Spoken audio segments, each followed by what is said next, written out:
Hi, welcome back guys. This is your sensei, back with another fanfiction. This is the first part of What If Naruto Was Immortal and Got Harem. Now before starting, please give this video a like and subscribe to the channel if you want more videos like this. Now let's get into the fanfic. Karakura Town. This could be interesting, muttered a spiky blonde-haired man who looked no older than 20 as he looked down in the small town in Japan. He wore a high-collar black shirt with long sleeves, black pants and steel-toed boots and a gray sleeveless zip-up hoodie. He also wore a necklace that had a deep green gem alongside another necklace with a symbol that looked like a leaf but had a spiral inside it. The man was carrying a small backpack which seemed to contain only scroll of an unknown nature with small calligraphy supplies at the side pocket. This man was Naruto Uzumaki, wandering sage and immortal ninja that had seen many things in his so far 2 millennia life. Naruto, after the ends of the 4th Shinobi War, ended up becoming immortal through very odd means, and seeing what he's become, he set about traveling the world as it changed. Each century he found a place to call home and changed his appearance to match other people so none would suspect much. Much of his life was lonely as he never took anyone as a partner, not having it in him to watch someone grow old and die like he would their children, so he simply made good friends that he stayed with till their days passed. Although oddly he saw their spirits when they left their bodies, and when they did had been shocked to find Naruto could see and hear them, so he would stay and chat with them before they simply didn't come back to chat, almost as if they had moved on. He accepted this, as at times one did need to move on in life. In his many years of travel, Naruto's natural need to learn things continued as he had studied under many people in his life and had changed from the once screaming child in orange into a mature adult with wisdom to give to those around who asked. He had met sages that oddly spoke of the true power of the spirit. They were ones who saw spirits like he did. They spoke of those in black kimonos helping those gone to pass into the next life and find peace. Naturally, Naruto had discovered their words to be true as he found out that after many years the term Shinigami came to any wearing the black robe and sword at their side, who helped wandering spirits but also strange creatures with horrible white masks. A few of the creatures had chased him for some odd reason, but Naruto dealt with them utilizing the yin chakra which affected the spirit beasts. He did so for some time until he saw one of the sea Shinigami draw their sword and change its shape by calling out a name. The one he heard was called Nejibana, used by a tall spiky-haired much like himself whose sword had become a trident. After many years of meditation, Naruto hearing had taken a new level, so imagine his surprise that with his spirit sense he could feel the connection from the blade to its master. He found that both were a part of each other in sync and one offering power to the other. After seeing it, Naruto decided to have a look into his soul and see if he could find the blade within himself. He did. The blade was peculiar as was its name. The spirit of the blade was like Naruto, a traveler of the world and a great warrior. Its form, however, was something to see, and as such Naruto was always carrying it from that day 500 years ago. He kept it at his side, but oddly few took notice of the blade.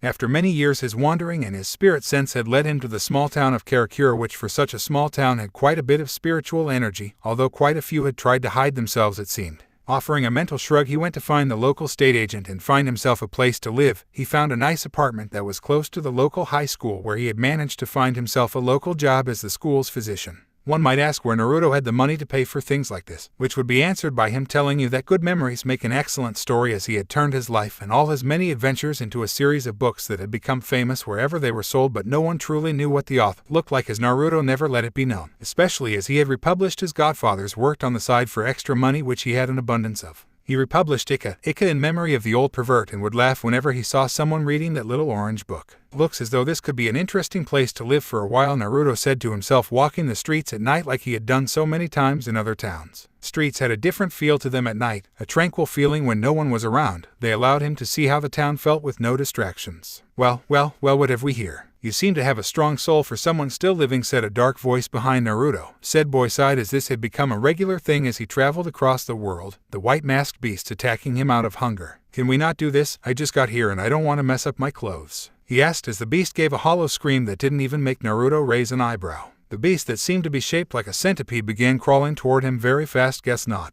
Naruto said as he grabbed the handle of his blade. The blade was a simple katana featuring a black and red hilt. The pommel was bronze with the kanji for 1000 on the bottom. Above the hilt were 2 parallel lines in bronze. The guard was a bronze oval shape, while the scabbard was red with 3 black parallel lines where it connected to the blade. The blade itself was in perfect condition despite its age, and as sharp as ever, with a wave-like effect along the blade. Its name would not be said for the beast. Before the beast could even touch Naruto, he was behind it, walking away, flicking the blood off his blade. He put the blade back into its sheath and slowly clicked the guard to the hilt as the beast was cut clean in two without so much as a scream from the beast. I'm glad I have you, otherwise taking care of them would have ended up becoming a big problem, I think, Naruto said to his blade, which seemed to hum in agreement. You always know what to say to someone, Naruto. Still, part of me does wonder what will happen when we meet a stronger opponent. The last few battles we fought and showed me the world prefers those firearms as opposed to the sword now, said the voice of the blade to him in a feminine voice. Can't be helped, the world kept changing around us, even before you came out. Ever since the Sengoku period the change in arms has happened so quickly. A shame really a gun doesn't have the majestic beauty that a blade does, he said to the blade.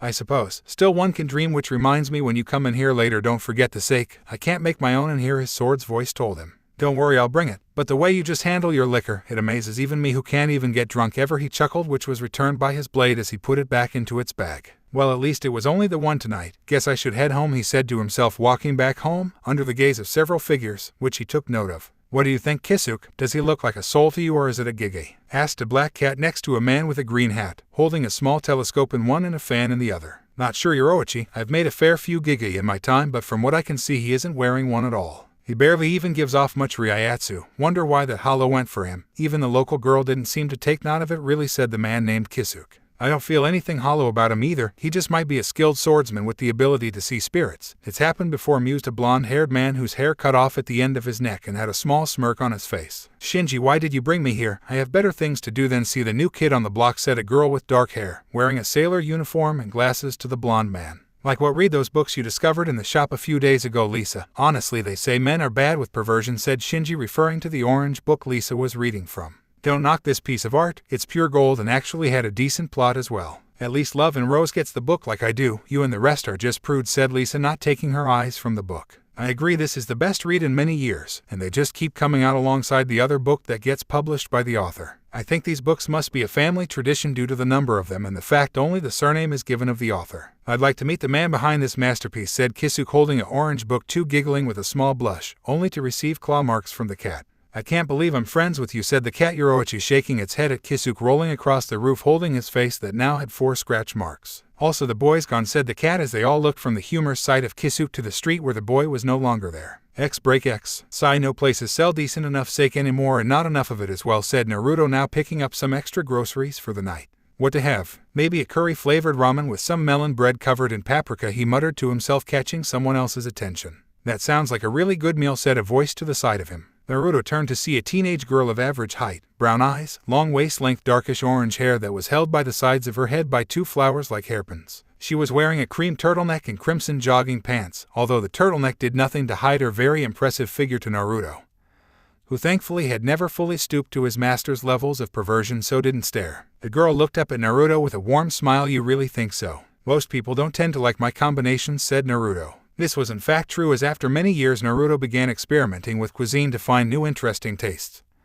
Sadly, whenever he tried to offer them to the people he knew, more often than not they would flat out refuse. Well, yes, I like to try tasty thing together for meals, like chicken ramen with pears, leeks and sushi, she told him, a little embarrassed, but then remembered she hadn't introduced herself. Oh, I'm Inao Orihime, pleased to meet you, sir, she said with a small bow. No need to call me sir, I'm around your age. I'm Uzumaki Naruto, I just moved here to Karakura not long ago and thank you, rarely people actually like my combinations. I take it you live round here, Orihime-san? He asked the girl, who nodded at him. Oh yes, Uzumaki-san, I do. I attend the local high school here and I live close by. Have you found a place to live as well? She questioned him as they took their groceries to the checkout. I do actually. There's some local apartments nearby that I chose to live in right now as it's near my new workplace. It's only a mile away really as well, so it's pretty good for me, he explained to her as he pulled out his address that he had on a small piece of paper. It's a bunch of apartments right next to some houses, room 2B, he told her. Hey, this is right next to me. You're the new tenant at the apartment. Orihime said, shocked hearing that the man she just met was her new neighbor. Naruto smiled at her, handing over his money. Looks like I am Orihime-san, and call me Naruto. Anything else makes me sound old, he said, thinking even though I am ancient by today's standards, still looks like I'm making a friend already. Well, if you're my new neighbor, would you like to come round for dinner? If you're new here and you're my neighbor, it only seems right, the bubbly girl offered to Naruto, smiling, excited to make friends with her new neighbor. I'd be happy to, Orihime-san, but only if I cook one part of the meal, otherwise I won't feel right, he said, smiling as she nodded happily at him and went to pick up her groceries, only to have Naruto pick them up. Can't let a pretty girl carry all that, can I? He chuckled as she tried to stop him. Naruto-san, you don't need to carry that for me, she said, only making him chuckle more at her slightly shy response. It's fine. I'm pretty strong, Orihime-san, and I don't mind at all since we are heading in the same direction anyway, he said as she looked as though she wanted to argue but relented, seeing as Naruto didn't look like he would give in.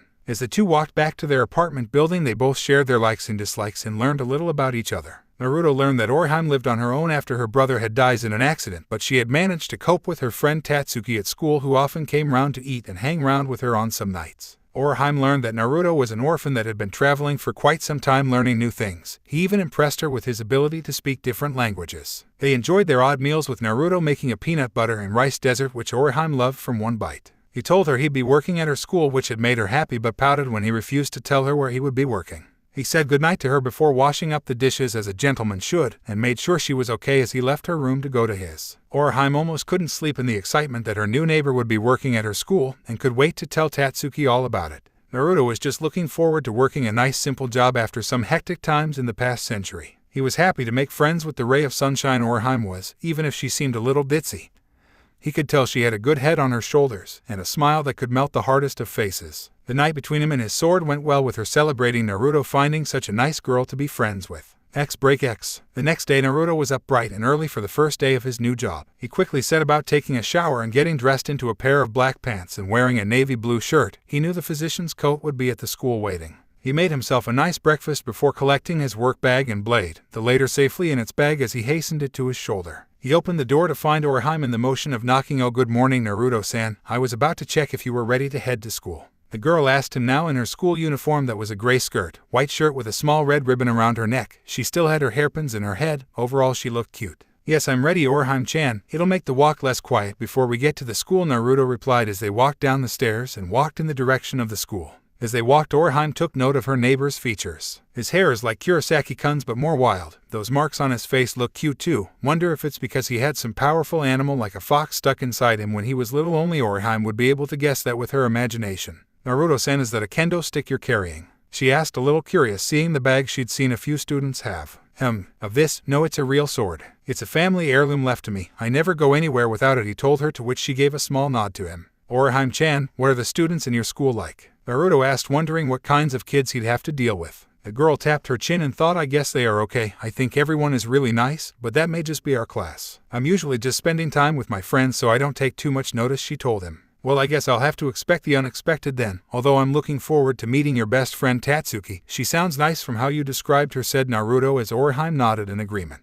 "Yeah, Tatsuki-chan is great. She's always there for me, always has been too. It's one of the reasons why I keep my hair so long," she said, remembering how Tatsuki had protected her from bullies about her hair length when they were kids and her brother had passed away. "Sounds like a great friend in my book," said Naruto, but his body moved on instinct to catch the foot aimed at his head, the leg oddly enough belonging to Tatsuki herself. "Hey you, what the heck are you doing bothering Orihime like that?" said the irate and slightly overprotective friend Tatsuki, having spotted Orihime with a stranger and thought he was bothering her for a date. Although she was surprised that he had caught her kick like that so easily. "Tatsuki-chan, Naruto-san isn't bothering me. He's my new neighbor and we were walking to school where he has a new job, so please don't attack him," said a slightly worried Orihime, not wanting her new friend and best friend to start fighting. "Don't worry, Orihime-chan, Tatsuki here didn't do any damage. Even if it was a pretty strong kick, I'll have you. You train, don't you?" he asked Tatsuki, who crossed her arms defensively, staring at Naruto. "That's right, Orihime gets heralded by guys all the time, and sadly one girl in constant heat, so I make it my job to look after her. That goes double for guys that live near her," she said, trying to scare the guy off, seeing as attacking him didn't work. Though was surprised when he chuckled at her, and before she could move to knock his lights out, he caught her wrist in a steel-like grip.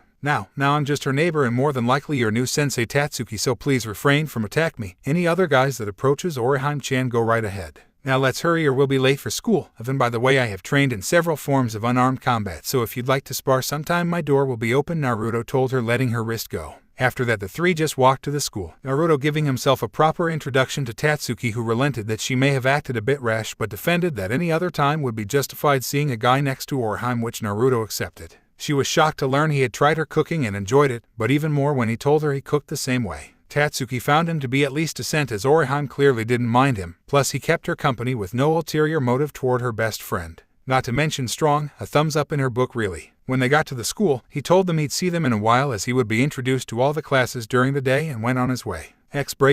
The class filled up with all its students. Tatsuki was forced to put down the pouncing lesbian Chizuru as she attempted to fondle Orihime like every other morning. But once they settled down, Orihime and Tatsuki kept hearing about a hot new teacher that would be starting today and knew it was Naruto, although they were still curious as to what his position would be. Eventually the class teacher came into the room. "All right class, good morning. Now before we get started, the school has gotten a new staff member. He will be here in a moment to introduce himself, so please behave," she said to them, looking at the view of the boy in question like a brown-haired boy named Kago. After a little while in which the teacher had taken attendance, there was a knock on the door. "It's open. You can come in," said the teacher as the door slid open to reveal Naruto in the same clothes but with a white coat over the top. "So you're Uzumaki-kun? I expected someone a little older," she said, admiring the blonde-haired man's good looks. "I get that often, but really I'm older than I look really. Is it okay if I introduce myself?" Naruto asked, getting a nod from the teacher. As he walked to the middle of the room, many girls' eyes were heart-shaped, nearly drooling at the man and the rugged look on his face with the whisker marks. "Hello everyone, I am Uzumaki Naruto, the new physician, nurse at the school. I am 20 years old and have been traveling around for some time. My job will be to see to any sicknesses and injuries while I am here, but I am also available if you just want to talk to someone. Please treat me well," he said with a small bow, almost making the girls scream of how nice he sounded, many of them wondering how they could accidentally injure themselves, to have him treat them. "Thank you, Uzumaki-kun, and good luck. I think you may have found your first problem already," said the teacher, seeing the girls going gaga for the new teacher except for Tatsuki, Orihime, and Chizuru the later. "Not a surprise. I know, but I have ways to deal with girls like that, trust me, and call me Naruto," he said, smiling as he waved back to the class. "See you all sometime later, and remember my door will be open," he said, walking out and sliding the door closed. Before the girls could attempt to follow the man, the teacher slammed her ruler against the desk. "Settle down everyone. Naruto-sensei will be busy introducing himself to the other classes, so bother him after my class, all right? Good. Now on with today's lesson. Please turn to page 156 of your textbooks and read the passage to yourselves," she told as the girls hurriedly took out their books so as they could finish faster. "I almost feel sorry for the guy," said an orange-haired boy with a tired look on his face as he began reading the passage to the tall Hispanic man next to him. These two were Kurosaki Ikugo and Sato Chad Yastora. "I think he may be able to handle himself," Ikugo said. Chad. X break X. The day went rather well for Naruto, minus the various female students coming to him with fake stomach cramps and the few male students trying to scare him off the hot girls coming after him. This, however, had one simple solution, as Naruto had made it a point that he wouldn't waste medical supplies, so told them he would happily give them a real injury that required attention with the help of his blade. This generally had a good effect, scare off the less determined of the girls, but fangirls were something you generally couldn't get rid of in life. About the time lunch rolled round, Naruto was happily eating his chicken and baked beans ramen. Good baked beans were a great invention.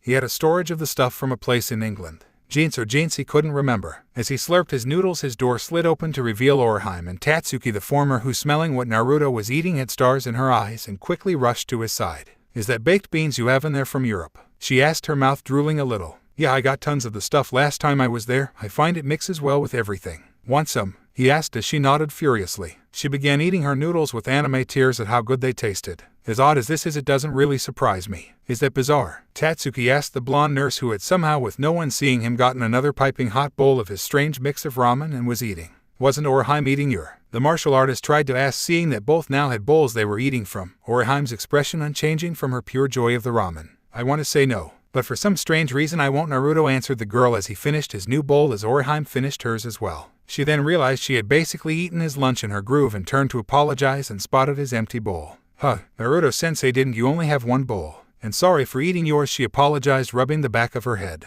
Naruto gave a small chuckle before patting her on the head. "No harm done. I usually have more than one bowl of my ramen when I have lunch." "Still, you must have sampled the magic of baked beans in tomato sauce, huh?" he asked as she gave a nod, now smiling, seeing she hadn't upset him. "I got to try it when they had a few of a particular brand in the store, but they don't seem to sell it as much these days. But the brand you used is the best, and the way it mixes with the broth of the ramen makes it even better," she said with dreamy eyes, thinking of the dish she just ate. "I'll stick to regular bento instead of that for now." "But how are you finding this all, Naruto-sensei?" asked Tatsuki, offering her opinion on food and asking how Orihime's new friend and neighbor was getting on. "Fine really, despite the fangirls and the occasional prick coming in, but I don't. They'll last. I tend to frighten off bullies most of the time, even when outnumbered. Plus it helps when you have a sword to threaten them with," he said, pointing at the blade by the side of him. Tatsuki thought she saw the blade vibrate almost in happiness when he talked about it, but shook her head of the thought. "Is that legal?" asked Tatsuki, curious how he got away with threatening the students with a weapon, especially a knee who was meant to help injuries, not injure them. "It is. I don't directly threaten them with the blade, and I have a permit for it just in case. I've had this sword for a long time. I can hardly be separated from it for too long nowadays," he said, taking hold of the blade.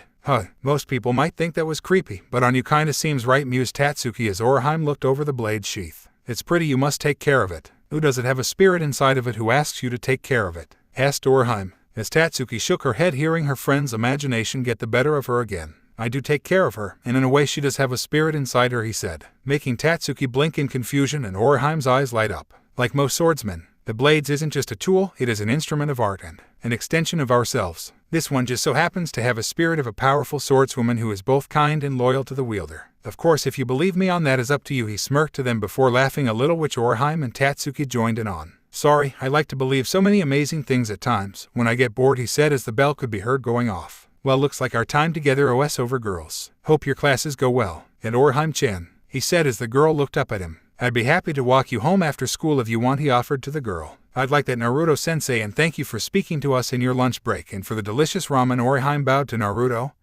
and Tatsuki gave a small wave as they left and slid the door closed. Sweet girls and good friends, the two of them, remind me of a couple of people, Naruto mused, opening his drawers and taking out a few more files to look them over. Kurosaki Ikugo. Cool hair, said Naruto as he saw the picture that was in the file.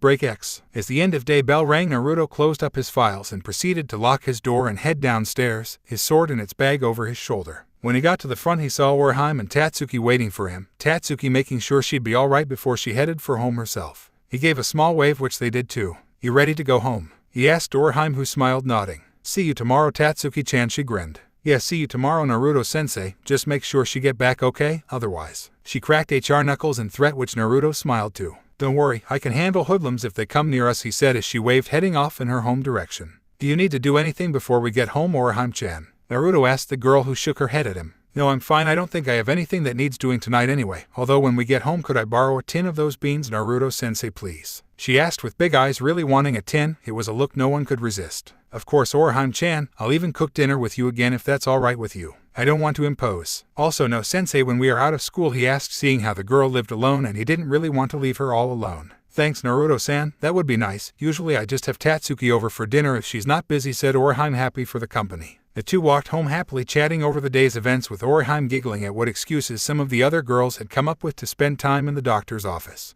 Naruto had also talked about how he looked at her academic ranking in the school and was impressed with how high it was, making the girl blush slightly for the praise. As they got close to home, Naruto felt something brush up against his leg. Looking down, he found a small black cat rubbing up against it. Oh well, hello there, Nico-chan, said Naruto as he picked up the little cat that meowed at him. Naruto-san, what are you doing with that cat? Orihime asked, looking at the cute little cat being held by Naruto's hands before he cradled it to his chest, the cat proceeding to rub against his chest. Seems as though I have attracted a stray cat. Cute little thing though. Wonder if she's just lost and looking for her family. He pondered, thinking someone might own the cat. There's no collar, but how do you know it's a girl, Naruto-san? Asked Orihime, curious to how he could tell the gender of the cat so easily. I have studied anatomy of human and animal when learning about medicine and care, as I like to help animals as much as other people. But to answer, she lacks something all males have in life, he answered, not seeing the slight redness in the cat's cheeks. What are you going to do with her then, Naruto-san? Orihime questioned him, slightly hoping he kept it so she could come over and help take care of her. Feed her and see if she wants to stay with me. If not, it's her choice, but as a gentleman and animal lover, I feel it only right I feed her. Especially with how adorable she looks right now, he said, scratching behind the cat's ears, making her purr and her tail move about happily. Oh okay, good thing we have lots of milk. And then Orihime commented, due to actually having plenty in her fridge. Many reasoning shy, she was as well endowed as she was, but nothing was confirmed.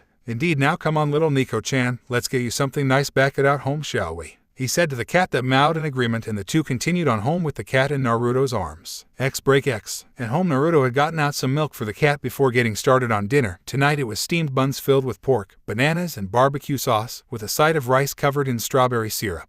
Dessert was a chocolate cake with chili powder over the top of it. The cat seemed to stare when the two actually ate the strange meal, although both the cat and Orihime had been listening to Naruto as he hummed a tone as had been cooking before. Naruto-san has a nice voice, as his cooking is great as well. Only a couple of days and he's become such a good friend. The bubbly girl thought to have Naruto as a friend, and that Tatsuki liked him as well. So Orihime-chan, any boys you have a crush on? Asked Naruto, making the girl spit out the water she was drinking, and getting Naruto to chuckle. WH, what are you asking, Naruto-san? That's a little embarrassing, said the red-faced girl, fiddling with her hands. Sorry, just thought a pretty girl like you would have won, or at least be interested in someone. I didn't mean to pry. Sorry, said Naruto, said as the cat finished its milk and came over to Naruto's lap, to which he began stroking the cat's fur. Well, I'm not sure it's a crush, but there is a boy at school, said Orihime, a little nervous, poking her index fingers together. He's a little odd, but I can tell he's really nice despite not always showing it, she said, remembering the orange-haired boy Ikugo. He sounds nice, but you don't have to tell me, Orihime-chan. Just hope if you ever decide to go for him that it goes well. A pretty and kind girl like you deserves it, I believe, Naruto said with a smile, making the girl go redder at the idea of her and Ikugo together, although her mind also saw a different face for a moment and a brighter hair color than orange. Well, what about you, Naruto-san? Is there you're interested in at the school or around town? Orihime asked, curious, leaning forward without realizing.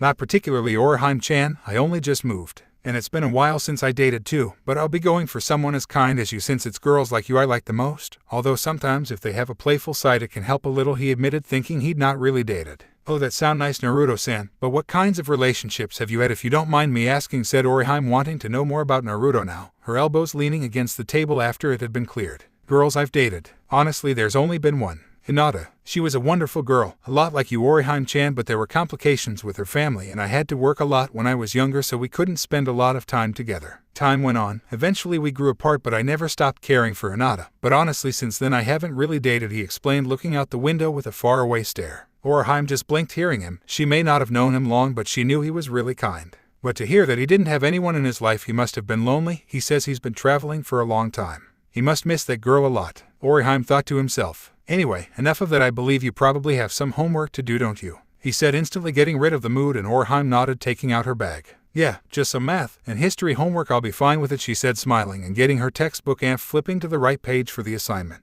In that case, I'll leave you to it, Orihime-chan. I'll see you in the morning for the walk to school, okay? He said, receiving another nod as he picked up the cat and waved goodbye using its paw. Have a good night, Orihime-chan, he said, opening the door to leave, and walked out. By Naruto-san, sweet dreams, Orihime replied as Naruto smiled, closing the door behind him. Well then, Nico-chan, shall we take you to my home, or will you reveal who you really are, as you are clearly no ordinary cat, said Naruto as he walked down the stairs onto the nighttime street. So you could tell. I'm impressed, said the cat in a deep voice, and Naruto raised an eyebrow. Why do you have a deep voice like that when you are a female? He asked, curious, as the cat tilted her head at him. How do you know this form's gender is my real gender? The cat asked as Naruto raised an eyebrow as if saying, what do you take me for? And the cat realized she had no chance of fooling. Sigh. Very well, follow me, but you want to bring that blade, you ha ...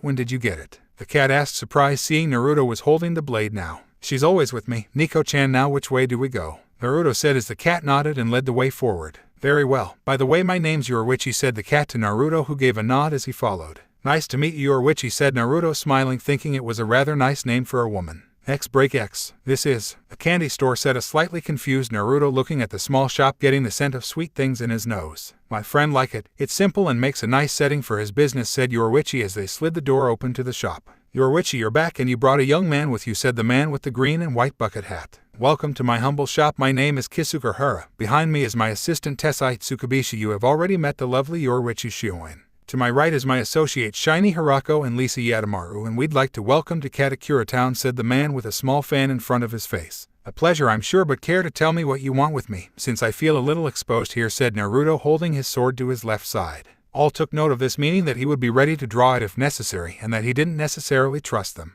Oh, of course, how could I let that slip my mind? But then again, rarely does a human take on a hollow without so much as a scratch, he said as Naruto raised an eyebrow. Hollow? Do you mean those beasts with the white masks? Naruto asked as the hat man nodded. Correct. A hollow is a spirit that has been overcome by deep sorrow and end up looking for human souls to feast upon, Kisuke explained to Naruto, who nodded, lowering his hand and sword slightly as he didn't feel any intent from them. By the way, how long have you been able to see the hollows? Regular people don't tend to have the ability to see them. Kisuke then asked Naruto. Well, not at first, but after a while it became easier to see them, and when I got my sword it became simpler to cut them down, Naruto answered, gesturing to his sword. But I'm not really a regular person, never was to start with. The whole seeing spirits came with practice and training. However, I'm getting the sense there's more like with the Shinigami, he said, earning a gasp from a few. Wait, you're telling us you know about Shinigami but not hollows? How did you manage that? Yoruichi asked Naruto, walking back over to him on his right-hand side. Naruto oddly took to petting her head as she nudged, her cute cat routine seemingly working on him. Some people in temples tend to see you and speak about the Shinigami who wear the black kimonos and have their swords at their side. I've seen a few already in my travels, and I know it's them that allow people to pass on to the next life, he pointed out to them, surprising them with his knowledge.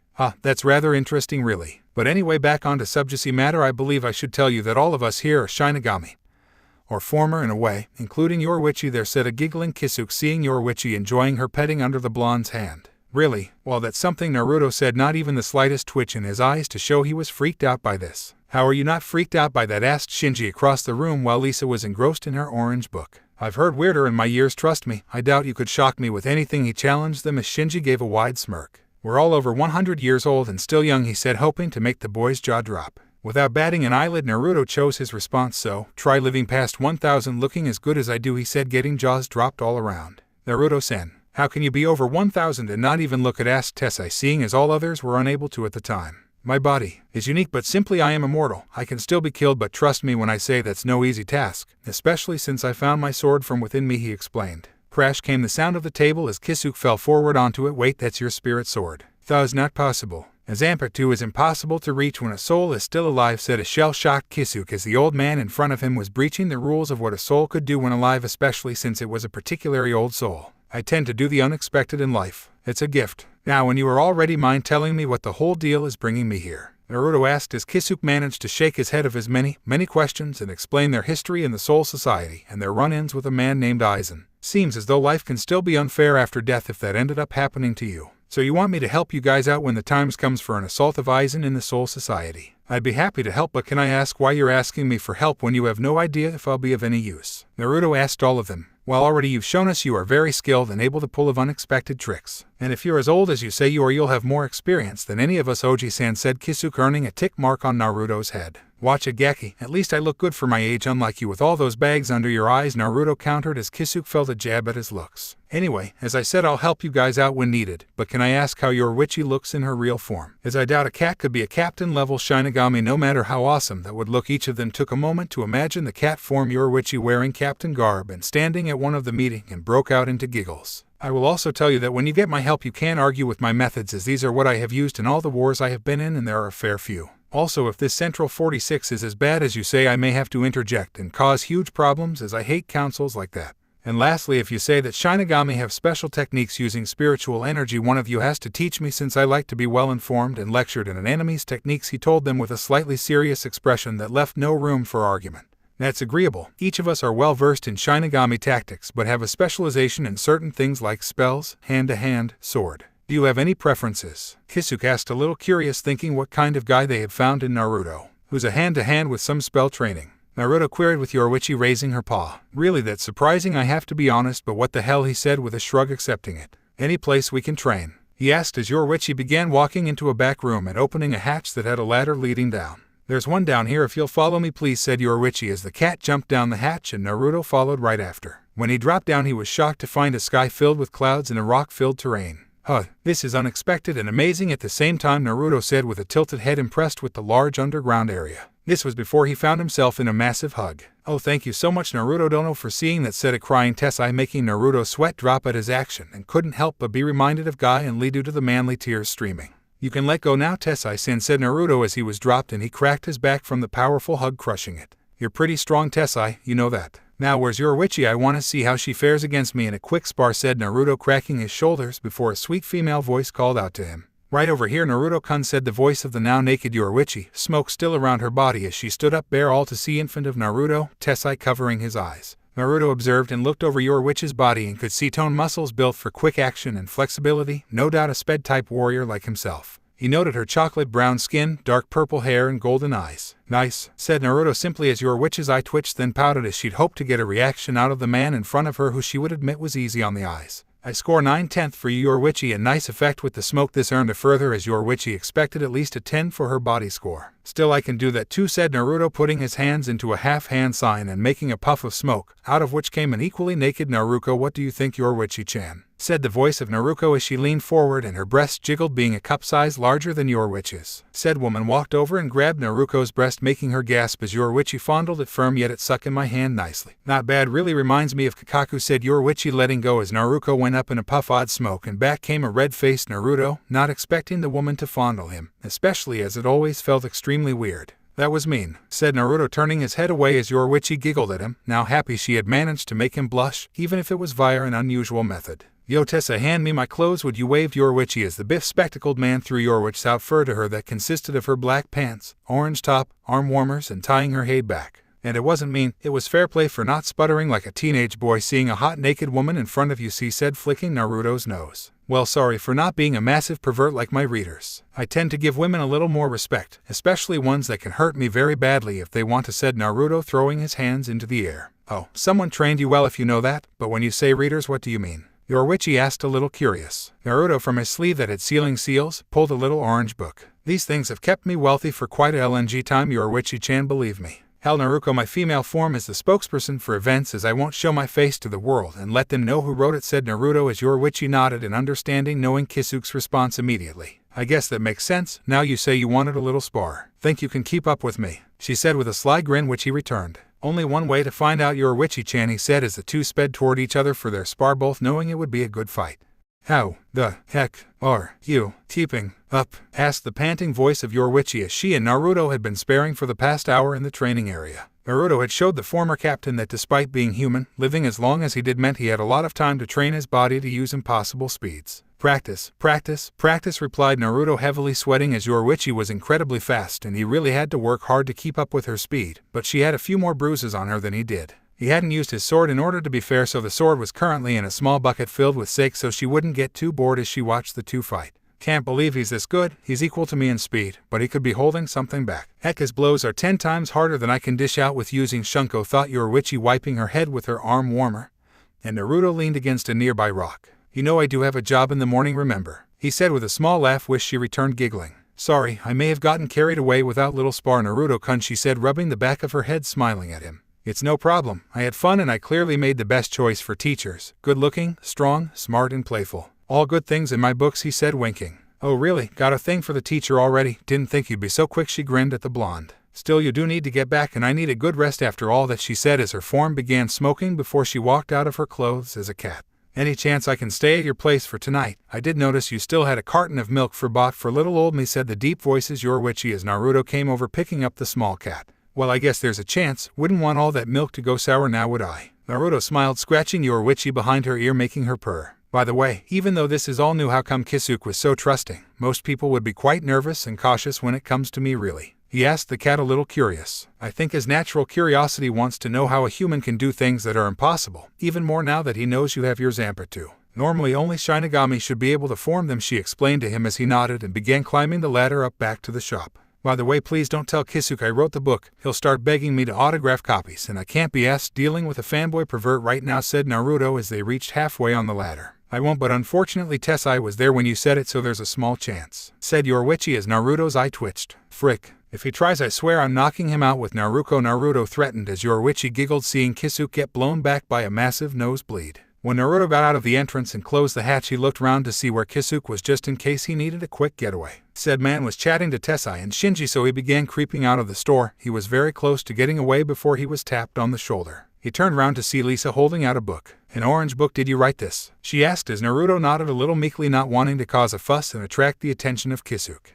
You Naruto-kun are a genius. Never have I read such a piece of perfect literature like this. Please sign this for me. If you don't, I'll call for Urahara-san, and he has a large collection, she said with a small grin as the book was snatched and quickly signed. Can I go now? Naruto asked, hoping she would keep her end of the bargain. Of course, Naruto-kun, but here's the address of where I and some of the other Vizard are staying in case you want to spar and spend some time with a fan like me, she said, the last part kissing his cheek before walking away, leaving Naruto rubbing his cheek. Wish all my fans could be like that instead of insane and perverted. Oh wait, she is perverted. Meh, let's get out of here, Yoruichi-chan, said Naruto as the cat nodded, a little peeved that Lisa was so forward when he saw him first. She liked powerful men, and Naruto had power in spades. As they left the store, Naruto broke out into full sprint, and within 2 minutes there was a cry of "NOOO!" into the night sky as Kisuke found the author of his books was gone, and worse, Lisa had managed to get hers signed. Naruto got home and quickly got changed for bed, him also making a small bed for Yoruichi since she would most likely be staying with him. He settled into his bed, letting sleep take him for the night, although once he did, the ever-playful Yoruichi got from her blanket and hopped onto his chest and let his gentle heartbeat send her to sleep. X. As morning came by, Naruto's eyes fluttered open, only to find the adorable sight of Yoruichi curled up on his chest. If only I had a camera. Oh wait, he thought as he summoned a clone and sent it to get the camera, taking several snaps for a later time. He needed them before dispelling the clone. Seeing the clock, Naruto saw he needed to get ready for work, so gently picked up the cat and laid her back on the bed while he headed for a shower. As he did, Yoruichi began to stir as she no longer felt the heartbeat of Naruto to lull her. She raised her head and looked round, seeing if she could find him, until she heard the sound of the shower. Might as well get a preview, she thought, hopping off the bed and walking to the bathroom. Naruto hadn't closed the door, so Yoruichi had easy access to the bathroom. As luck would have it, Naruto had the window open, so there was little steam to hide the Adonis-like body that Naruto had. She did notice several scars marring his body, some looking fairly old and only a couple fresh. The most eye-catching was the one that looked to be the size of a fist on the right side of his chest. You know, most people would class this as peeping, Yoruichi-chan, said Naruto as he washed his hair, eye closed. If he looked, he would see a grin on the cat's face. Good thing I'm not most people, I'm just a simple cat with a natural curiosity, she replied, not seeing Naruto roll his eyes. He finished his shower and wrapped a towel round his waist, thankful there was enough steam remaining to cover him from the waist down, much to Yoruichi's slight disappointment. So you heading back to Kisuke's or are you gonna come to work with me? Naruto asked, shaking his hair of excess water before heading to his drawers to pick out his clothes. Kisuke will still be whining about the book, and I'm curious to see how you work in a normal day. By the way, when did you get that scar on your face? Yoruichi asked, seeing on the left side of his face that his eye was a cross-shaped scar, the vertical line above and below his left eye, the perpendicular line underneath just away from his nose and the far side of his face. Oh whoops, forgot about that, Naruto replied as his face seemed to shift so that the scar disappeared. Thanks for telling me. It's tougher to keep jobs when I have the scar, he told her as he was using the body-changing illusion that Tsunade had used in her day. You didn't answer the question, the cat reminded him, mildly impressed at that ability, although the origin of the covered scar was more interesting at the moment. I've been a few wars in my time. This one was from probably the first one, but it wasn't the last scar I got, believe me. But I got it beating a mad maniac who believed he could tail over the world. Stop that plan, he said, touching the part of his face where the scar would be. I'd like to hear that story, and any other you have. I'm a sucker for a good story while getting petted, and you Naruto-kun have talented fingers, Yoruichi said, attempting to tease the boy who simply picked her up, now fully dressed with his doctor's coat. Maybe later, but we need breakfast before we set off, so is little Nico-chan happy with a bowl of milk, or do I need to cook for you? Naruto asked as he put Yoruichi on his shoulder. The milk will be fine. You can cook for me later, she replied as Naruto chuckled, thinking she really knew what she wanted. He found it a fun personality trait. Fair enough, but I'll expect you to cook for me in return, Yoruichi-chan. Fair's fair after all, he said, opening the fridge and taking out milk, ham, eggs, and a couple other things. He poured her a bowl of milk, which she happily began drinking while he made an omelet for himself while also preparing his lunchtime meal, adding a flask of milk for Yoruichi. Not long after both had finished and Yoruichi hopped back up to Naruto's shoulder, wrapping her tail around his neck. Ready when you are, Naruto-kun, said Yoruichi as Naruto smiled, putting the dishes away to clean when he got back. Opening the door, he walked outside and locked it before seeing the door next to him open and Orihime walk out and do the same before turning to face him. Oh, good morning, Naruto. Did you decide to keep the cat? She asked, seeing the black cat on his shoulder happily purring as she rubbed her face against his whisker marks, unknowingly making him release a small purr of his own. Thankfully, Orihime didn't hear. She didn't want to leave me, so I'm gonna look after her. Ready for school? He asked her as she nodded happily. Well then, let's head off. Would you like to hold Kuro-chan? He asked, getting a slight look from Yoruichi for picking of her name. Hi, if she'd friendly, Orihime replied as Naruto put her in her arms and she cuddled the little cat, pressing her against her soft pillows. She's friendly, believe me, he said as the two descended the stairs and walked toward Karakura High. Break X. The walk to school didn't take long. However, when they arrived at the gates, Naruto and Orihime, still carrying Yoruichi, saw that there were a group of guys looking like they were from the school harassing an orange-haired boy by the name of Ichigo, whom Naruto had read up on. Orihime-chan, please hold this, I'll be a moment, said Naruto as he placed his wrapped sword in her hands before darting up to the first of the 5 guys surrounding Ichigo. Alright, what's going on here? I hope you aren't harassing Kurosaki here, said Naruto, standing next to Ichigo, all eyes wondering how he got there so fast without them seeing. One of the 5 boys, shaking his head of the shock, quickly began scowling at Naruto. Oi, we were just teaching him that we don't like people who change their hair color like that. He needs to see that bleaching his hair isn't wanted in this school, and for that matter, no way, that hair is natural. You clearly are just like him, he said, turning to the others. Boys, I think it's time we should them what happens to those who are different, he said as they all took a step forward, Naruto sighing as they did. Don't move, Kurosaki, this won't take long, Naruto said as he blurred and delivered an elbow to the first of the thugs approaching, proceeding to backhand the next one along, following up with a kick to the next chin and a double palm thrust on the others. The whole thing was over before it started, and all eyes were amazed seeing the new doctor take out all the boys in an instant, showing his hand-to-hand skills as well. Since you haven't entered the gates yet, are not under obligation to check your wounds, but let this be a lesson that attacking those different from you will end up with you on the ground.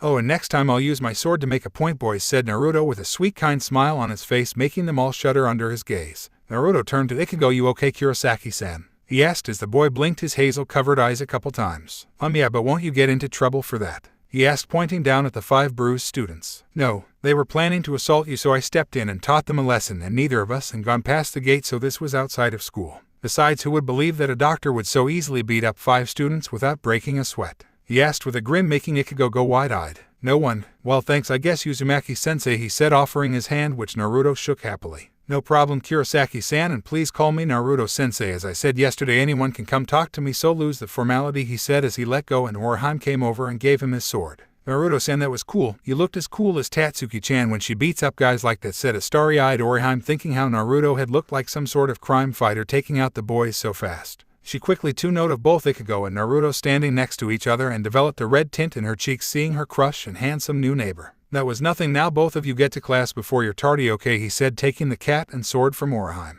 Come round for lunch again if you want, Orihime-chan. Alright, you're free to join us, Kurosaki said. Naruto offered as he began petting Yoruichi. I might, but if I have to call you Naruto-sensei, call me Ichigo, he returned, walking into the building, making Naruto chuckled. I like that boy. Although his reports say he scowls too much, he muttered to himself as he walked over the bodies of the downed students without a care in the world.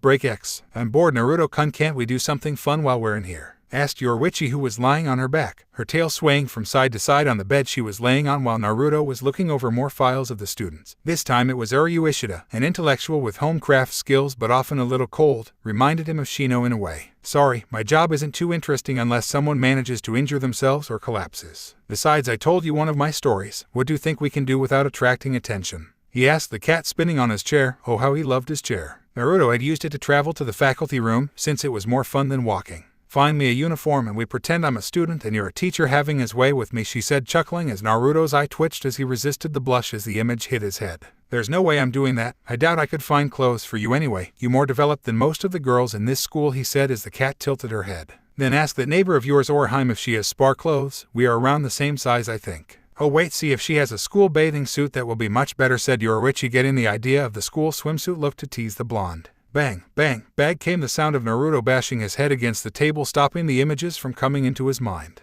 For the good of any man, I will not ask her. She'd too innocent to even be included in your pervy thoughts. Were you a cat in heat? He asked as Yoruichi just smirked. No, just happy to see you so flustered, Naruto-kun. You'd think someone of your age wouldn't be so easy to tease. The cat giggled to herself as Naruto pouted, making him look cute to Yoruichi due to his boyish charm. You're lucky you're cute, he muttered to himself, hoping to calm me she wasn't as bad as Jiraiya. Then again with her suggestions. Naruto pondered as Jiraiya had been about the body, never about role play. I can't believe I'm thinking about this. I need to get my head out the gutter, he thought, shaking his head. Oh, is Naruto-kun having Ekai thoughts? You little pervert, Yoruichi chuckled in her deep voice as Naruto span on his hair. Takes one to know one, Kuro-chan, he returned to the cat, who rolled over and hooped from the bed to his desk. I'm not a pervert, I just know what I like. And isn't that hypocritical from the man who wrote the most perverted book in probably the world? The cat asked with a raised eyebrow. I write a decent plot to my books. I can't help if people fixate on the sexy parts. Blame the reader, not the writer. Thank you, said Naruto, defending himself, refusing to accept the title of pervert from anyone, especially from a woman who had attempted and had peeped on him in the shower. And you say you haven't dated in some time. Where the heck do you get your ideas from then? Yoruichi asked Naruto, who sighed, closing the file he was reading.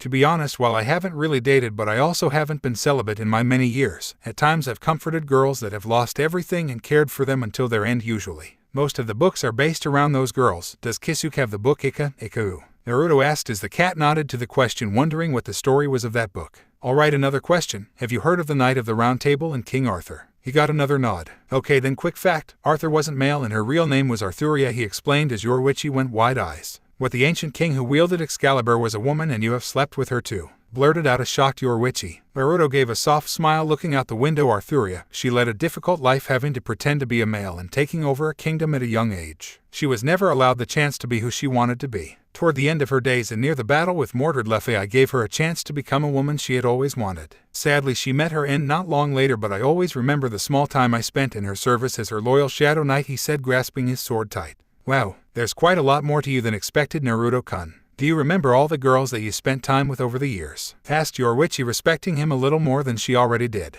All of them, I promise you I remember all of them. Arthuria was just a sad one, really. I kinda wished I did more, but I swore to protect her and help hide the truth, and I keep my promises. He reached into his sleeve and unsealed a small charm he had. She gave me a ring as thanks for showing her what it means to be a woman, if only for a brief moment. It was a ring of her order, the Knight of the Round Table. He revealed the ring that had the symbol of the knights, an artifact histories would love to get a hold of. But you know, sometimes I feel her presence in the wind, as if she here in this world, although I could just be going senile. However, if she is, I hope she'd happy. Naruto got up and resealed the ring. Anyway, enough of that, time for a break. Hop of Yoruichi-chan, said Naruto as the cat smiled, seeing the bright face of Naruto again. Unbeknownst to Naruto, somewhere else in Japan, a young blonde-haired girl with a braid in her hair sneezed before she continued to eat her meal with a red-haired boy.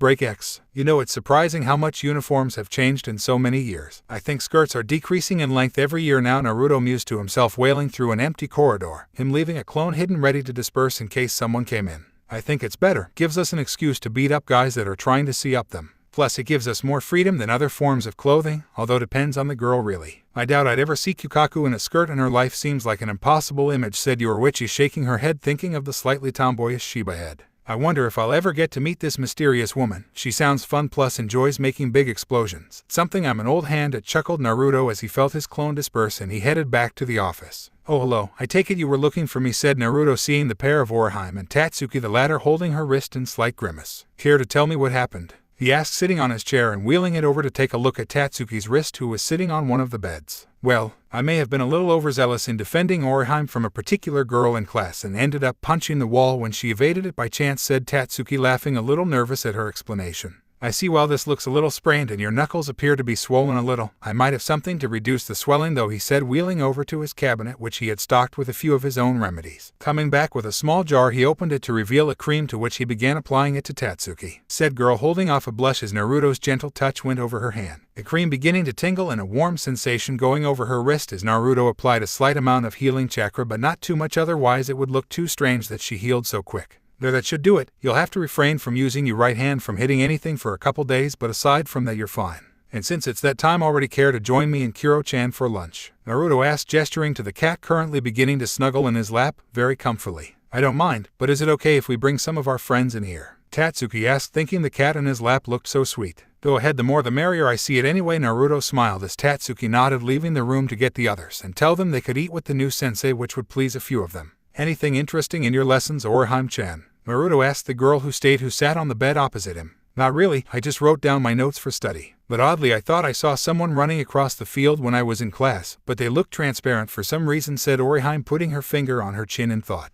Naruto and Yoruichi having a small idea of what could be happening to the girl, but only time would tell on that. Well, okay, what did you bring for your lunch today then, Orihime-chan? Naruto asked, taking out the flask of cooled milk and pouring some out for Yoruichi to drink. Raspberry, beef and ale tart, and a red bean paste seaweed wrap for dessert, she admitted, opening her bento box for him to see. What about you, Naruto-sensei? She asked, curious. Nicumen filled with wasabi and squid, and some dango, he said, unwrapping his own box. I sometimes have regular things to spice things up, oddly, he said, answering the unasked question from Orihime regarding his dessert. Naruto-sensei, can I ask you something? Orihime said, taking a piece of her tart. Can you tell me a little more of your travels? They seem so interesting and exciting, she asked as Naruto chuckled a little, taking his first Nicumen. Anything specific you'd like to hear about? He replied to her curiosity, noticing Yoruichi's ears twitching, showing her own interest. Well, what can you tell me about the UK? It's a small island like Japan, yet so different in its culture, she stated, which Naruto nodded, agreeing with her. The UK, huh? I don't think it's been too long since I was last there. To be honest, England itself is a nice place, full of its own deep history rivaling our own, and once one of the most powerful places in the world. Walking around some of the town and cities, you get exposed to a completely different world. One that shows you its imagination, like the city of Liverpool or London, both major cities, and each have something making it that extra special. But it's not all England has. Its countryside is also something to take note of. I spent a fair few days walking through fields of grass by the huge lakes, enjoying the peace I found there. Unlike other countries, England has some of the best places to relax for its countryside. The only thing that can make it better are some of the local people. At times people will be very friendly with you when in the country, although not always. To me though, it's the history that draws you into the country. It's a place where kings and queens were born and raised, fighting battles over the lands and even starting their own religions. I think it's a place my godfather would have liked to see before he passed away, he said mirthfully at Orihime, now eating her lunch with gusto, listening intently, as were the other girls who had arrived to hear him talk about his experience. I have an audience now. Shall I continue? He asked, a little surprised, seeing all the girls looking interested. Then again, he did tell good stories. Break X. Sometimes I forget that most people really don't travel like I have. It makes for a nice way to spend lunch, Naruto mused, heading home after work, Yoruichi back on his shoulders. It was nice though, dinner and a story. What more could most people ask for when they want to spend lunch, said Yoruichi, having enjoyed hearing about other countries outside of Japan, as really she had stayed in Japan with Kisuke and Tessai. Relaxing bath after a bit of training, Naruto offered as Yoruichi, who chuckled. So you ready to learn up a bit more about Kido? Naruto nodded as they headed in the direction of the shop. As they walked through the streets, Naruto and Yoruichi took note of a young girl in Shinigami robes who had short dark hair and her Zanpakuto at her side. Yoruichi estimated her as maybe 3rd seat level, possible lieutenant. Guess the night is just beginning for her, huh? Naruto chuckled, seeing her jump from the phone poles across the houses. She seems fairly strong. Doubt there will be anything she can't handle here. The town mainly gets just low-level hollows at best. Now come on, we have training. I want to work you into the ground, the cat smirked, which Naruto returned as they both flashed away with a burst of pure speed to in front of Kisuke's shop. He made to slid the door open, only for it to do it for him and be tackled by Kisuke. How could you not tell me you are the writer for these great books? Please sign them for me, the man practically begged Naruto, making him sweat drop, as did Yoruichi. Get the books and we'll see, he sighed as Kisuke seemed to pull the books out of thin air in front of Naruto, at least 10 in hand. I hope you realize my respect for you has dropped slightly now, Naruto told the man now hugging his signed books. Harasama, I regret to inform you that with the young children hanging around the shop I'm going to need to confiscate these till a later date, said Tessai, his glasses sparkling a little as he managed to grab all of Kisuke's books in a flash and then head inside the shop. Boy Tessai, don't take them from me, I just got them signed. I promise not to read them in front of the kids, said Kisuke holding onto Tessai's leg. Have those two always been like that? Asked Naruto, trying not to laugh at the scene while Yoruichi hung her head. Afraid so. Tessai became somewhat of a wife to Kisuke after many years. He also has a slight distaste for perverted behaviors. And he doesn't call me on it since I can beat him in a fight, Yoruichi explained as Naruto walked into the shop only to find a young girl sweeping the front. Oh hello, I don't think we've met, Naruto greeted, crouching down to the girl who looked a little nervous. Naruto, what's your name, Aja-chan, he said with his warm smile as the girl got a slight red tint in her face. Yuru, Naruto-san, I work for Kisuke-san. Nice to meet you, she said with a bow, which Naruto thought was sweet seeing such a nice girl. Oh Yuru, have you finished sweeping the front? Asked a young boy with red hair who made an appearance. When you're done with the front, hurry up and take stock from the back, he said, gesturing with his thumb. But Jinta-kun, Tessai-san said that was your job, Yuru replied a little meekly as the boy's eyebrow twitched before pulling the girl into a headlock and giving her a nagi. Just do as you told, Baka, he said before he found himself hoisted up by the blonde-haired man that had been there the night before. Don't pick on girls, Gaki, otherwise you'll have me to deal with, and trust me when I say a nagi would be the nicest thing I would do, Naruto said with a sweet smile and soft voice, reminding Yoruichi of his friend who was a captain back in the Sarete. Naruto turned back to Yuru. Don't let him boss you around, Yuru-chan. If he does, come find me. Now seeing as you look finished, why don't you go relax with Tessai-san while Jinta takes care of his job? Naruto smiled down at the girl who nodded with a slight tint of red in her cheeks. Naruto chuckled seeing her walk off to the back while he and Yoruichi climbed down the ladders to the training area. X break X. You seem to handle that very well, Naruto. Looks like you've dealt with kids before, said Yoruichi back in her human form, stretching her limbs, and Naruto doing the same.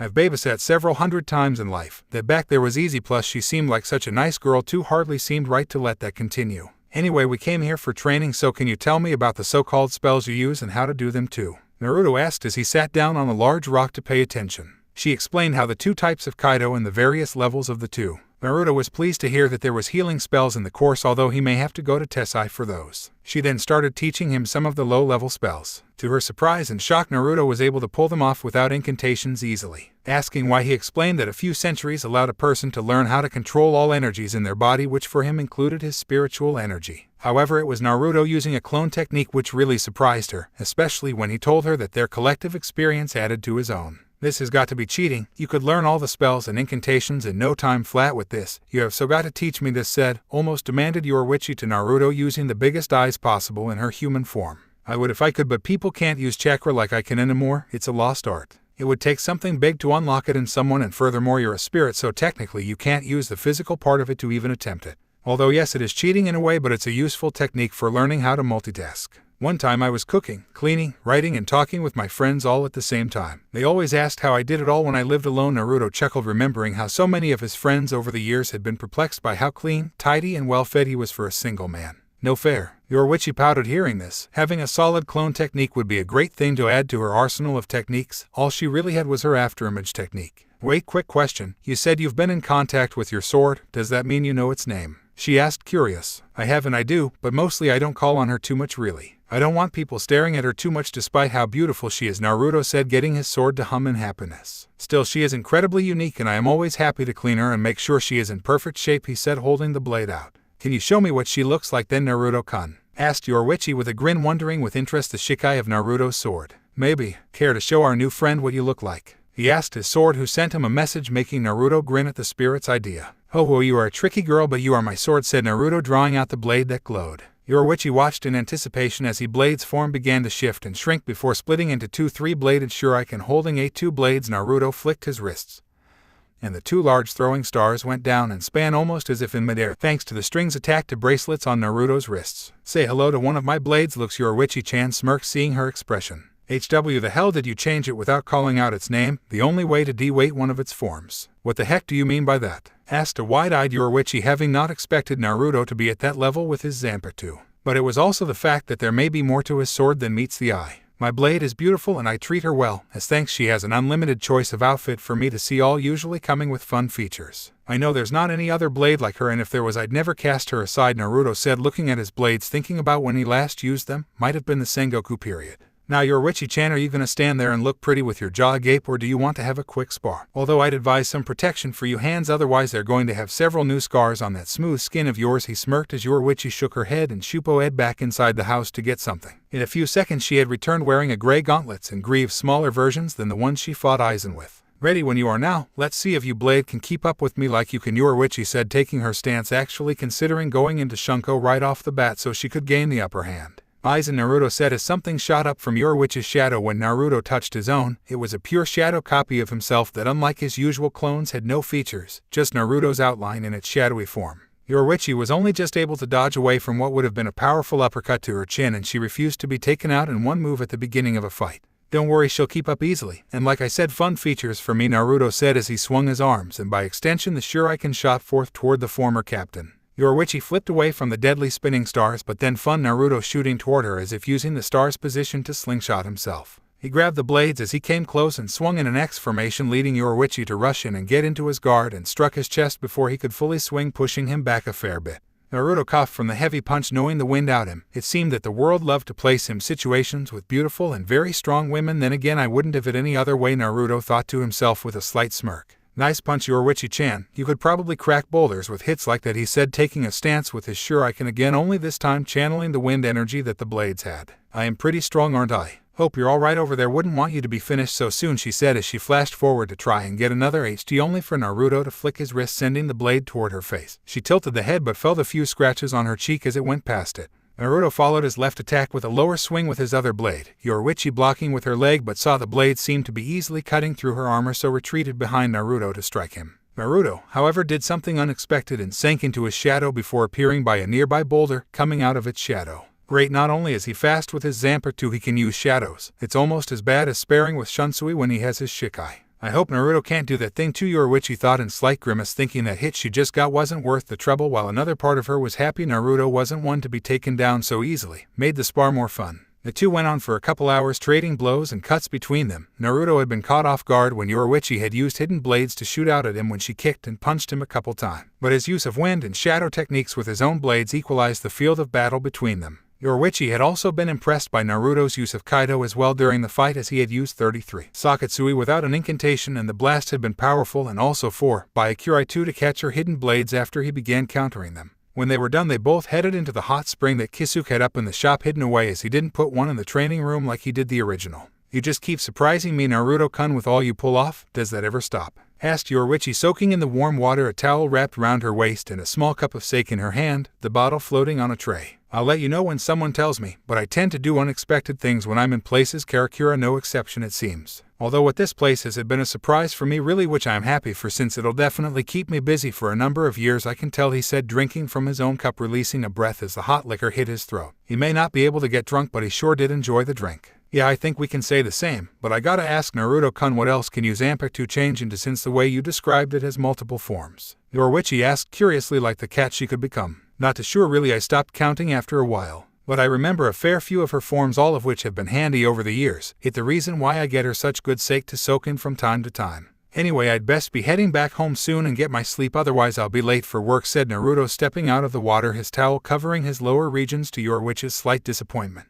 I'll be out in a minute, since some of the scars you got on my face haven't healed. I ought to smack you for marking my face, she said in a mock threat as Naruto picked up his sword from the side that had been dipped in a large sake cup. You can try, but I'm sure you'd rather have me kiss all the marks away for you, Yoruichi-chan. Or anywhere else it hurts right now, he said, chuckling as he slid the door to the room closed, leaving behind a red-faced Yoruichi in the tub, and it wasn't because of the alcohol. How the heck did he manage to do that? Usually it's me that gets under guys' skins, making them flush like schoolboys. Must be experience. Although this might mean war for the game of teasing now. A cat-like grin came in her face as numerous ideas hatched as to how to get Naruto to blush and sputter like a 15-year-old boy. X break X. As Naruto walked home at night, he was softly humming a small tune to himself, while Yoruichi was resting in his shoulder in cat form, her small head leaning against his neck like a pillow, another picture for the album. However, he stopped humming as he felt the pulse of Ryatsu and sped off to find the source. In next to no time, Naruto was in front of the Kurosaki residence, where he saw a young petite-looking woman leaning against a lamp post who had short dark hair. The more impressive sight was that his student Kurosaki Ichigo was dressed in the clothes of a Shinigami holding a ridiculously large Zanpakuto which he had used to kill a nearby hollow with ease. Somehow I think my life is going to get troublesome now with this. At least it's happening to him and not me. I pray Murphy's Law follows him instead of me for once, Naruto said, shaking his head as he quickly vanished from the scene. Makin at home, Naruto opened the door as Yoruichi stirred slightly. Naruto-kun, what was that feeling of Ryatsu before? She mumbled, lifting her head a little, only for Naruto to pet her head.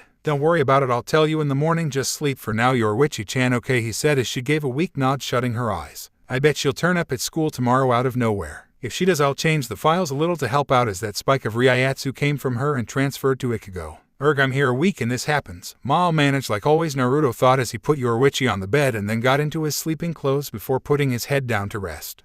As Naruto walked home at night, he was softly humming a small tune to himself, while Yoruichi was resting in his shoulder in cat form, her small head leaning against his neck like a pillow, another picture for the album. However, he stopped humming as he felt the pulse of Ryatsu and sped off to find the source. In next to no time, Naruto was in front of the Kurosaki residence, where he saw a young petite-looking woman leaning against a lamp post who had short dark hair. The more impressive sight was that a student, Kurosaki Ichigo, was dressed in the clothes of a Shinigami, holding a ridiculously large Zanpakuto which he had used to kill a nearby hollow with ease. Somehow, I think my life is going to get troublesome now with this. At least it's happening to him and not me. I pray Murphy's Law follows him instead of me for once, Naruto said, shaking his head as he quickly vanished from the scene. Makin at home, Naruto opened the door as Yoruichi stirred slightly. Naruto-kun, what was that feeling of Ryatsu before? She mumbled, lifting her head a little, only for Naruto to pet her head. Don't worry about it, I'll tell you in the morning, just sleep for now, Yoruichi-chan. Okay, he said as she gave a weak nod, shutting her eyes. I bet she'll turn up at school tomorrow out of nowhere. If she does, I'll change the files a little to help out, since that spike of Ryatsu came from her and transferred to Ichigo.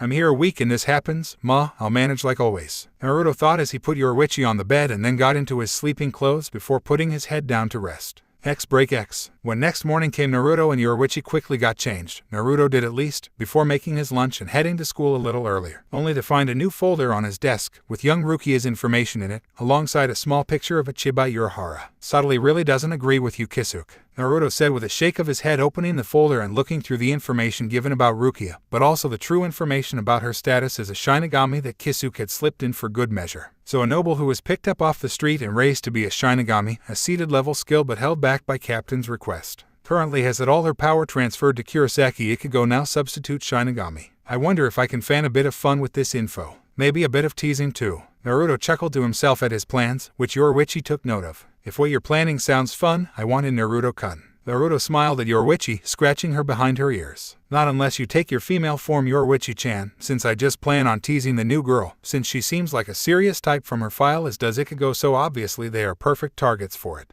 She nodded in agreement, her mind remembering Rukia's brother-in-law. Her adoptive brother was the same, always too serious, barely ever had fun unless I made him by stealing his hair tie and running away. She laughed at the memories of 100 years ago. She always had enjoyed making the usually stoic noble chase her. Well, if I know anything, something tells me we'll have to reveal ourselves at some point, so you can join in at some point or tease any of the group that hangs round with Ichigo. It's obvious that his leaking Ryatsu may affect the others when combined with my own leaking reserves. The cat hopped off his shoulder and onto his desk. I can wait a little then, just make sure they don't get used to your teasing before I get a chance to. Yoruichi held up her claws, saying this, not wanting to lose her own chance at teasing the girl and the orange-haired teen. She did take pleasure in that hobby. You could always just flash him. Even I can tell the boy is a bit of a prude, probably doesn't even have any dirty magazines under his bed like most boys, Naruto said, thinking how funny his reaction would be to the naked form of Yoruichi. Well, he's still pretty young by our standards, so it can only be expected, but I'm sure we'll get a good laugh out of it when it happens, said Yoruichi as the two heard the bell ring.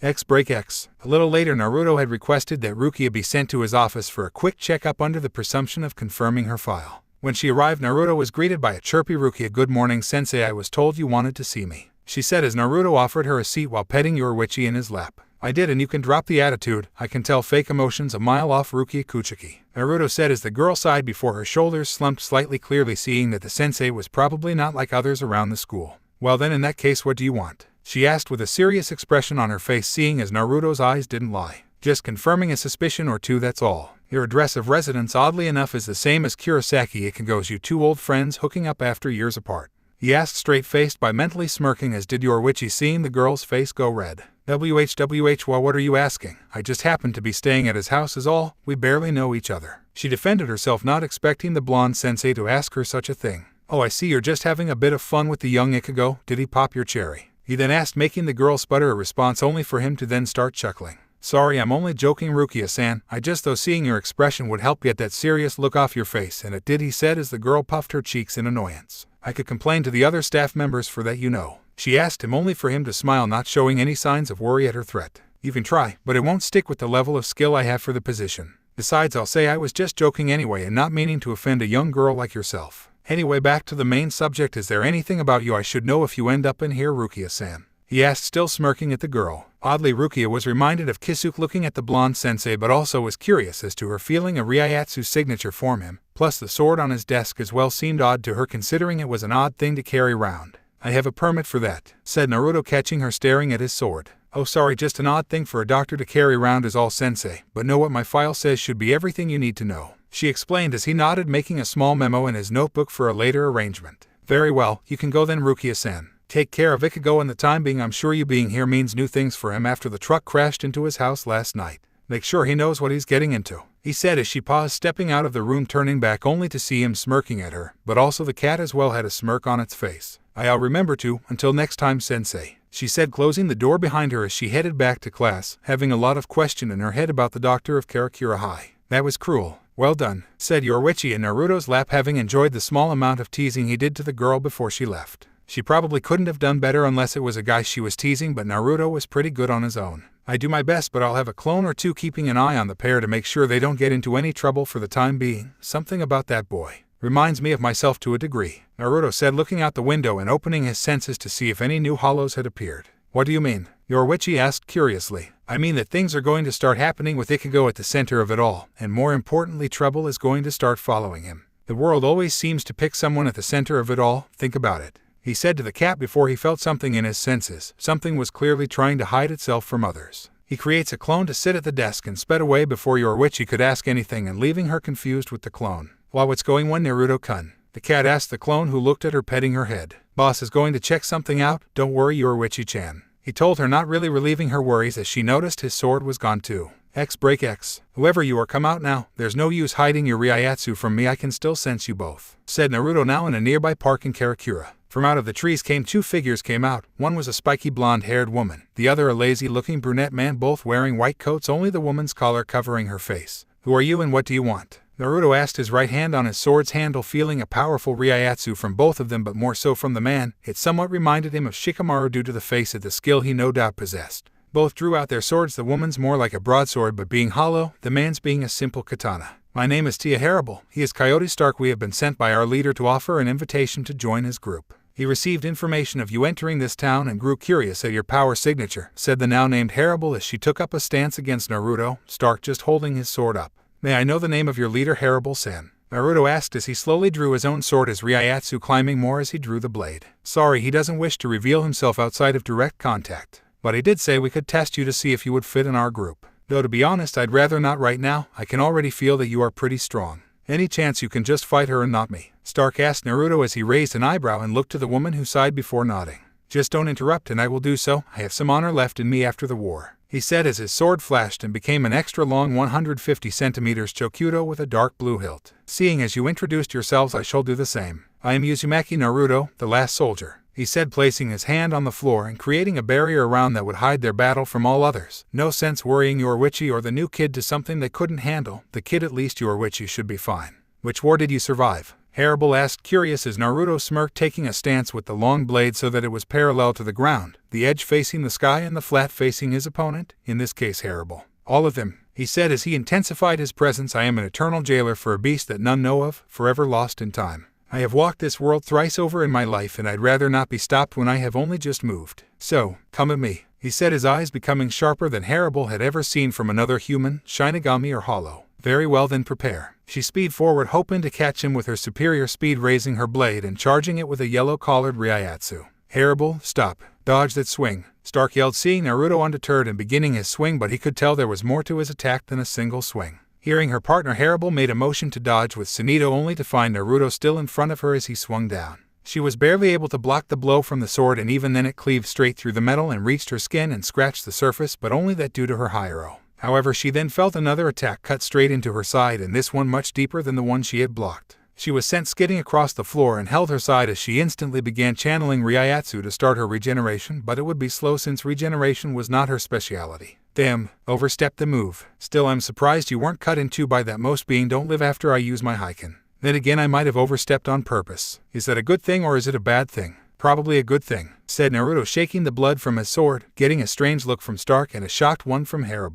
That attack. There was one swing but two attacks. How? Asked Harem as Stark had now gone over to her side to cover her. He'd rather not lose a comrade right now. I met a strange samurai at a point in my life. He created a technique to cut down swallows. Why, I never asked, but since a swallow changes the direction of their flight if they sense a change in the flow of air, he made this move so he could limit their escape and cut them down. It was well worth learning at the time, said Naruto, smiling at the memory of the samurai in question. That sword of yours. It's not the same as the one before it flashed. You sent it somewhere, said Stark, looking intently at the blade, readying his Ryatsu for a sudden attack if necessary. Ho, you noticed, did you? Impressive, not many see that part to the sword, Naruto said as he held out his sword, and at the tip of the blade there appeared a ripple in the air. Naruto held the blade as the ripple passed over the blade, the ripple giving off small sparkles of light before it reached the hilt, to which it returned to its original form. My Zanpakuto is a key to the true power of the blade. I mastered it so it looks as though it simply changes form. You're the first to actually see that in some time. Not even Nico-chan spotted it, Naruto said, giving a small laugh as he sheathed his blade.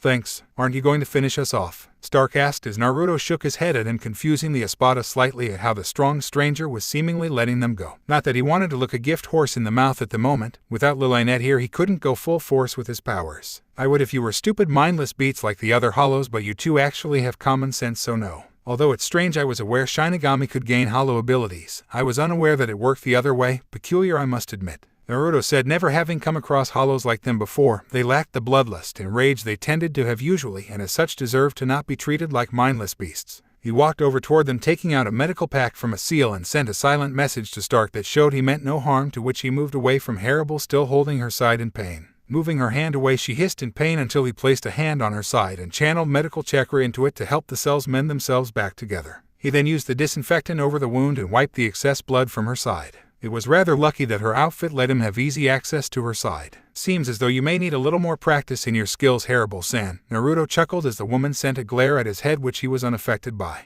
He merely smiled at her, but unlike her leader, his smile wasn't fake. Instead, it expelled feelings of warmth, which was odd to feel as a hollow. My apologizes for getting blood on your clothes, but these things happen. And I'm afraid I'll have to reject the invitation from your leader. If I'm right, your leader is someone I could never trust and would throw your lives away on a whim, so I apologize for all the trouble, he told her, standing but not before placing a small kiss on her forehead, surprising Stark, making his mouth open in shock. I make it my business to offer my enemies a chance if I think they deserve it. When you see the truth, come and find me. You and any who are smart like you two are welcome to join me, and I hope we meet again under better terms next time, my lady, he said, stepping away from the dark-skinned woman, now very thankful her collar and mask hid her bluish after the blonde had kissed her, something she had never experienced before. We may not be able to accept, but thanks for the offer, Uzumaki. Until next we meet, said Stark, snapping his fingers, making a black portal open behind them and helping Harem to her feet. Why do you offer us this chance? Harem asked him before she stepped through the Garganta. Because I can. Life is full of choices, and this is mine right now, so farewell. He vanished in a swirl of leaves, leaving the two Espada behind. Aizen-sama won't be pleased about this. The guy wants nothing to do with him and is much stronger than both of us. This will not be nice. Lilynette's gonna hit me for this, Stark groaned, walking through while Harem's mind considered the offer for her and her Fration.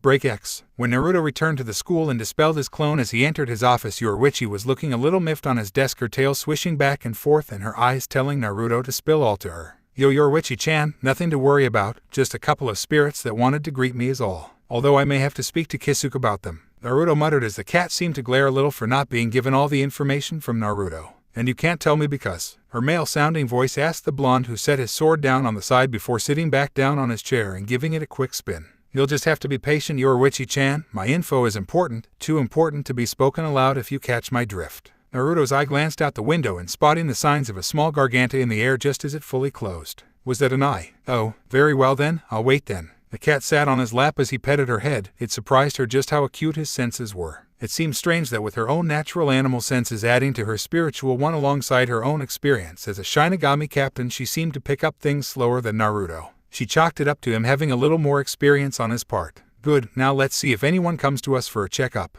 Naruto muttered, opening his door and looking along the corridor, not seeing anyone but definitely heard giggling at both ends. If you aren't injured or ill, please get back to classes," he shouted as he heard the scrambling of feet as the girls began running away from being caught trying to sneak into the office. "Ah, youth, so full of hormones they'll stalk a man like a lion does its prey, and scary as hell in some instances." Naruto chuckled, thinking of the conventions he'd been to entertain himself as he traveled. If America did anything great, it was certainly its comic book conventions. Girls like to play, I know I do. Although some like to be stalked or even taken care of, but those are rare really. Plus, a girl looking for someone to take care of her must have had a pretty bad life or is really cute, but that's just my preferences. The cat shrugged its shoulders and Naruto blinked for a moment. "Knew it," was all he said as he made a mental note over girls when around Yoruichi and that hot women she knew she was probably friendly with, if not to a more intimate fashion. Break X. After school had finished, Naruto began walking Orihime home. "So what are you buying for tonight, Orihime-chan?" Naruto asked the girl, his hands behind his head, still wearing his lab coat since it looked good and cool on him. Yoruichi had agreed and had decided to go visit Kisuke to check up on the man and possibly torture him by reading one of his confiscated books in front of him. "Onion, banana, beef and gelatine, that sound good?" she asked back to the blonde, who smiled. "Sound great, Orihime-chan. I'm happy that we ended up being neighbors and good friends so fast. Plus, with our cooking style, we can guarantee yummy meals every day." The girl jumped up with joy. "Hey," she cheered, hearing him. "I'm happy you're my friend too, Naruto-kun. With you around, it's not as lonely at home after school," she said, smiling as the two began to cross the road. Unfortunately, one driver thought he could run a red light and keep accelerating toward the crossroads even though only a couple people were crossing. When Naruto heard the noise, he looked up to see the speeding car and grabbed Orihime, holding her to his chest and turning his back to the car, who, seeing Naruto there, slammed on the brakes, coming to a stop, but not before knocking Naruto and Orihime over to the side. Although the two seemed to be jerked by something, catching the attention of many around them, including Ichigo, Rukia, and Tatsuki, who had been catching up after cleaning the room. "Naruto, Orihime," Tatsuki shouted at the two, seeing them roll across the ground. She ran over before seeing the car speed off. "Hey, jerk off, come back here and take your punishment for that," she shouted as Naruto opened his arms and saw that Orihime was grasping at his shirt. "Hey, Orihime-chan, it's all right now, we're safe," he said, getting to his feet with a slight groan and pain from his back and legs. "Although I'm going to need a couple drugs after this. Good thing I have a prescription notebook." He chuckled as Tatsuki, Ichigo, and Rukia came over. "Hey, are you two all right?" she asked, concerned for her friends. Naruto was a decent guy and looked after Orihime without any perverseness on his part, plus he was now a shield against Orihime's concoctions. Still, the two had been hit pretty hard by the car. "That was a hard crash there. Do you need to go to a hospital, Naruto-sensei?" Ichigo questioned before he saw Naruto stretch his back out, realigning his bones. "Not that anyone could see. Nah, I can diagnose myself well enough. I just need to see to these bruises forming on my and Orihime's legs here," he said, gesturing to his leg and Orihime's, while Rukia's eyes narrowed at them and thought, "That doesn't look like a mark from the car. It's more like a halo attack," she thought mentally before turning to Orihime. "Orihime-san, are you okay?" she asked as the girl nodded. Yes, Naruto-kun covered me from the car, so I'm not injured." "Thanks, Naruto-kun," she said, a little nervous for his actions. "I'd do it for any of my friends." He smiled as Orihime put on her own as she should. His sad face didn't suit an upbeat girl like her at all. "Okay, now, come on and let's head to the store. See you later, Tatsuki." Naruto waved as he led Orihime away and toward the store before looking to his leg for a brief moment. "That halo, its signature has a similar feel to Orihime-chan. I'll have to be careful tonight, it seems," Naruto thought. The two of them made it home and got inside. Orihime went to the freezer to get an ice pack for Naruto so as to relieve the pain, which had pretty much healed already, but he needed to make his acting believable. "Will I get to fight?" his sword asked, as Naruto mentally smirked. "You already had a nice fight today, don't be greedy now," he said as the spirit chuckled. "I'd hardly call you flirting with that female halo a battle. It was over in one move. And don't think I didn't notice the fact you purposely overstepped the move," she said in a slight scolding tone. "Nothing gets by you. Fine, I admit I didn't fight properly, but in my defense those two seemed nice. Their aura weren't like most hollows or typically bad people. They were more like Haku, following someone who gave them some sort of peace." Naruto's memories of the girl sprung to mind and how similar the girl and the man's eyes were. The only difference was that Aizen was nothing like Zabuza. "You and your soft heart. Well, I guess it wouldn't be you if you weren't like that." His spirit chuckled before the chuging of a large bottle could be heard. "That presence from earlier will come after, you know." "Yes, I know, but that boy Ichigo. He's a Shinigami now, so I'll let him deal with it. All I will do is protect Orihime-chan from what I believe is after her." Naruto replied back. "Letting the boy grow then, fair enough I suppose. Plus, if I'm right, the hollow that helped push us when we nearly got run over is connected to Orihime. Ichigo will need to have the will to do what's right." Break X. Later that night, when Naruto, Tatsuki, and Orihime were eating, the hollow ended up attacking them. Naruto didn't use his sword as he felt Ichigo's spirit nearby and didn't want to reveal his powers too soon, so played possum. He was worried for Orihime, but when he saw that it was her brother that had now become a hollow, he knew he couldn't help, as it was now an issue for his friend and Ichigo. The orange-haired boy managed to fight off the hollow despite its relation to Orihime and eventually convinced her brother Sora to kill itself with the Zanbatsu. Orihime had been forced to forget the incident, but Naruto could tell she had changed from the incident. She now didn't look at her brother's shine with a smile of regret. After that, Naruto was contacted by Kisuke and he told where to find Shinji and his friends, so creating a clone one morning and sending it off to work, he followed the directions to the warehouse with snacks and such in hand. "Yo, I was told where to find Shinji and his ragtag friends," Naruto shouted as he noticed a powerful field around the warehouse. A small patch opened by the door, letting him head inside. Once he did, though, he found himself dodging a sandal aimed at his head. "Oi, who you calling a ragtag, you dumb blonde?" A young voice called out, sounding quite annoyed. Looking, Naruto saw a short blonde girl with pigtails, freckles, and a sharp tooth sticking out of her top lip. Her katana was draped across her back and her face was also annoyed by the looks of it. She seemed to be trying to set his head on fire with her eyes. "Aren't you blonde too? Where's Shinji?" Naruto asked with a tilt of his head. "Up here, Naruto." The toothy, grinning man smiled from a small perch. "I see you met the midget." Shinji then was subject to the sandal hitting him in the face. "OWW Hiyori, what do you think you're doing, you monkey?" "Shut up, you idiot. Who is this fucker who you got Hachai to let in?" As she asked the question, Lisa flashed next to Naruto and grasped his hands. "Oh, Naruto-kun, you're here. Thank goodness. I wanted to ask you something," Lisa said with her usual face but with an added smirk and somehow sparkling eyes as she gazed at him. The look of a fan of Ika. "And what might that be, Lisa-chan?" Her answer was to grab his head, unbutton a couple of her shirt, and shove his head in her cleavage. "Can we do the scene from chapter 35? She asked sweetly as Naruto enjoyed the small comforts of being a writer. "Hey, stop smoothing him with your tits. I want to beat his ass," Hiyori shouted as Lisa patted his head. "At least I have tits, and no, I have the author of Ika in my arms, and I'll be damned if I don't see if he has the skills to back up his writing. Come with me, Naruto-kun," she said with a straight face, letting him go. She dragged the grinning Naruto, only to be blocked by Rose and Love, who held their books out to Naruto. "We are not worthy. Sign our books, Naruto-sama," the two said in unison, and Naruto's hand worked on autopilot as he signed both books, making the two Vizard high-fived in success. "This whole thing is embarrassing," muttered the white-haired member of the Vizard named Kensei, while standing next to him was the green-haired Mashiro. "The books aren't that good," says someone who can't see the beauty of Naruto-sama's writing. "Lisa, please inform us if he has the bite to back up the bark," Love called as Lisa gave him a thumbs up in agreement. "Is Lisa gonna make whoopee with Foxy-kun?" Nashiro asked, referring to how Naruto's features gave him a slight fox appearance. "She's trying to, but I doubt Hiyori's gonna let her." True to Kensei's word, Naruto had to get out of Lisa's grip and jump to the side to avoid the slash from the blonde midget named Hiyori. "Hey, easy there. What did I do to deserve this kind of treatment?" Naruto asked, unsheathing his own sword just in case. He never liked the rage-filled eyes on a woman, especially ill-tempered one.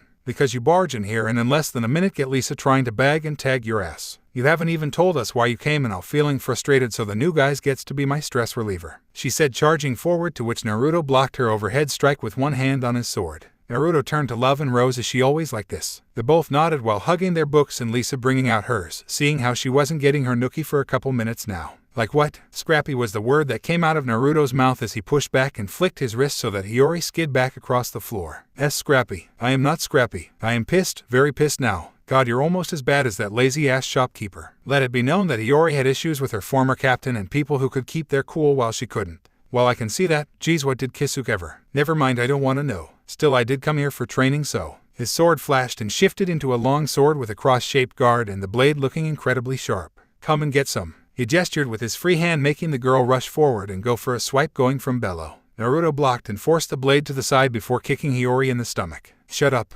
Charging again, Hiyori was blocked with ease. "God damn it, stop blocking and fight." Naruto just tilted his head in confusion. "I am just not taking an angry opponent seriously. If I do, it ends, and take care of your sword before it gets another cut," Naruto told her, making her stop and look at her Zanpakuto and seeing a small cut where Naruto had blocked her strike. "What the hell? How did you do that?" she shouted, moving her hand to her face. "You know what, never mind, I'm gonna make you fight properly, or at least have the satisfaction of kicking your ass." Pulling her hand down, forming a white mask that had a horn and sharp teeth. "Oh, so that's the mask you can pull. Suits you," Naruto said, jumping to avoid a Zero Blast from the girl. Shinji, is there a better place to fight the girl when she's like this?" he asked, deflecting another blast using both hands on his sword, cutting the beam in two down the middle, enjoying the shocked expressions. The large pink-haired man snapped his fingers, creating a barrier around Naruto and Hiyori and making an opening in the floor that Naruto figured was the answer for the room problem, so shot down it with Hiyori on his tail. Once down, he found an area similar to the one under Kisuke's house.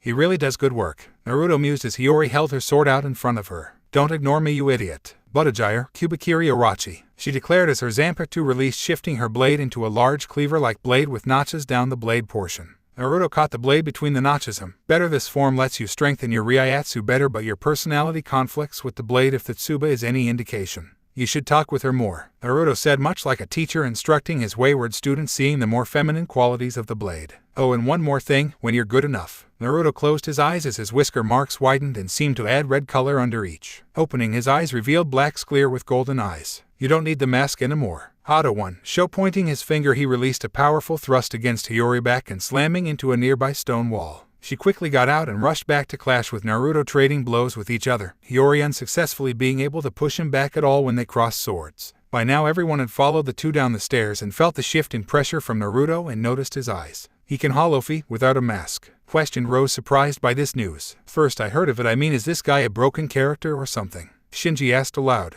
And he hasn't even called out the name of his Zanpakuto, yet it's changed, which means he probably has Bankai. What's next? Breathing fire. As if Kami was fucking with Shinji, Naruto opened his mouth to breathe, put black flames at Hiyori. She released a Zero to defend and sustain the blast and made a fire go around her instead of directly on her. He's not taking her seriously, is he? Rose asked aloud, and Love nodded, as did Kensei. No, the expression on his face doesn't show distress at all. He's not worried one bit by the looks of it, and he might even be trying to teach Hiyori a lesson. Kensei mused, getting a nod from Love, who adjusted his shades. I know, he could have finished this in 2 or 3 moves. Maybe one now that he hollow feet as well. Wonder how he does it? Love questioned as they got comfortable on the surrounding rocks, aside from Hachai, who was in charge of the barrier. Hiyori let out a breath at the heavy amount of Ryatsu she needed to divert the black flames. It seemed they had properties similar to Zero, but it was more fluid than what she and the others fired. She'd compare it to some of Rose's techniques. Not bad, but lacking in finesse. Then again, that describes you quite well. Naruto's hollow-feed voice came out with a throaty chuckle before he shifted his blade into a wooden kendo sword that had no guard on it.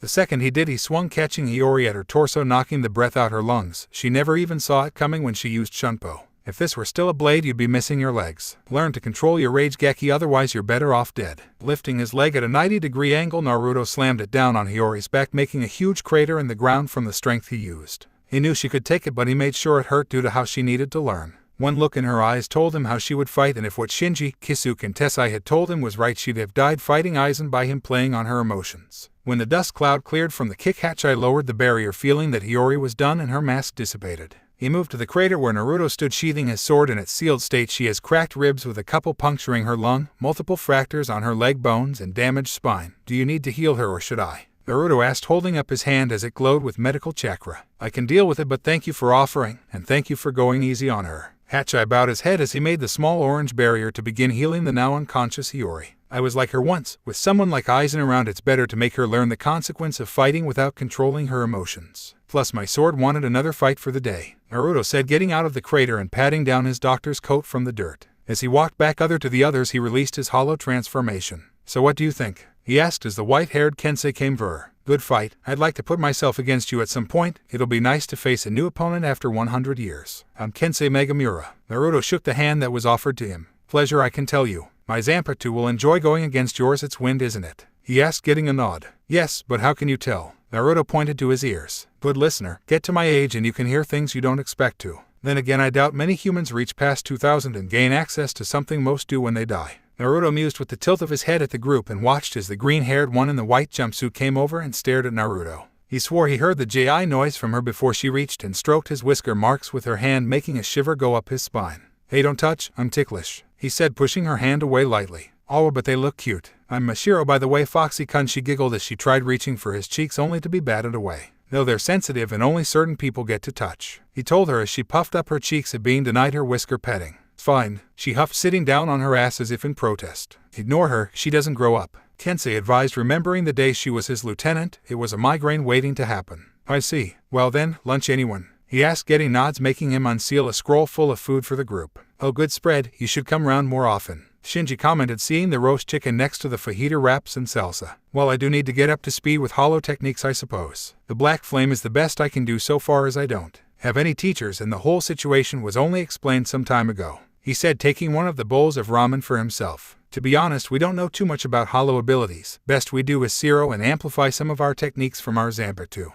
Naruto's shoulder slumped. Well, that sucks, doesn't it? Oh well, training with Nico-chan will have to do, plus learning Kaido is pretty fun. Wonder what would happen if I combined with Jutsu. File that later for experimenting, Naruto muttered to himself as he felt something soft on his back. Hey Lisa-chan, I still want to practice that chapter, but for now I'll wait and see about getting what I need for a couple others. And you brought ramen, and it's still hot? She questioned, smelling the broth. I have seals which keep things suspended in the state I store them. It's great when traveling or planning tactics, as I have a technique which is perfect. He told her, slurping up some more noodles but with her snagging the ends and attempting some Lady and the Tramp action with Naruto. He bit his noodles and gave Lisa a small smile and wink as he denied her his lips. Teasing could be so much fun with beautiful women, gave them the view from the other side. Break X. Around the same time in Sarite, the members of Squad 12 Research and Development Department were still reviewing the strange power signatures that they had picked up in Karakura Town a few days ago. The third seed Akin had been overseeing the data collection and review but was a little frustrated by the fluctuating signature they had a sample of. The Lieutenant Nemu Kuritsuchi came behind the man and tapped him on the shoulder. Mayuri-sama wishes to know what information you can offer from the spirit signatures. She told him with her blank face and gentle tone. Sigh. The first one appears to be a strong hollow signature ranging from a third seat to low captain level, but the twin signatures didn't seem to be fighting, merely scouting if I am guessing right. The second signature, it's a plus, but the conflicting energies in its signature don't make any sense. He brought up the file on the screen showing the outline with 4 different graphs showing th different powers. These 4 act together at the same time. One is Shinigami level, but a conclusive reading couldn't be obtained in time. But the flash registered at lieutenant level but for an instant, so it could be wrong. In my honest opinion, this is either an anomaly on the readings due to recent activity or something R&D has never encountered before. He transferred the data to a portable memory device and handed it to Nemu. Please give my apologize to Teicho for my lack of significant data. Nemu took the device and placed it inside her Shinigami robes and nodded her head. I will do so. She left and headed immediately to her father, Creator's office, and headed inside and bowed low. Mayuri-sama third seed Akin has given his finding on this. She handed him the device and he inserted it into his main monitor and brought the data on screen. The creepy-looking scientist of Squad 12 looked over the data with a growing grin. Interesting. I'll need to cross-reference some of this to see if there is anything in the records for a power signature like this and maybe if such a person can be created. He looked to his creation holding his hands up. Imagine the possibilities of having soldiers with integrated powers, the implications. The man started typing away on his keyboard to try and extrapolate information from the data. Nemu, though having not being told not to say anything, repeated the information regarding the spirit signatures at the lieutenant's meetings, which of course got attention from a number of the captains, which led to Sateicho Yamamoto calling the captains together for a meeting. When all 13 captains were called together, Yamamoto slammed his cane against the floor, drawing everyone's attention. I have this meeting together due to a recent discovery from Kuritsuchi Teicho. Speak now to the other captains. He ordered in his wise but tough voice. I'd prefer if I had been allowed to study the data for more time. But it seems my lieutenant couldn't keep her mouth shut, stupid girl. Regardless, rather recently our scanners looking over Shinigami Rukia Kuchiki current assigned town, Karakura Town, we picked up strange energy readings. There were 3 signatures, 2 of which had both Shinigami and hollow powers, which could be a result of the betrayer Kisuke or Hara. Some of the captains frowned, remembering the nice captain who had been accused and convicted of crimes against the Sarite. It went unnoticed the tiny twitch of the lip that came upon the glasses-wearing captain, Aizen Sasuke. Anyway, the second signature, which is more important, the second had hollow, Shinigami, Quincy, and unknown energy source inside him, all mixing and in harmony with each other. It should also be noted that this signature is a plus and on a flash reading was at lieutenant level Ryatsu. There were a couple gasps across the room, hearing an impossibility as human that was alive having access to the powers of 3 factions as well, an unknown one. Is this human to be a perceived threat? Asked the young captain of Squad 10 Toshiro Hitsugeya. His small stature certainly stood out at the captain meeting, but he was a captain nonetheless. He only wished his lieutenant could be as serious as him. I have no way of knowing of such a thing, therefore I request to send someone to gather information at a closer range. I'd suggest sending a lieutenant due to the initial reading and offer my own if Sateicho allows it. The painted-faced captain offered, with others considering their options. Sateicho, I argue sending Kuritsuchi Teicho. She may be influenced by her captain to capture the unknown person who we know nothing about and may not be a threat. Said the captain of Squad 5 Aizen, a member of the Squad 12 would not do well in Karakura with his plans. You know, I second that. Don't want this guy or gal to be running after we try and crack him open. Said the fixed-faced captain Jin Ikamaru. And perhaps my lieutenant could be sent out as whatever this signature belongs to, may be just a wandering soul that has been altered. The soft voice of Anohana Ritsu, captain of Squad 4, spoke out. Anohana may be right, but to go alone may Ntio be best. Nanoa-chan could go with her. This suggestion came from the bearded captain wearing a pink kimono over his robes, Shunsui Kaioraku, captain of Squad 8. His suggestion may have an ulterior motive, as he wanted to relax in his office without constant nagging or confiscation of sake. Each captain gave their input on their lieutenants except Squad 11 due to obvious reasons, and eventually Yamamoto heard enough and slammed his cane down. Enough, I have made my decision. For this mission to the human world to investigate this possible new being, I will send the lieutenant of Squad 10 Rangaku Matsumoto. Hitsugeya Teicho, you will inform her the parameters of her mission before she leaves to investigate the matter. Is that understood? Yes, Teicho-sama, I will do as ordered and send her as quickly as I can. The young captain replied, both a little happy at his temporary reprieve from his lieutenant and also worrying that she may act as her usual self and forget her mission once on Earth. Meanwhile, in the Squad 10 barracks, a busty blonde lying on the couch in the captain's office sneezed and also felt a shudder. I feel like something good will be happening soon. Yeah, for me. Wait, why is there a draft? Looking down, she found her generous chest had fallen out of her robes at some point. Not again. Yawned. Naruto let out the sound as he began to wake up. He'd ended up staying with the Vizard group, making sure that his clone was working fine before spending the night. He didn't want to leave Orihime on her own. He had gotten memories from an extra clone the former had made, telling him the wonderful trifle with beef and garden peas she ended up making, having wanted to experiment with Western cuisine. For him, though, he'd ended up drinking with the other guys and discussing his books to the two male fans, much to their delight. Eventually, though, both the food and the booze tired them out, so they settled down for the night. Turns out Kisuke had built them a small area for living close to the stairs in the training area. Made sense, as he doubted they'd live in the wrecked building for 100 years without proper bathrooms and stuff. Opening his eyes slowly and letting them adjust to the manufactured area's light, he noticed that while he was on his back, and if he was right, Lisa's room, due to the collection of Ika. Trying to lift his body made him realize that he currently had two bodies cuddled up to him, and saw that both Lisa and Mashiro were holding his arms wearing nightwear. For Lisa, she seemed to have a perverted streak which attested to the white top and bloomers she was wearing that hugged her body very snugly, although she clearly didn't have a bra on underneath due to her nipples poking through the fabric. Mashiro, instead of her one-piece suit, was wearing a black shirt and green panties. She was also rubbing the bottom of her face against his cheek. How did she end up sleeping in here and grab me without noticing? She must have wanted to touch my whiskers again, he thought as he made a clone and substituted himself with it, leaving the clone on a smile as he wrote a small note and found Hachai, who seemed to be meditating, to let him out of the warehouse and head home to walk him neighbor to school. The large man told him to drop by again soon so he could teach him a little more in Kaido, having been part of the Kaido Corp. It was still early, so no one would notice him hopping over rooftops and make his way into his apartment and dispel that clone. Well, I need a shower, then I'll make breakfast for me and Orihime-chan. What to make, though? Naruto mused, walking into the shower and finding a naked Yoruichi already there, currently washing her beautiful body. Damn, morning to you too, and thank you. Care to join me? She asked with a small wink and grin, more cat-like that her other form could possibly have. The fact she swung her hips a little made Naruto think this was going to be a good day, but he wasn't about to be outdone in this little game. I think I will, but I have a job and breakfast to make, Yoruichi-chan, so switch to cat form, otherwise we won't leave this room for 5 hours. The woman blinked before turning her head to the shower and shifting to cat form that now had a very red face, seeing the lust-filled grin on Naruto, and believing him when he said 5 hours. Very well, but I want details on what you did with the Vizard last night. All we did here is help Orihime with her homework and watch some TV. She told him with her masculine cat voice as she hopped onto her towel on the side and watched as Naruto striped off and took in all of him. I will, but try not to drool too much while you stare at me, otherwise I might have to install a lock for here. He chuckled, stepping into the shower and turning down the heat a fair bit, as he had technically gone from being in bed with two beautiful women to walking in on a showering goddess of speed. I can pick locks with my claws, she said in passing as she laid her head on her paws. X break X. Up above, Karakura Senkeiman opened, allowing a Jigokucho to come through as well as a Shinigami. Rangaku Matsumoto, lieutenant of Squad 10, who had been given an easy assignment along with all expenses paid for her job in the human world. The expenses part she didn't need to ask for, so she was very happy as she looked down at the town.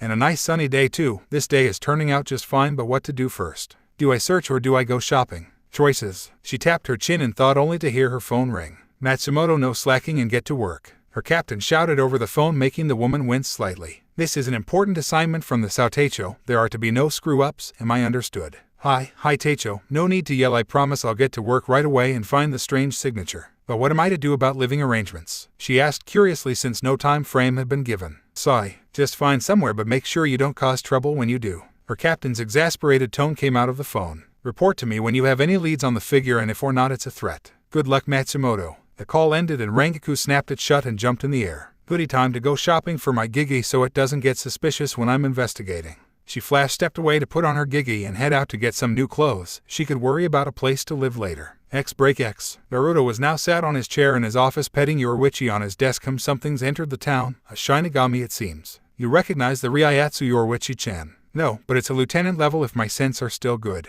Wonder why they're being sent. Did you do anything recently, since I doubt they sensed Ichigo's power transferal yet? She wondered aloud as she had no reason for why they'd sent someone. Well, I may have used a little of my power a while ago, but it was only for an instant. They could be just investigating. Pushing on his chair, he moved to his files. They won't find me, though I am a master of controlling my energies unless I need them, and no one knows what chakra is, so unless they know exactly what they are looking for, they are stuck. From behind his files he pulled out some manga. Makes sense. What you reading? she asked, hopping onto his shoulder. Has boredom already set in when no one is getting hurt? A little, but what can I say? Plus I like Reborn as a series, makes me think of ways of training people if I get a chance to do it, he said, turning the page on his volume 4. My offer to do something fun is still up, all you need is get me an outfit. Naruto shook his head at the cat and let out a mirthful chuckle. Nah, I think I can wait a little before my boredom becomes so much that I need your touch. Still, I'm very sure it will be worth it, my dear Nico-chan. He scratched her ears, earning a long purr from the cat. Oh, you are very good. She managed to get out as Naruto hit the sweet spot, making her legs feel like jelly. Yes, I am, he said while reading his book. I wonder if I can get a small snack before lunch. Guess I'll find out, he said to himself as he pushed out of his office while still on his chair. It thankfully had wheels, so he didn't have to get up or put down his manga. A number of the classes heard the squeak of his wheels as he passed by their rooms and spotted that blonde hair in the window of the doors. All the while, though, Naruto was tracking the new Shinigami through town. With only the Vizard and Kisuke's group, he had not properly met any Shinigami in person. Wonder if it's a male or female. My money is on female. Your luck seems to work like that. His sword told him as she hung from her shoulder strap bag. That is, if I had money to bet, although I'd rather spend it on something better like that. Good sake. I get you, good sake, remember. But you're probably right, you tend to be on a majority of cases. Any bets on her Zanpakuto, male, female, or other? He replied to his sword as he wheeled to the shop and spotted some of the snacks available. I'll go for female again, and from what we sensed, part animal, not sure what though. Naruto paid for his chips and sweets that he might add to his lunch if he was feeling it, and waved thank you to the shopkeeper before wheeling back out. The woman behind the counter giggled at the unique teacher. I will say, dog, don't know why, but I feel it's fog. Naruto said for his guess, this could turn into a fun game if they kept meeting new Shinigami. In that case, I'll say cat. What do I get if I'm right? His sword asked as Naruto opened his chips and placed one on his tongue. Prawn cocktail is a good flavor for that nice tongue tingle. Weekend out in spirit form while training with your Witchy-chan and the Vizard, but no saying your name, though we want to keep that secret. He offered to her as she mulled it over. She liked her name, as did he, but considering the chess master behind the scenes, it might be for the best. Okay, then when we meet the Shinigami, connect to her Zanpakuto and we'll confirm, she told him as he heard the bell ring signing the end of class. As it happened, he was passing by Orihime's class as the bell rung and spotted her as she and her friends came out to find him still on his chair. Yo, Orihime-chan. He greeted her as she smiled back. Hi, Naruto-sensei, how come you have those snacks even though you made lunch today? She asked, still having the bento he'd made her for the day. Guess I forgot how close to lunch it was. Care to join me for it though? He asked, getting a nod from the girl. Then hop on my chair and we'll speed of two, good food and company. Orihime sat on the back of the chair and grabbed Naruto's shoulders as he pushed off in the direction of his office. If anyone else wants to join, feel free, but there's no room on my chair now. Naruto called back to the others of the class, who either giggled or were wide-eyed at the school doctor's behavior. Oh, he's kinda weird. So Ichigo, we heading up the roof? The young teen Keigo asked, not noticing said orange-haired teen heading in the direction of the doctor's office with Rukia, Chad, and Tatsuki following. How'd Ichigo? Before he knew it, he'd been left behind without much thought. Hey, where did everyone go? When they got back to the office, Orihime and Naruto said about adding his purchased snacks into their lunches to enhance their flavor, and they did so perfectly. You know, I never tried pork with chips before, and I'm glad I have now though. What do you think, Orihime-chan? It's really tasty, but I think it needs mitarashi sauce, Orihime suggested, nibbling on the cutlet with the chips on top. Do you have any in your room? In response, he pulled out one of his drawers and took out a bottle of said sauce. The drawer was empty, so I stocked it with a couple sauces and spices for lunch. Plus, some spices are good for rousing sleepy students who need a little energy. May not be the best, but it works all the same, he told her, letting her use the bottle. There was a knock and his door slid open and both unique eaters saw some of the others. Oi, Naruto-sensei, the offer to join you still open? Ichigo asked, with Rukia attempting to give a subtle glare at Naruto for the other day's teasing. Sure, Kurosaki, take a seat or a bed, whichever you fancy, same to the rest of you, Naruto said as they came in and took their spots, Tatsuki joining Orihime on one of the beds while Ichigo took the other, with Rukia joining him but at the opposite end so Naruto wouldn't be able to tease her, and Chad taking the bench and leaned his back against the wall. So how were your lessons? Still as dull as my school days? Naruto asked, adding sauce to his meal now. A little. Tests are coming up soon, so we're stuck reviewing some of the old work. Feels like deja vu from when we heard it all the first time, Tatsuki told him, with the boys nodding in agreement. What were you like at school, Naruto-sensei? Rukia decided to ask the enigma that was Naruto. This might surprise you, but dead last in rankings, he told them without shame, although if you saw his college results you'd probably accuse him of lying. Most information went through one ear. Wasn't until I got older that I learned a much better way to study. No way, I guess people can surprise you no matter how confident they look, Tatsuki said as she ate the bento her mother had made for her. Very true, like how little Rukia was a stuttering mess when I asked her a few questions when she arrived for a quick checkup.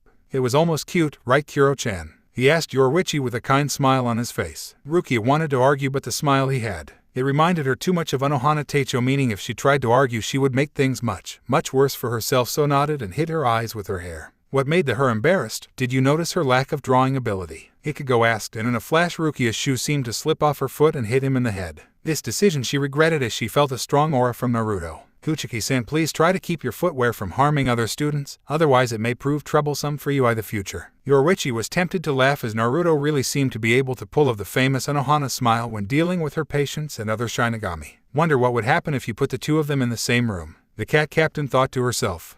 Break X. School ended without incident and Orihime went ahead with Tatsuki while he went to the stores to pick up some groceries as well as find the Shinigami. The Shinigami did hide their Ryatsu but only enough so hollows wouldn't be attracted. His search led him to a nearby clothing store where walking out was a woman looking to be perhaps Yoruichi's body age. Long and wavy blonde hair, blue eyes, full lips, and a beauty mark located under the right side of her mouth along with a figure that not only rivaled Orihime, but surpassed it in terms of bust size if his eyes weren't failing him. She was in a blue short skirt and white shirt that had the top buttons undone, exposing a fair bit of flesh to many. Under her arms were a number of bags, too many for her to hold if he was honest. Excuse me, miss. He called over to the woman, do you need help there since those are a lot of bags? The woman smiled and nodded. Yes please, I didn't think there'd be so many cute outfits to buy and I kinda ended up like this. Naruto took some of the bags, letting the woman give him a once-over with her eyes. Cute face, handsome body, well-kept appearance, gentleman. Yet another reason why this is a good day. La shopping spree, huh? Done that myself a couple times. Is there anywhere I can help you bring these to miss? He fished for a name while subtly letting his blade contact the Shinigami's Zanpakuto.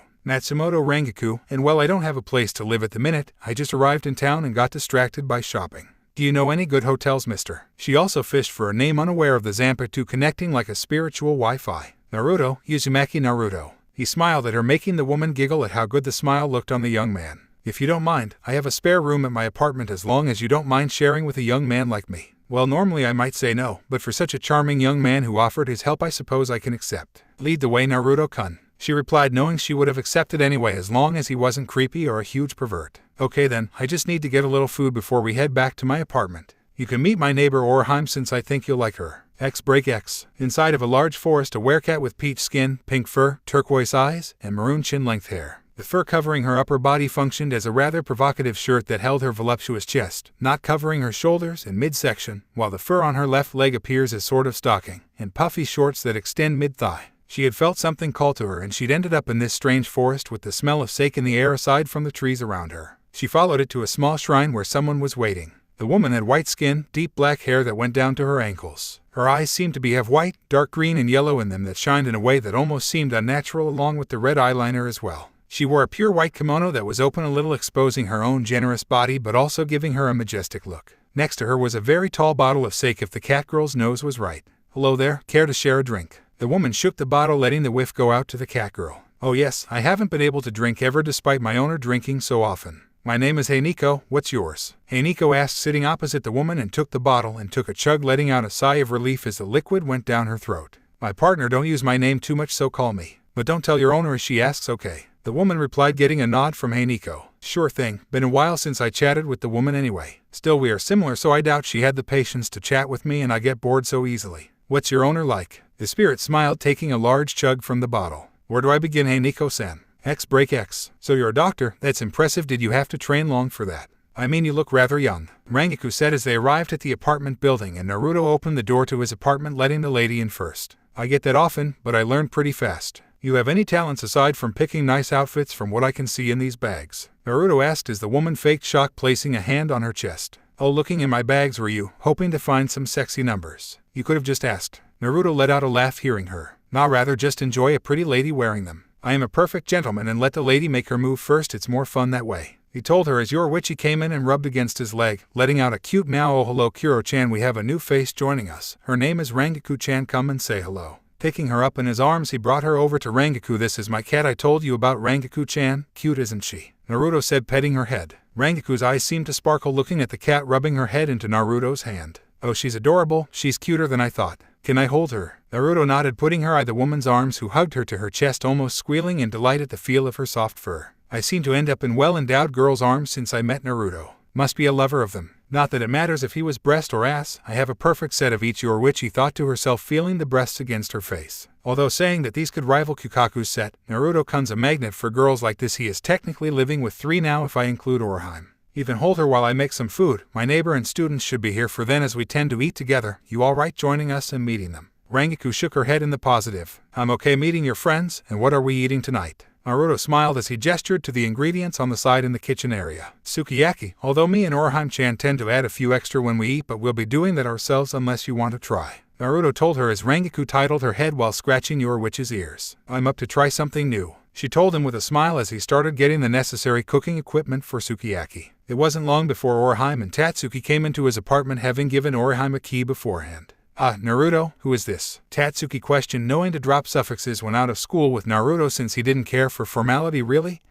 He was okay like that. This is Rangaku. I met her while coming back from work. She was having a bit of trouble, so I offered to help her out. Turns out she just arrived in Karakura and had nowhere to stay, and I couldn't let her go about on her own, could I? Naruto told her as Orihime looked at him with a star-eyed expression. Oh, that's so kind, Naruto-kun. Are you letting her stay here then? Orihime asked, getting a nod from the new woman. That I am. Naruto here graciously offered to help little old me, so I couldn't refuse him. You must be the cute neighbor he told me about. Orihime blushed at Rangaku's words and began to poke her fingers together, making Rangaku glomp her and nuzzle her cheek. Oh, you are so cute, aren't you? She giggled as Tatsuki's sweat dropped, as did Yoruichi, who thankfully had landed on her feet when Rangaku dropped her to glomp the teen girl. Naruto, where did you find this woman again? Tatsuki asked, wondering if the Chizuru treatment was required for dealing with Rangaku. Clothing store, and I know what you're thinking. I don't think she has the same disposition as Chizuru, since she appears to love cute things, and well, you have to admit Orihime-chan does fit into that category. Tatsuki begrudgingly nodded her head, knowing while Orihime did have her moments of oddness, her moments of cuteness were equal in recurrence. I suppose. Still, at least she doesn't look uncomfortable, and she might get a new friend out of this. You sure you can trust her to live with you? She whispered, the last part concerned for her Toho friends. I can handle myself, Tatsuki-chan.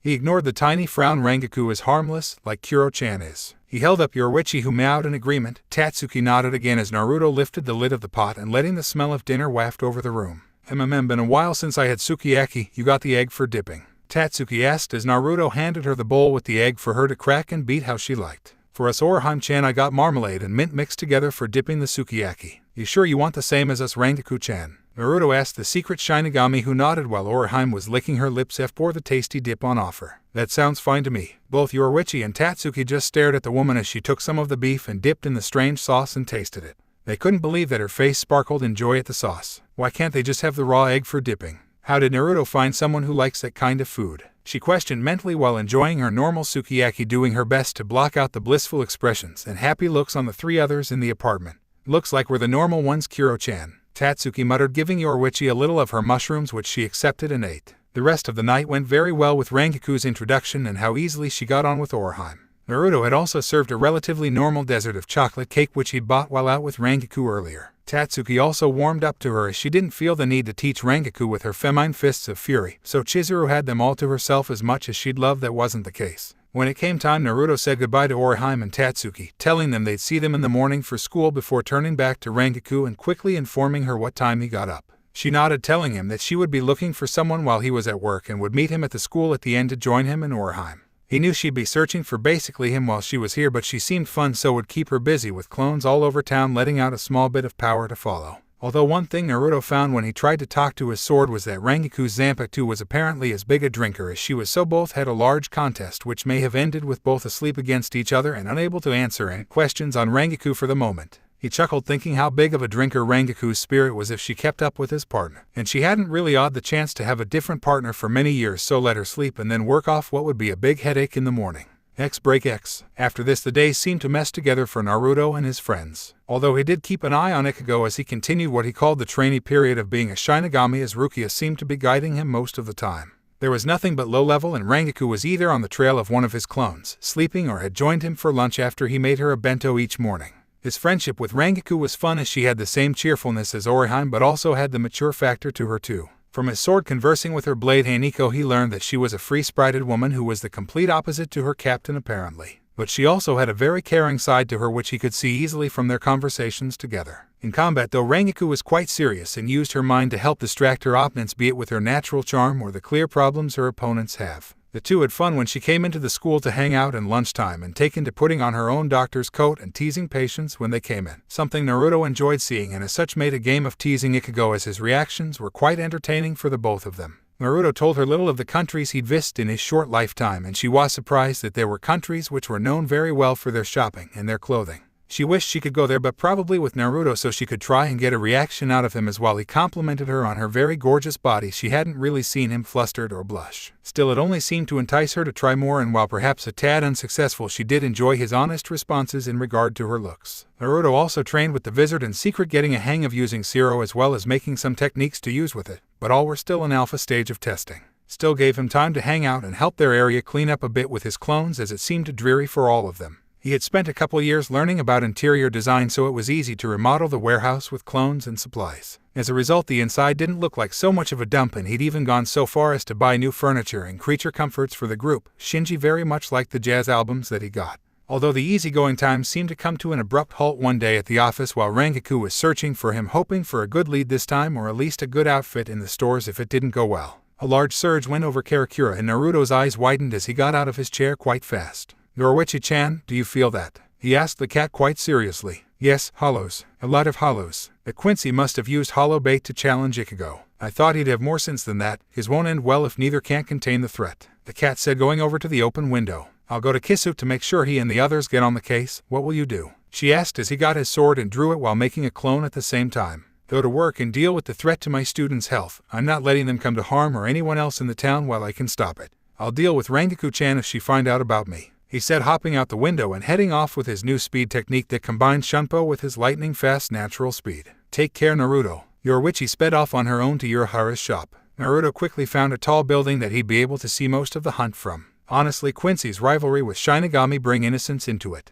At least Ichigo tries to be sympathetic. Hell, that stupid con of his has more sense than to do something like this, and I had to wrap his ass so bad when he tried groping Orihime-chan. Calm yourself, Naruto. Stressing over the issue isn't going to help. You know better than most the issue of Quincy's with Shinigami. You spent time as the later remember. His spirit reminded as she shifted from a sword to a long black bow. "Yeah, I do. Still annoys me as Uryu is a good student if a little distant, and to do something like this says a lot about his character. It's like Uchiha's quest for revenge. It'll eat him alive." Concentrating with his eyes, he created risey arrows that would home in on targets but would send them on, unlike the true Quincy method, or erasing them. Arrow after arrow he shot from his position, maintaining focus on targets heading for populated areas and not firing in the close vicinity of Ichigo or Uryu. In his concentration, he did not miss the sudden spikes of Ryatsu from Chad and Orihime, nor of Rengoku joining the battle. He knew that their friendship with Ichigo may awaken their latent powers, but he couldn't do much, as having several hundred clones running through the streets would result in questions being asked that he didn't want or need. Keeping his senses open, he was glad when he felt Orihime and Chad take out their respective enemies. Good they survived. My clone can take over for Orihime. No sense keeping my ability to see secret, he muttered to himself as he spotted something in the sky. Oh fuck, there just had to be a big one, didn't there? He groaned, moving from his position and hopping over the roofs to get closer. The bait shouldn't have drawn this. Someone is pulling strings, possibly this Aizen character, his sword suggested as Naruto skidded to a stop on one roof as two figures jumped in front of him. Yeah, I think he is. In front of him was once more Stark, but next to him was looked to be a young girl. Her outfit consisted of white-colored briefs with a black line positioned in the middle, arm warmers, a revealing vest with a high collar, and thigh-high, fur-lined boots. Her hollow hole was positioned in the center of her stomach. The remainder of her hollow mask is the form of a helmet with two horns on the top of her head.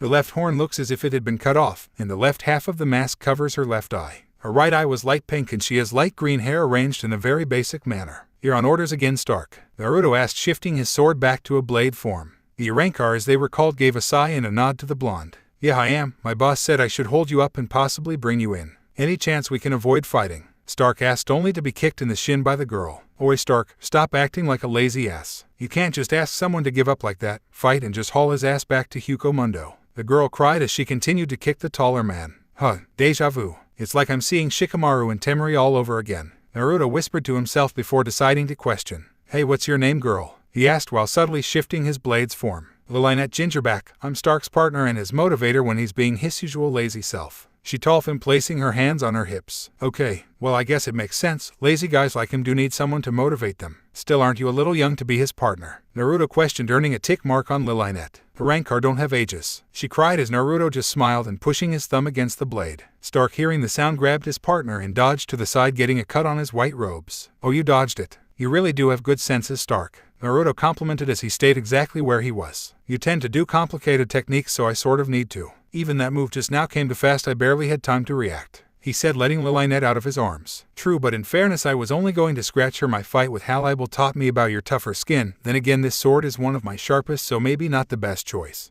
He chuckled to himself looking at the girl. Still, your movements tell me she means a lot to you. I can respect that, Stark, but my answer remains the same. I won't go with someone who is a manipulating chess master who sees his allies as pawns. He is not like that. He gave us comrades and made sure we weren't lonely. Lynette cried in defense of their boss. Perhaps, but does he give you freedom, or does he look down on you like a higher power and keep you under his thumb? As I said before, I offer chances to those who deserve them, like you and Stark, Lynette. Still, if you continue, Zerozen will hurt quite a bit. He moved his hand to his sword again. Zerozen, that's Nakamura. Stark questioned, making Naruto raise an eyebrow. You know the original blade? Interesting. Complete this name for me, Stark, and two. Ju. He spoke as if on reflex, surprising himself. Ho, you're his spirit. It has been a long time, Amonziman. I still remember you're trying to kill me with, what was it again, Shinobezu? Ikasaji Korosazu. Stark began holding his head as images appeared of a mark, a blonde woman, his true form, and weapons. So much so that he collapsed on himself, only to be caught by Naruto in an instant. Seems the afterlife may not have been too kind to you, Stark.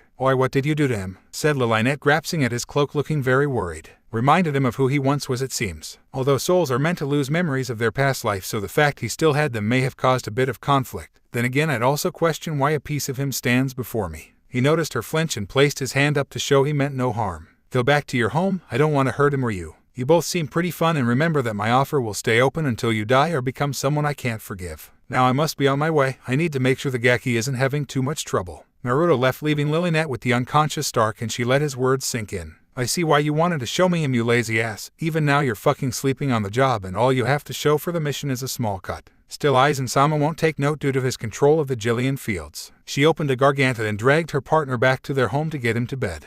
Break X. He's helping the flow of Ryatsu. Naruto observed the scene where Ryu firing off Ikago's Ryatsu that was overflowing after he'd dealt a heavy blow to the Mino's Grand. He was standing next to Kisuke and his wife Tessai and the two children fighters. Surprising to see a Quincy helping out a Shinigami, then again he is a substitute. Kisuke said, fanning himself with that fan he always kept on him. I take it you had a little incident as well? He asked with his grin. I met with one of Aizen's Arankar again, same one as before. Managed to make sure we didn't fight. I don't think he was there to fight though. Naruto said, tilting his head as he spotted Rangaku appear on a roof overlooking Ikago. Yes, she took care of the remaining hollows then. Oh yes, the lovely lieutenant. Honestly, Naruto, I wonder if all you wonderful books are based on true experience and if we'll be getting a new volume sooner than expected. He was tempted to pull out one of the books he sneaked from Tessai but knew it would get confiscated again. I have no idea what you're talking about, Kisuke. Rangaku-chan and I are good friends. I hope you aren't being a pervert thinking I make friends with a beautiful woman just so I can write a book about if we have an intimate connection, do you? The smile and the aura had the shopkeeper sweating and quickly darted behind Tessai as a shell to that smile. No, just a harmless question, aha. His nervous laugh didn't stop the smile as Naruto kept staring at him. Right, Tessai-san, just a harmless question. I thank you for teaching your Haradono the error of his ways, Naruto Dono. The bespectacled man gave a bow of his head while Kisuke started crying anime tears. Tessai, I am not a pervert. Why do you think so badly of me? He asked as Tessai turned his head. Past experience, you're Haradono. He adjusted his glasses to emphasize. My clones have picked up Chad and Orihime-chan. They'll bring them to your shop, Kisuke. Naruto told him as he saw Rangaku turn and meet his eyes, and he gave his gentle smile to her as her eyes widened. He gestured his head for her to follow as they all left the roof to return to the shop. Letting the other head inside, he waited outside the shop for the woman who appeared in her Shinigami robes that had her lieutenant badge as well as the pink scarf she had around her shoulder too. Yo, Rangaku-chan. He greeted her as she frowned at him. All this time, I was searching for you, she stated as Naruto nodded. Why couldn't you tell me? Were you making fun of me when I came to see you at work or when we had dinner with Orihime-chan? Naruto shook his head in the negative. No, but I wanted to know what a real Shinigami was like. Surprisingly, you are the first that isn't an outcast, so respectively I was protecting myself, he said, and noticed the hurt look on her face. I see. She turned to leave, but Naruto placed his hand on her shoulder. But I didn't expect why we'd get on so well and be such good friends. Hell, Orihime-chan looks up to you now that you're staying with us. He did his best to make sure she didn't go off. Rangaku-chan, you were and are my friend, and I am someone who keeps secrets only when very important, like you no doubt do. Hey, Nico told my sword that much. What? How do you know the name of my Zanpakuto? She asked, shocked as he held up his own blade. Because my sword is very chatty with yours, he told her, his sword shifting into a red spear then back to its basic katana form. That, and I have very good ears to hear the spirit with it. But you're human. No human should be able to access their Zanpakuto, she stated, confused as Naruto just smiled and led her inside the store. I may be human, Rangaku-chan, but I am far from ordinary. I have seen many things and somehow through it all been able to perform the impossible. Me connecting to my inner blade was but one of them. Yet when I came to Karakura, I have learned a fair bit more, especially about the world that you come from, and I think it's time you learn what is the truth from those who have seen it. Sliding the door, Kisuke and Yoruichi waited with Tessai. So, He's been lying to Sarate all these years and all those captains were innocent. How has he done it? Rengoku asked, shocked, after Kisuke and Yoruichi explained the situation with Aizen. He's a schemer and a very good one at that. His illusions Amplitude is the most powerful I've ever seen, Kisuke told her while with his fan out. But I am a little happy that such a charming lieutenant now knows the truth. And we're no longer serious. Yoruichi-chan sat next to Naruto while Rengoku was on the opposite side of him. Naruto was quite happy with his position between the two women.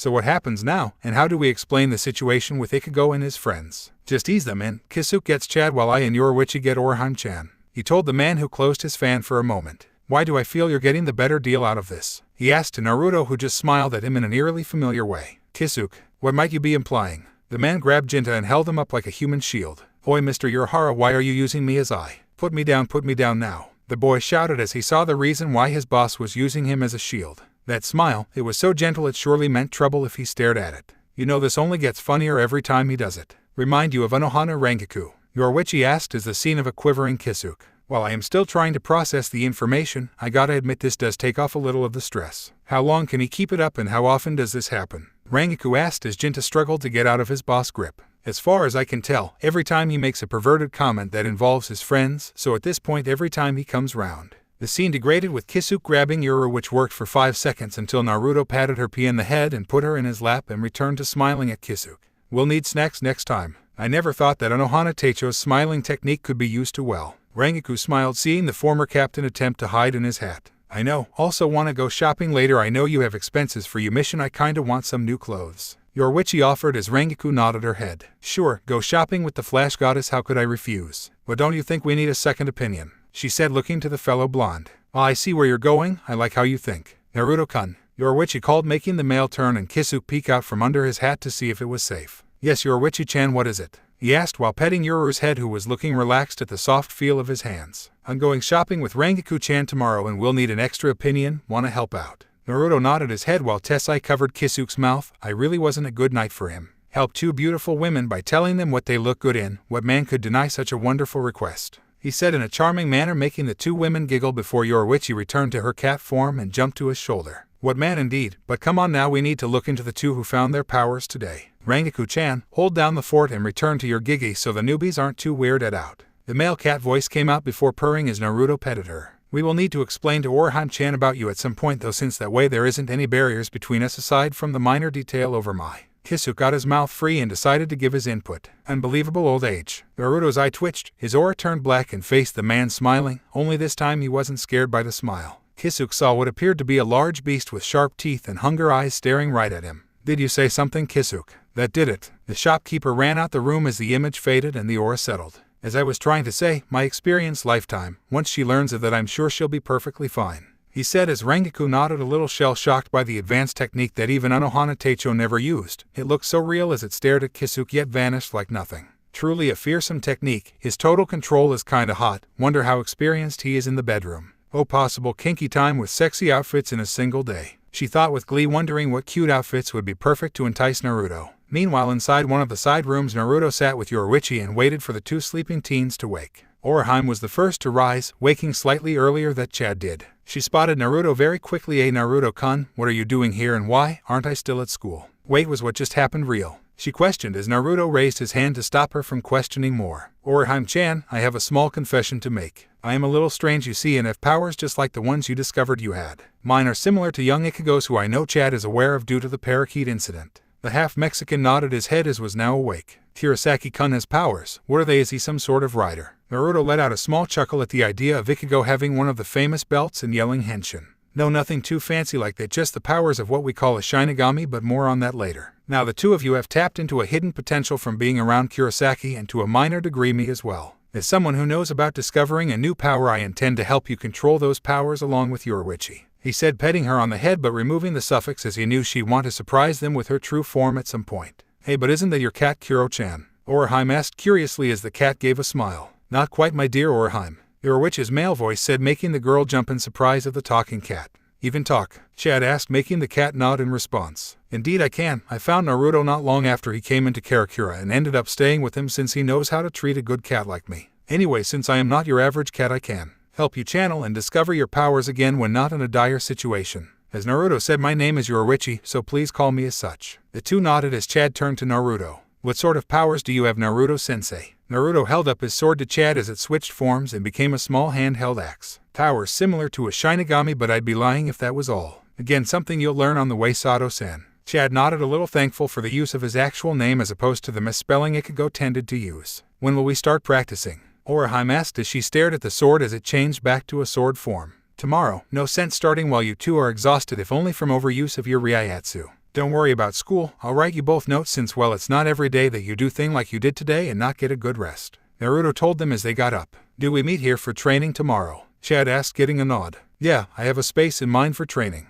Be here at 11 and we will get started, but it could be rough training, just so you know. Naruto told Chad, who gave a nod before leaving the room and the shop while Orihime stayed behind. Everything all right, Orihime-chan? He asked her. No, I'm not good at fighting, so do I still need the training? She asked, a little nervous as she drew circles in the floor with her finger. Naruto's response was to pat her on the head. Don't worry about it. To be honest, you are too kind to fight properly, but your powers don't have to be used to fight, Orihime-chan, okay? Looking up at his face, smiled since Naruto was a doctor, so knew the benefit of healing, which she did have the ability to do. Hi, you coming home with Yoruichi-san? Also, how are you going to tell Rangaku-san? She questioned as he smiled, standing up and bring her to her feet. She already knows, but Rangaku-chan had her own secrets to tell you when she feel you are ready. She nodded before going wide-eyed and blushing as Naruto gave her a hug and held her close. Also, I'm glad you weren't hurt badly today. I was worried when I felt the hollow at the school, but I couldn't move from my position to help you. I promise to make sure you never get left alone like that again. Hey, arigato, Naruto-kun. She stuttered, not seeing the grin on Yoruichi's face. I'll head home and wait for you. Orihime rushed out with a red face, hearing the care in Naruto's voice when he hugged her. Once she was gone, Yoruichi hopped back to his shoulder. She really is cute, you know. I wouldn't be surprised if she starts developing a crush on you. The cat told him as he smiled, seeing her exit the shop. It's her choice if she does. I wouldn't deny she is a beautiful girl and anyone would be lucky to have her. He said honestly in concerns to his neighbor. What's your stance on sharing? Yoruichi asked in wonderment. If every wants to, who am I to deny the wishes of a lady? But if we even think of including her, I'll let her know what it means and how long I have lived, and if she would want to be with me, since I don't particularly like one-night stands. I prefer a meaningful relationship. He patted her head for a moment. If anyone plans to share me, I fully intend to build something with everyone, like making a large family. Well, that only make things better, doesn't it? She nuzzled into his hand before a small thought came in. Should we invite Lisa too, since she does like her clothes? Don't see why not. Hell, might as well invite Orihime when we get back home. We'll just say you're friends of Rangaku or Lisa. Naruto suggested to the cat, who meowed in agreement. The girls' day out with a gentleman to carry our bags. Care to make it perfect by offering to pay for all our clothes? She asked him as he tilted his head and thought. I'll think about it, Yoruichi-chan. Now come on, we need to introduce Rangaku-chan to the Vizards before we head home. He told her as they walked into the main room with said Shinigami in a white top and jeans that looked very nice on her. Oh, you're done. How are they taking the news? Rangaku asked him as she stood up from the table where Yoro had been drinking tea with her. They took it well, but for now we're keeping my real form a secret, so tomorrow you're going to need to call me. Let's say Kurotama, she said, suggesting a name given commonly to cats. I take it she'll be coming with us then. Oh goody, I can put her in so many cute outfits. Anyone else joining us for the trip? She asked Naruto, who nodded. Yes, Lisa from the Vizard. We are heading over there now to introduce you and ask her. He explained as Rangaku was handed her cream jacket by Tessai, sensing the woman was ready to leave. Thanks, Tessai, she said to the man, who bowed and started rogging Kisuke into the back of the shop, seeing how he would most likely try to learn when they would all be going for their shopping trip and attempt to crash in on the innocent young women's private time. As they left the shop, Naruto waved goodbye to Yuru and started heading in the direction of the warehouse. So did you know any of the previous captains, Rangaku-chan? I was still at the Academy at the time. Jin was already a seated officer by then. Even now though, his actions still upset me after how we grew up together. But to answer, the only Adarabashi Teicho is someone I knew to a small degree, only because he saw me on a trip to the academy and commented me on my hair. She told him as Naruto wrapped a hand around her shoulder. Well, it is very nice hair, almost as good as mine. She playfully hit him the chest for suggesting he had better hair than her, but smiled all the same. Come on, now thinking about your friend Jin, you and Yoruichi-chan have a day of paid shopping to look forward to. May as well let the bank know that I still need to use my money. Rangaku and Yoruichi's eyes sparkled hearing him. Did you just say that you'll be paying for our clothes and accessories tomorrow? Rangaku asked him as Naruto smiled, giving her a nod. She couldn't hug his face to her cleavage faster. Thank you, thank you, thank you. She chanted out loud while the cat did the same mentally, but would be so cuddling him tonight. Namafu-han. Naruto's muffled voice came over his face, full of his friend's breasts, as he tried to grip her shoulders. He managed to pull himself out and take a gulp of air his lungs had demanded.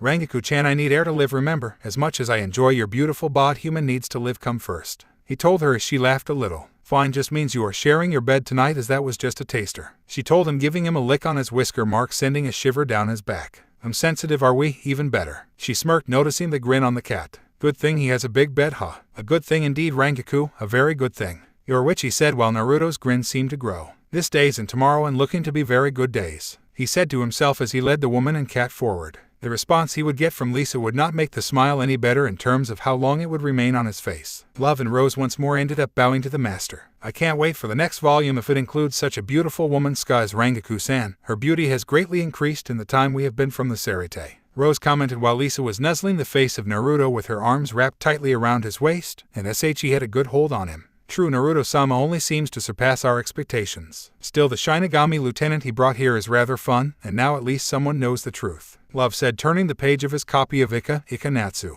Although I wonder if Mishiro will join them. I think she has only ever worn that jumpsuit. Kensei said she has and likes how it lets her do her silly kicks easily, Rose said while looking back at his Ikakatsu. Still, imagine what they might get Lisa and Mishiro to model for him, not to mention Yoruichi and Rangaku. Such wonderful sights to see in one go. He is a master, Love proclaimed while giving Rose a manly brotherhood handshake. A master of love and peace. Love and peace. Sometimes I feel like there is no one with a grasp on sanity in our group, Kensei commented while face-palming. Why couldn't someone be like him in this group? Was it so much to ask? Sanity is something I'm not sure can be used for a number of us, except maybe Hachai, but he was trained by Tessai beforehand, so who knows? Shinji piped up, hanging upside down from a set of bars Naruto had placed around with his new designs. Your words are hard to accept when you're hanging like a monkey, Shinji, Kensei said with a tick mark on his face, looking up at the blonde. No, I'm used to being upside down. The only problem is the headaches, Shinji told him as he tended to see the world from an inverted point of view quite often. Still, please don't call me a monkey. I don't like the fact the midget's name has Saru in it, so I don't want to be connected in any way to her. His words sadly earned a harsh kick to the face. Shut it. I never went to be connected to you, and don't mock my name,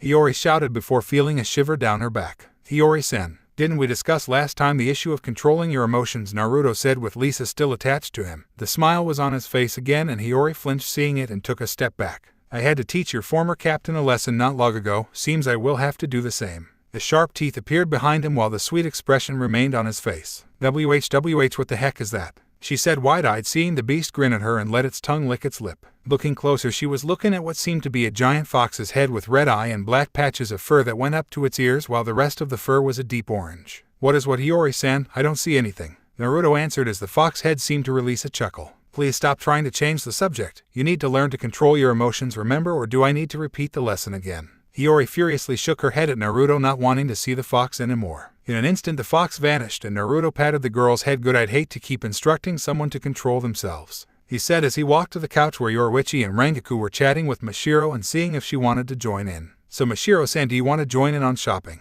Rangaku asked the gray-haired former lieutenant. The girl tilted her head from side to side for a few seconds before shaking her head in the negative. No thanks, I'm good. Foxy-kun has already got me some cool manga and writer stuff, so I'm fine. You and Nek-chan can go with Lisa and your friend. I'll see if Kensei wants to have fun, she told them happily as Rangaku made a gesture she understood. Sure thing, Mishiro-san. Make sure you have fun with Kensei-san. Oh hi Naruto-kun, Lisa-chan still happy to hear that you are paying, huh? Rangaku giggled, seeing Lisa clinging to the blonde. That she is, although I may question if she is still clinging because of that or because I had to give Hiyori the same treatment I gave Kisuke not long ago, he said as both girls chuckled, remembering the scared expression. What exactly is that technique, Naruto-kun, and what is that image I saw? Yoruichi asked him as he gave his own chuckle back. Near a way to teach people a lesson, and what image? All I did was smile and ask a question to Kisuke and to Hiyori, he said, making the woman pout for being denied the sating of her curiosity. Fine, don't tell me, guess I'll find out on my own, she said as he held her chin, giving a playful grin now instead of the teasing smile. I hope that you do, Yoruichi-chan, whatever it is you are looking for at least,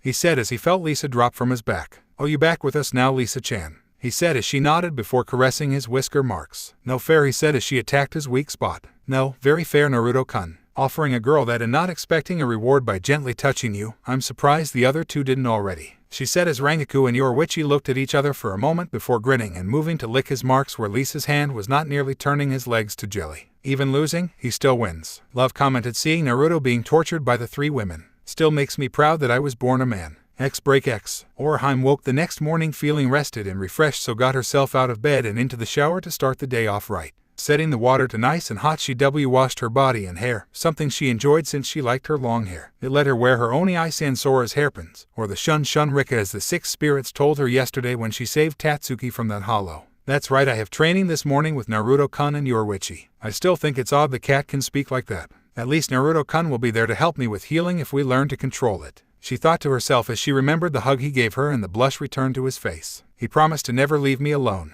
With that smile I really believe him. Getting dressed she got outside and locked the door before beginning to jog toward Urahara-san's shop where Naruto would be waiting for her and Chad. It didn't take her long to get there and find Naruto out front with Yoruichi atop his head waiting for her. "Morning Naruto-kun, Yoruichi-san." She waved to the two. "Morning Orihime-chan, did you sleep well last night? I mean Rangaku-chan, and I came in rather late after introducing her to some people. Anyway, we'll wait for Sato-san before getting started on your training."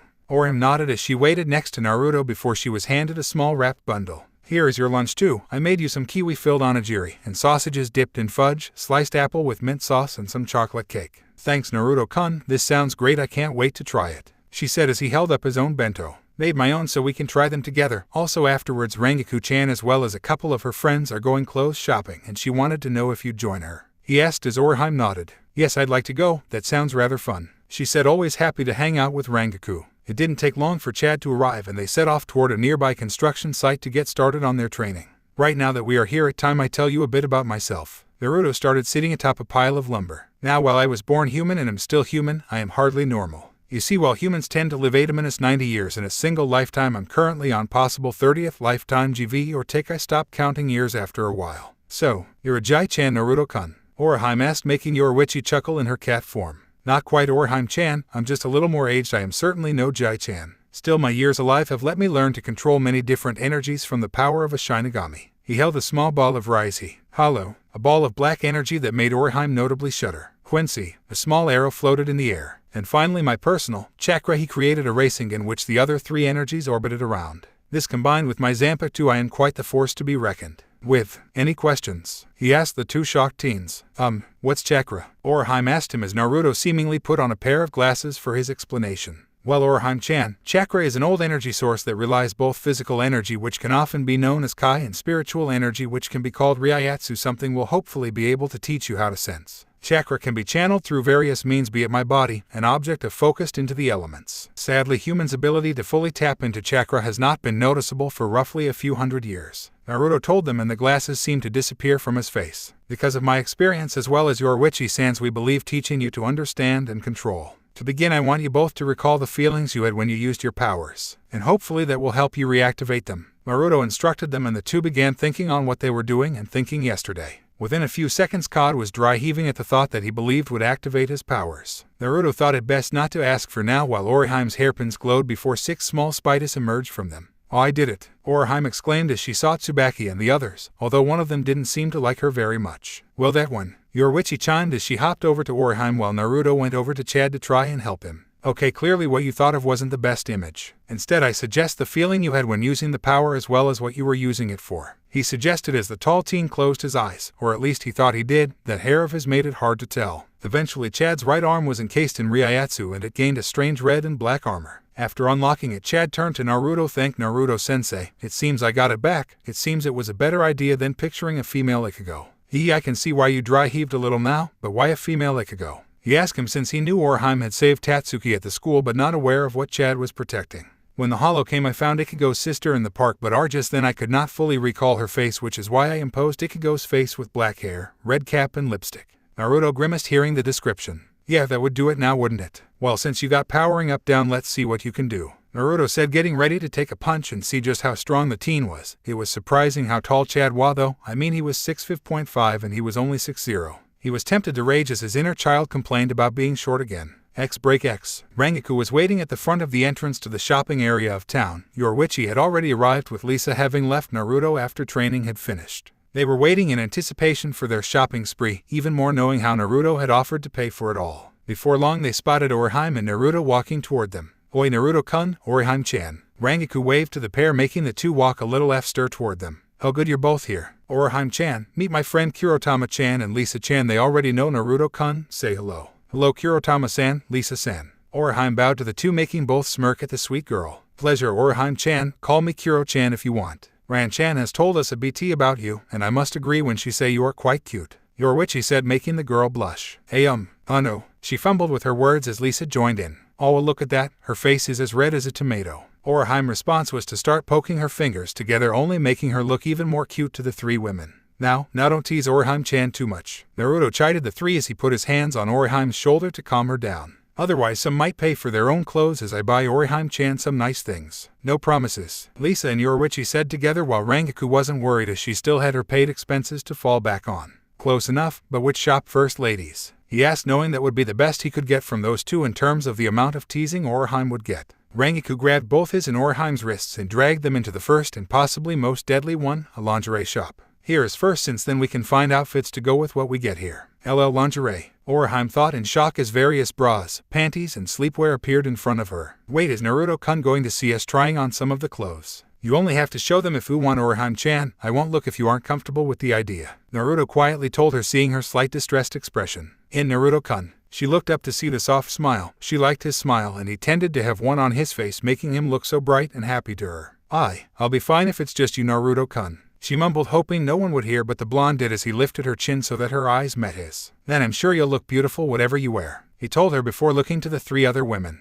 It's like a romantic movie. I may need some tissues, Rengoku cried as she and the other two pulled the girl from the touching scene and quickly went to find some clothes to try on themselves as well as pick out some for Orihime. Naruto went to find the designated men's space in the shop, which was a couch by the dressing room. Thankfully it was comfy couch and barely anyone was in today. After a couple of minutes the curtains opened, revealing Yoruichi, who was wearing a white lace set of bra and panties which contrasted her natural chocolate skin. Say, Naruto-kun, what do you think of this one? She asked in a husky voice, making sure to bend forward to show off her magnificent cleavage. Very nice. What's the fabrics like? He replied as she cupped her, as feeling the cloth. Pretty good, nice and soft, doesn't ride if I stretch either, she commented as Rengoku came out wearing a pink nightgown that covered her front and bottom but was slightly transparent, making Naruto stare right at her. Pretty cute, isn't it? She said, twiddling for him, making her puppies jump in the nightie. I don't have to worry about them falling out with this. Inside of Naruto's head there was a Chibai Jiraiya waving a banner saying, I finally got him. Wow, was all he said as Rengoku came over to hug his arm to her chest. If that's the response I get, I'm defiantly getting this. Now to find another just like this, and try harder, Kuro-chan.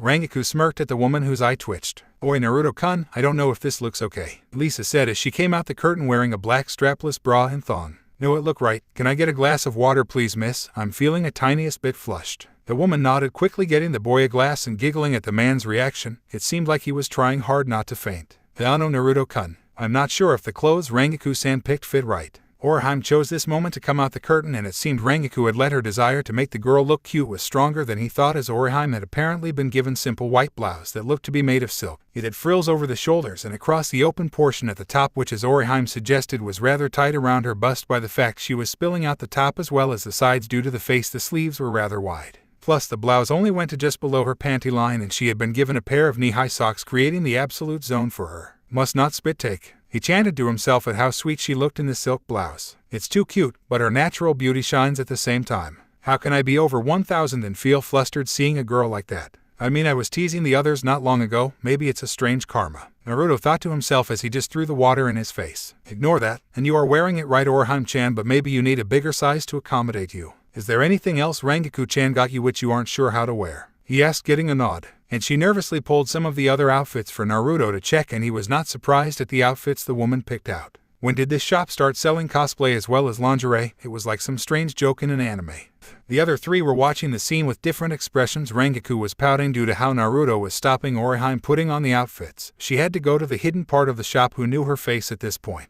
Yoruichi was staring blankly, spotting the ever-so-flushed face, but also a little struck by a wet-faced Naruto. Nearly as good as wind-wept. Lisa had only one thing to say: we need to meet more Mo, and wonder what cosplay he likes. X break X. Thanks for today, Naruto-kun, Orihime said, holding some bags with outfits she didn't mind wearing and were not embarrassing to wear. She was glad Naruto was there, since she may have ended up in that bunny outfit if she'd been left alone with Rengoku. I had INC time meeting Rengoku-san's friends and getting these clothes. Good, you did well for your first day of training, so think of it as a bit of a reward. Now you go put those clothes away and get cooking. As I recall, it's your turn, isn't it? He asked as she happily nodded. Right, and I have the pef dish for you and Rengoku-san to try, she said, getting her keys and heading inside. Call my phone when everything's ready, Orihime-chan. I'll be heading out with Rengoku-san to talk with Kisuke at his store, he informed her as she poked her head out the door. Urahara-sen. Why, something important has come up. Remember that call Rengoku received at the last shop? It was from him telling her to meet with him. Oh, okay then, see you later. She closed the door and Naruto walked back into his room where Rengoku waited in her Shinigami robe.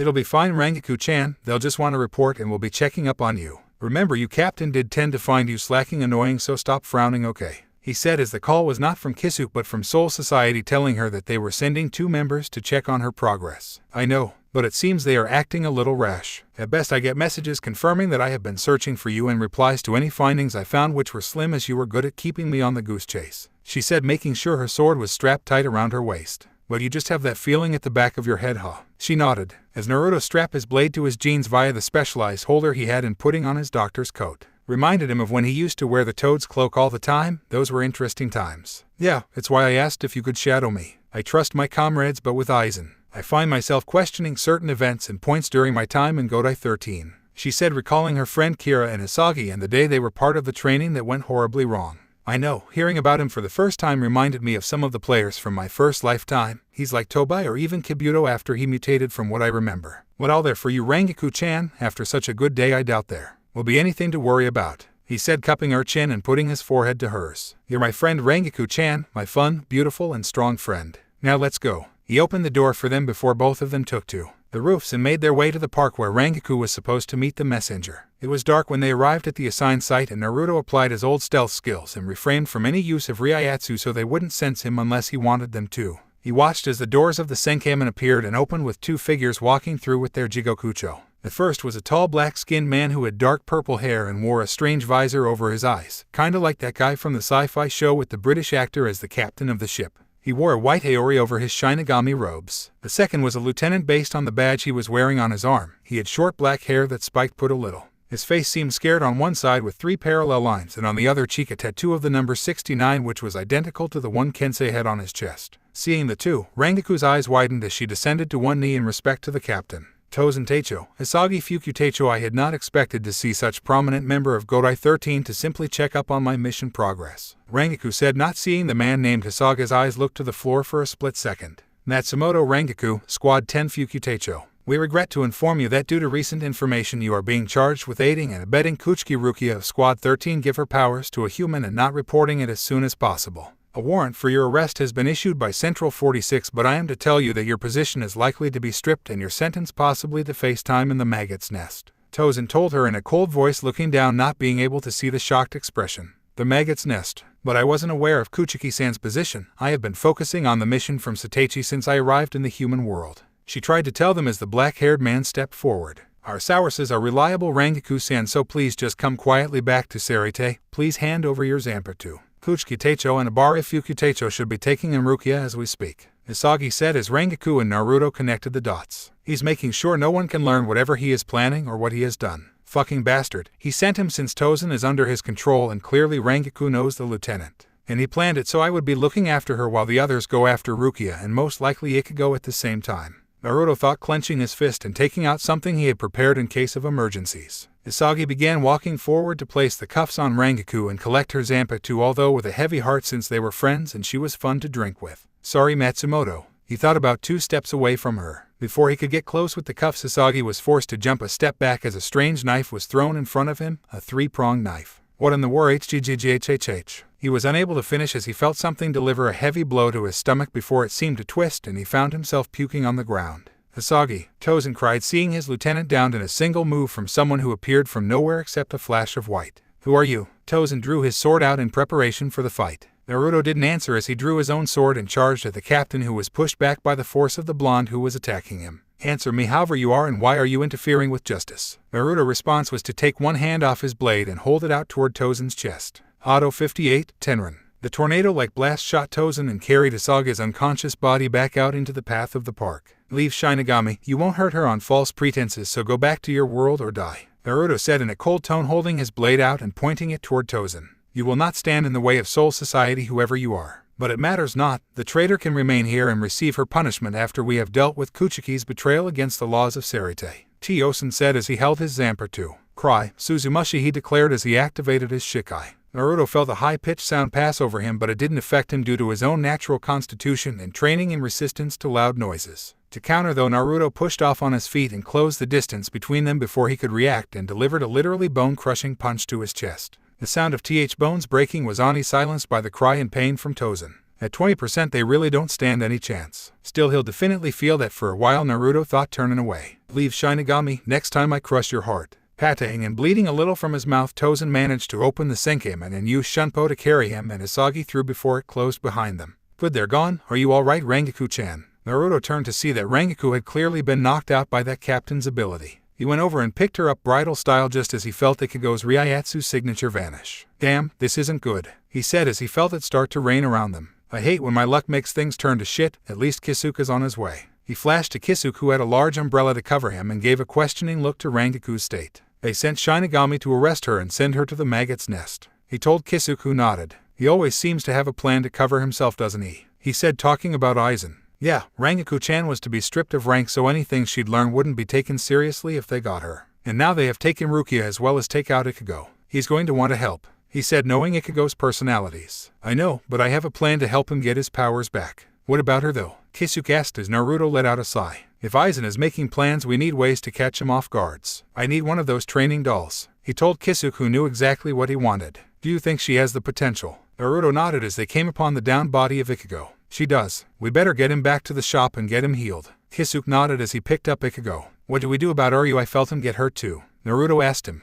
I gave some quick healing, but he left not long after. I'll tell Ikugo what he said about the ones he fought. The two then flashed back to the shop. I'm sending a clone to look after Orihime for the night. I'll need to explain the situation. She may end up joining us at the shop, he informed as he made the shadow clone and it left the shop to tell his neighbor. Understood. And it was such a nice day too, he said, looking at the window and seeing the rain steam down it. Yeah, it was. I'll use the spare room to look after Rangaku-chan. Send Orihime-chan, and if she comes by, okay, he said to Kisuke, and sliding the door open. Yoru came over and looked up at the two blonde. Yoru, could you make us some tea, please? The little girl nodded and went off to make the hot beverages. Laying down Rangaku on the futon in the spare room, Naruto sighed as he laid against the side of the room and waited for Yoru, and eventually Orihime, as she did, decided to come by with a tub filled with what was most likely dinner. Naruto explained what had happened to Rangaku and Rukia to Orihime, and she sobbed into his chest hearing her new friends were in so much pain. The two of them, after such a long day, ended up sleeping next to Rangaku, who in her unconscious state grabbed onto Naruto as if he were a lifeline. X break X. When sunlight hit his eyes, Naruto darted open and tried to sit up from his place on the futon. His attempt to get up, though, was foiled by the two bodies plus cat on top of his body. Rangaku had his arms wedged very deeply into the valley of her breasts and actually managed to make his arm disappear. Orihime on his left arm was hugging his side and had her head resting against his shoulder, wearing her baby blue pajamas and small nightcap she's got herself yesterday. Finally, Yoruichi was curled up on his chest. Most likely she didn't want to be left out of the sleeping trio and joined in during the night.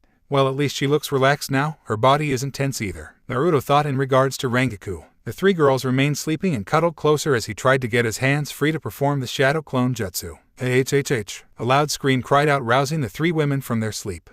That was Ikugo. Guess Tessai decided to stay close right over him. Thought he was joking, Naruto said as Rangaku blinked open her eyes to see the whiskered face of Naruto. Naruto? Her mind quickly went through its boot-up process, recalling the night before. Naruto. She seemed to dive into his chest, where Yoruichi had luckily jumped away after hearing the scream. Naruto just moved her free arm to stroke her hair while whispering softly to her to calm her down. SHHH, it's okay, Rangaku-chan, you're safe now, he said, turning to Orihime, who was rubbing her eyes. Orihime-chan, can you get Yoru-chan to make us some tea, please? She nodded, seeing the woman's state, and got up to fetch the little girl. Rangaku-chan, we are going to work this out, but Rukia has been arrested too, and they managed to get her back to Soul Society. I need to ask if you will help in saving her. The woman replied with a nod into his chest. He pulled her face out and he saw her eyes a little red now. Evidently she'd been crying during sleep. I'll help, but how are we going to go against Godai 13 and Sarite? She asked him. Rangaku-chan, you're going to learn Bankai. Bankai? Rangaku said, alarmed, hearing how her friend was intending to teach her something that was captain level.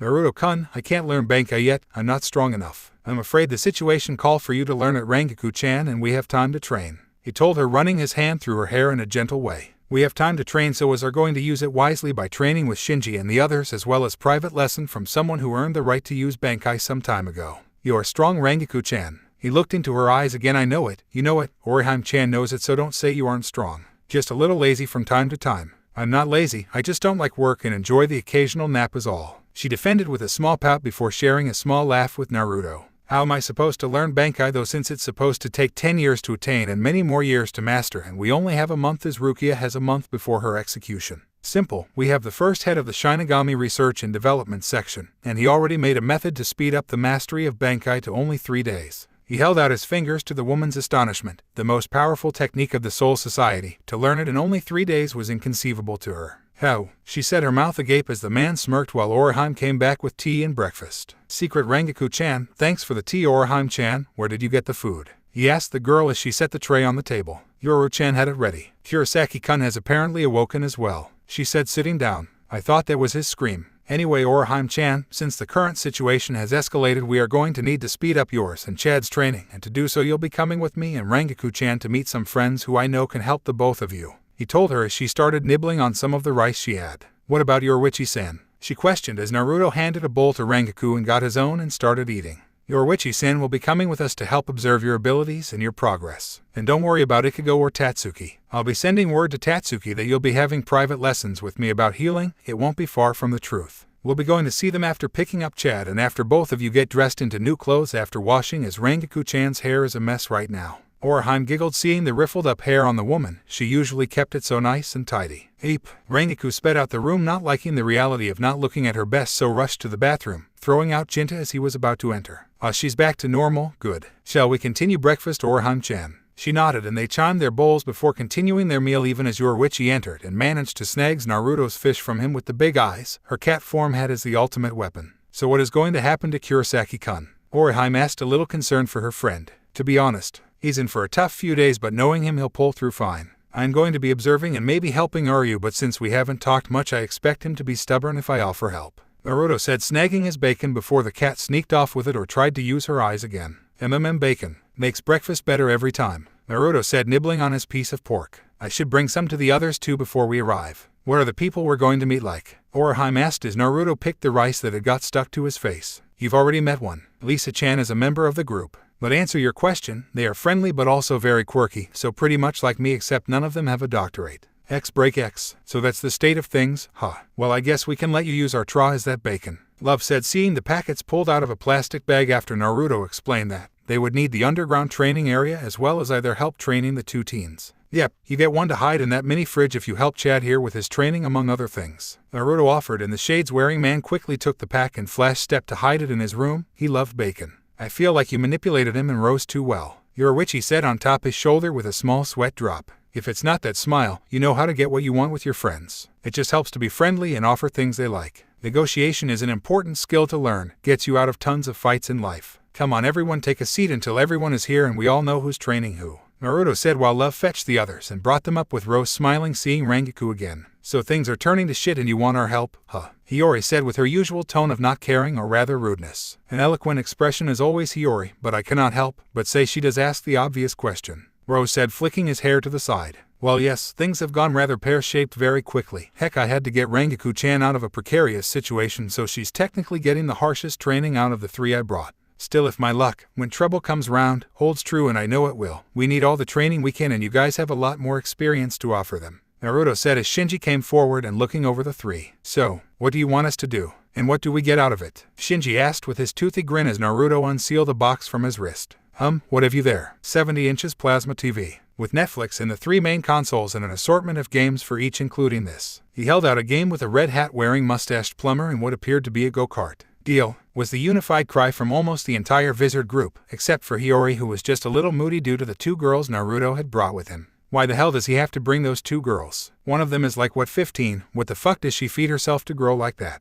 Hiyori thought with a twitching eye as the men collected the box and took it to the area where they would set it up and resisted the urge to start it up. Well, now that payment is out the way, we can discuss business. So who do you need for their training? Shinji asked, unable to keep the grin off his face. Well, first is Chad. Chad has some high-level strength for a human and has special armor that appears on his right arm. Love, I'd prefer if you help him since I know your strength is probably the highest here, so you can help him channel it right as well as get him some real-time combat abilities. Love nodded, already signed on and interested to see how Chad's powers worked. Orihime-chan is not a fighter. She is a healer first and foremost, but I don't want her to be defenseless. Aizen, I'd like for you to help her with training her skills with Lisa, providing a sparring partner to help her get experience defending herself and avoidance tactics. The large man and girl nodded in acceptance. Aizen could tell she was sweet and also not loud like the rest of the group, and Lisa was already friendly with Orihime. She had no alternate motive at all. And for Rengoku, I technically need Kensei, Shinji, and Rose. You 3 are captains who have attained Bankai, so you'll be perfect to show Rengoku how to use her Bankai against different types of enemies and effects, as she will be against me too after she awakes it.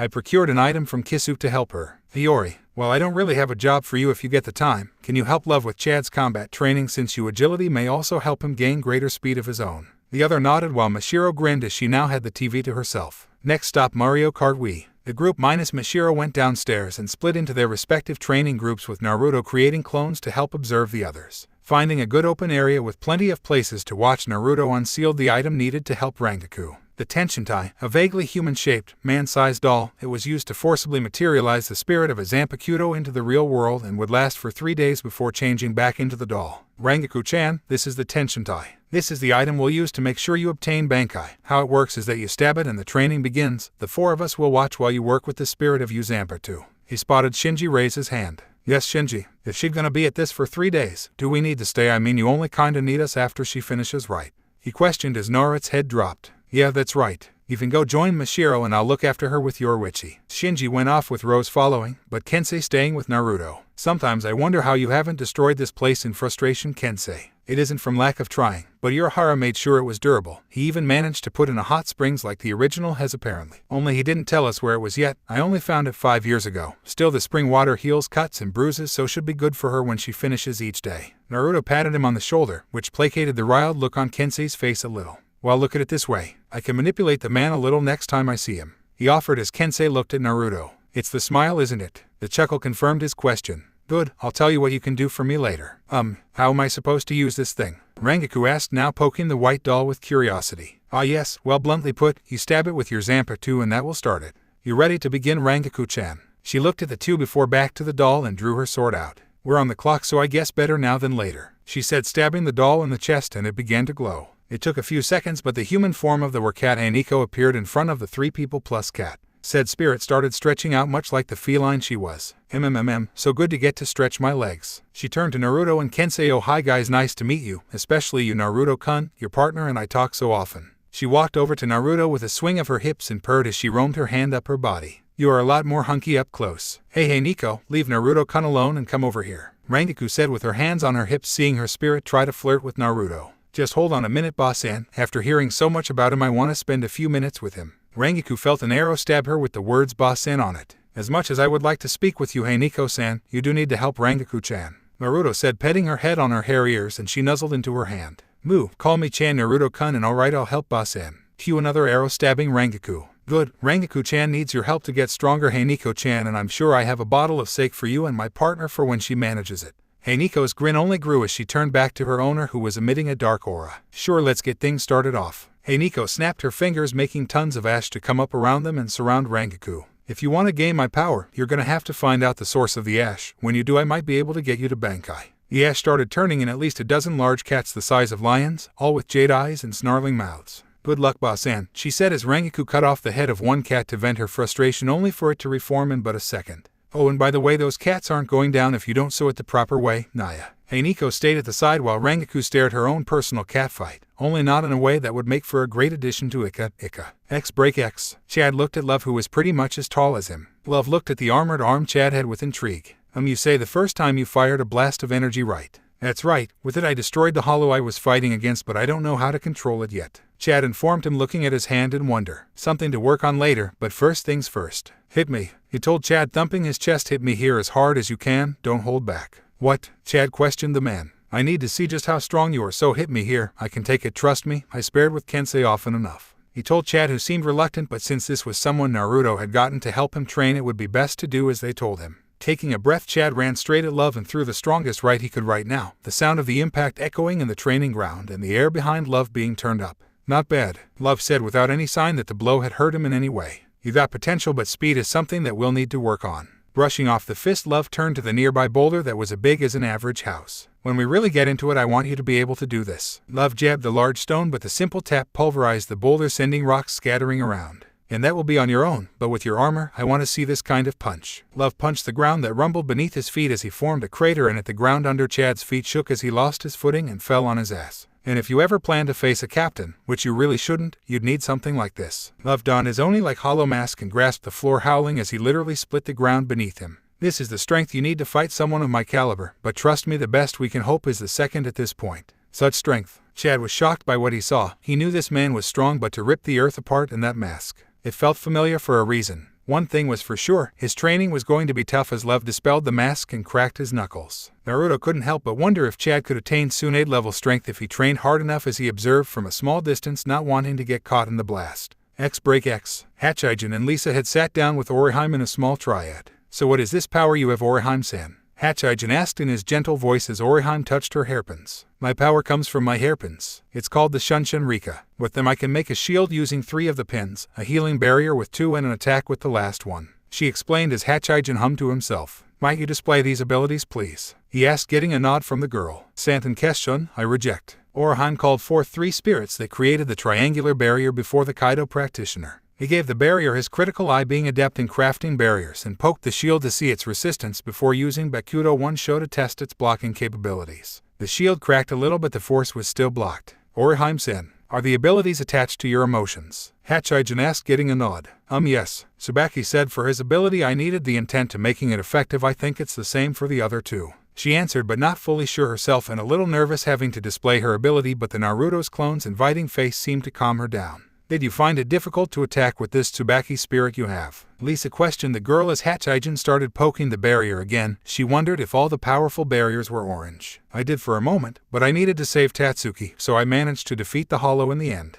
She replied as Lisa nodded. How would you feel having to attack a human like me? She asked, getting a nervous look from the girl. Yeah, I don't think could. She looked down at her feet. I don't like the idea of hurting someone. She mumbled a little, but both still heard. That is perfectly fine, Orihime-san. Not everyone has the will to cause harm, and the Serite has a division specifically for healing Shinigami. I myself am the healer of our group, and if you wish I can teach you what I can when we fully compare your abilities to some mine, alright. Hachijin smiled, getting an equal reaction from Orihime. Thanks, Hachijin-san, and you too, Lisa-san. She bowed her head. Don't thank me yet, Orihime. I still have to train your speeding and dodging ability. I am not going to go easy on you, as I doubt others will. She told Orihime, who pumped her fist. I'll be fine. Tatsuki taught me a lot of self-defense classes, so I shouldn't be too bad. She said, proudly thankful for all her best friend's help. We'll see. X.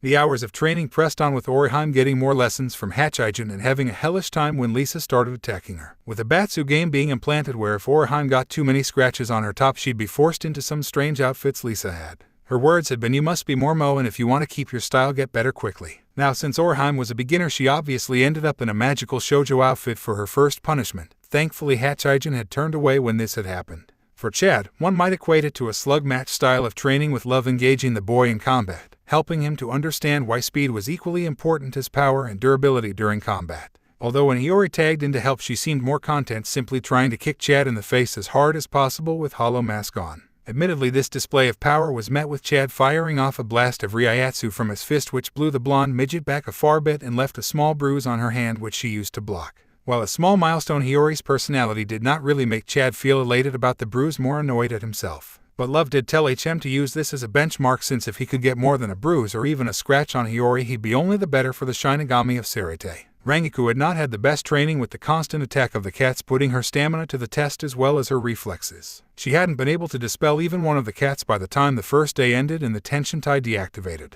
Her Shinigami robes had been torn up quite badly, and she had various scratches marring her once perfect skin, along with her fatigue. Einiko had spent most of the time hanging off Naruto as she told him some of the embarrassing things she's tried to wear or the funny stuff she pulled when drunk. All of it only made Rangiku want to punish the cat spirit, but was unable to do much right now. Still, when Naruto offered a trip to the hot spring located in the training area, she felt a little better, and that is where we joined them now, Kensei having walked off to see if he could cook himself something without anyone annoying him. Much better now. Rangiku sighed in relief as she felt the warm water on her skin. She leaned back against the large stone as a small floating tray came by with a bottle of sake and 3 cups for her, Naruto, and Yoruichi, who was in her cat form in case Orihime or Chad came by. She wished she didn't have the desire to see their shocked faces, but she was content to seeing Naruto's body glisten with water again. I'm glad this is here. Today's training only seemed to give me lots of scratches and annoy me, she said with a pout, while pouring herself another cup of sake. Be thankful the hot spring offers some healing for those scratches. You're probably going to end up with more tomorrow unless you figure out what it is your Zanpakuto wants. Besides Naruto-kun, of course. Yoruichi chuckled as Naruto fed her some sake as she rested on his shoulder and his other hand refilling his cup on the tray. I seem to attract cats in life. Must be the whiskers. Still, I wouldn't worry too much, Rangiku-chan. You'll figure out what Einiko-chan wants. Naruto said, drinking from his cup, his scars on his body and face now revealed since he was relaxed. I suppose still I don't like she just hangs off you. Yoruichi and Naruto had a unified sweat drop seeing how Rangiku tended to do that herself. Also, how did you get that scar on your eye, Naruto-kun?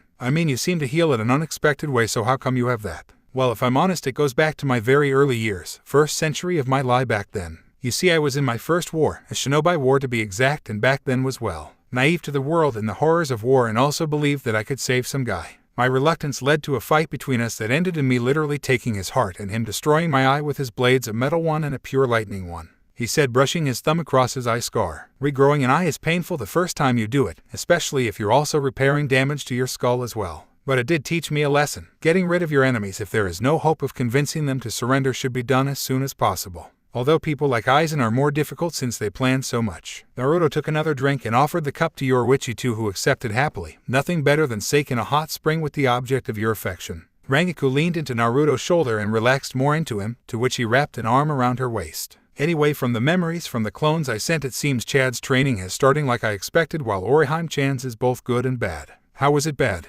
Yoruichi asked him as she got another sip from her cup. Lisa-chan has made a Batsu game out of training, and as a result Orihime-chan ended up looking like a magical shoujo. Naruto said as the two women blinked for a moment. I hope she took photos. Orihime will look so cute in something like that. Hope she does some other outfits as well. Rangaku said with Yoruichi nodding. Hopefully French maid will be next on the list. The cat suggested making Naruto dunk his head in the water. I somewhat fear for Orihime-chan's innocence. Yet at the same time I'm curious what Lisa-chan will no doubt get her to try on. Naruto said, silently weeping for slipping into the dark side. Damn beautiful, yet perverted women. That does remind me that I have to go see Ikago's family to let them know he's fine. His two sisters will be worrying. Isshin will expect it a little, but his daughters will be curious. Can I come? Yoruichi asked him, getting a nod. Sorry, I want you here with Rangaku-chan. You'll be staying here and resting for training tomorrow. He explained, feeling her nod her head as she had managed to move to sit on his lap. Thankfully he'd closed his legs as she rested her head against his chest. I know, but I need to ask, are we gonna get time to rest, I mean properly, before we storm Sarite? Naruto refilled the cups for all of them, emptying the last of the sake. They only used a small bottle.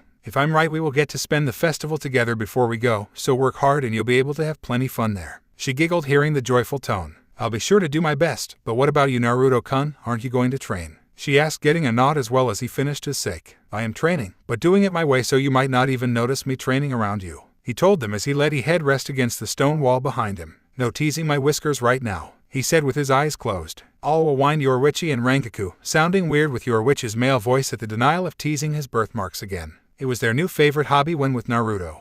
Break X. Later on, Naruto was in front of the Kurosaki clinic. It's homely at first glance. Wonder why he's always scowling though, Naruto said aloud, walking past the gate to the front door and ringing the bell. A fairly young girl with black hair opened the door. Hey, who are you? She asked Naruto, who blinked. Is your father and Kurosaki-san? He asked the girl who he believed was the elder twin Karin. Dad, there's something at the door for you. He's wearing a doctor's coat like you, Karin said before a tall man with short black hair and stubbly beard also wearing a doctor's coat. Oh, aren't you the new doctor from my son Ikago's school? He asked him, getting a nod before giving Naruto a hard stare. Do you know the doctor's handshake? Of course, shall we? Naruto returned, holding out his hand. Karin and her twin sister Yuzu looked over at the pair of men and saw how they gave each other a handshake before hiding their hands with their coats. Only those in medicine would know the secret handshake. Good, now that you have done the secret handshake, come right in. Is this something about my son? Isshin asked, fully knowing where his son or more who was with. Well, Ikago had commented that he wanted to go over some things with his friends. He said his sisters might be worried and was sorry was leaving them with you apparently. Isshin started crying manly tears hearing what his son had said and rushed over to a large portrait on the wall of his late wife. Oh, Misaki, what has happened to our boy? Was I not showing him enough love every morning? He said, praying to the smiling woman's face. Maybe because your expression of love is to try and sneak attack Ikago every morning and when he gets back from school and take down that poster, Dad. Karin told him bluntly while returning to her meal. Isekai ni okay? The younger sister Yuzu asked Naruto and he smiled down at her. Dr. Uzumaki Naruto, but you can call me Naruto, Yuzu-san, he said, fishing into his pocket. Lollipop. I'm not that little Naruto-sensei, she said as he twirled the lollipop. It's strawberry. That got her. Yuzu took the sweet and put on the side for after she finished the rest of dinner. Well, let them. Care to share a small drink with me, Isshin-san? Naruto asked, pulling out a small gourd of sake. I don't see why not. I rarely get to drink with a fellow doctor and the one I do know is a bit of a stiff and a workaholic, Isshin said as the two went outside and sat down on the step, the mood instantly changing between them. So you're the new face that appeared that interested. You're a Hara, he said, taking the offered gourd and uncorking it to take a sip. You're younger than I expected. I get that a lot. Still, it's nice to know that my good looks keep after being alive for so long. You'd never guess I'm over 2,000 years old. He chuckled, taking a sip himself. They'll have moved on to cutting the chain by this point. he said, referring to Ikugo's regaining of his Shinigami powers. I figured, should take him another 9 days to regain them. He'll end up doing it in half the time, Hisshin said, rubbing his beard of any spilled sake. I agree, he seems the type to exceed expectations. Just wish he'd mellow out a bit more. Should we see about getting him a girlfriend once we get back from this business in Soul Society? Naruto questioned, getting a small grin. I'd love to see him smile more with a pretty woman, but I doubt you can manage it. Then again, I don't really know you, so perhaps you can. Who would you set him up with? Hisshin asked, a little curious. Tatsuki. Childhood friends seem to be good matches, and add the fact she'll beat his face if he gets out of line. Hisshin nodded his head at the suggestion. That's not a bad idea, but you'd have a lot of work with the tomboy and my son. Still, good luck to you. He took a large swig before handing it back over. Just wish I could look after him like a dad's supposed to, but I haven't had any power in 20 years. You're alive and love him like a father should. That is one power you don't lose anytime soon. And all of us will look after him. Hopefully we'll finish this battle before Aizen can get away with whatever he plans to do. Naruto finished the sake before standing up. We should be free to join the festival, and don't worry too much about that boy. He'll have everyone around to keep him in line. I'm sure you will, and nice meeting you, Naruto.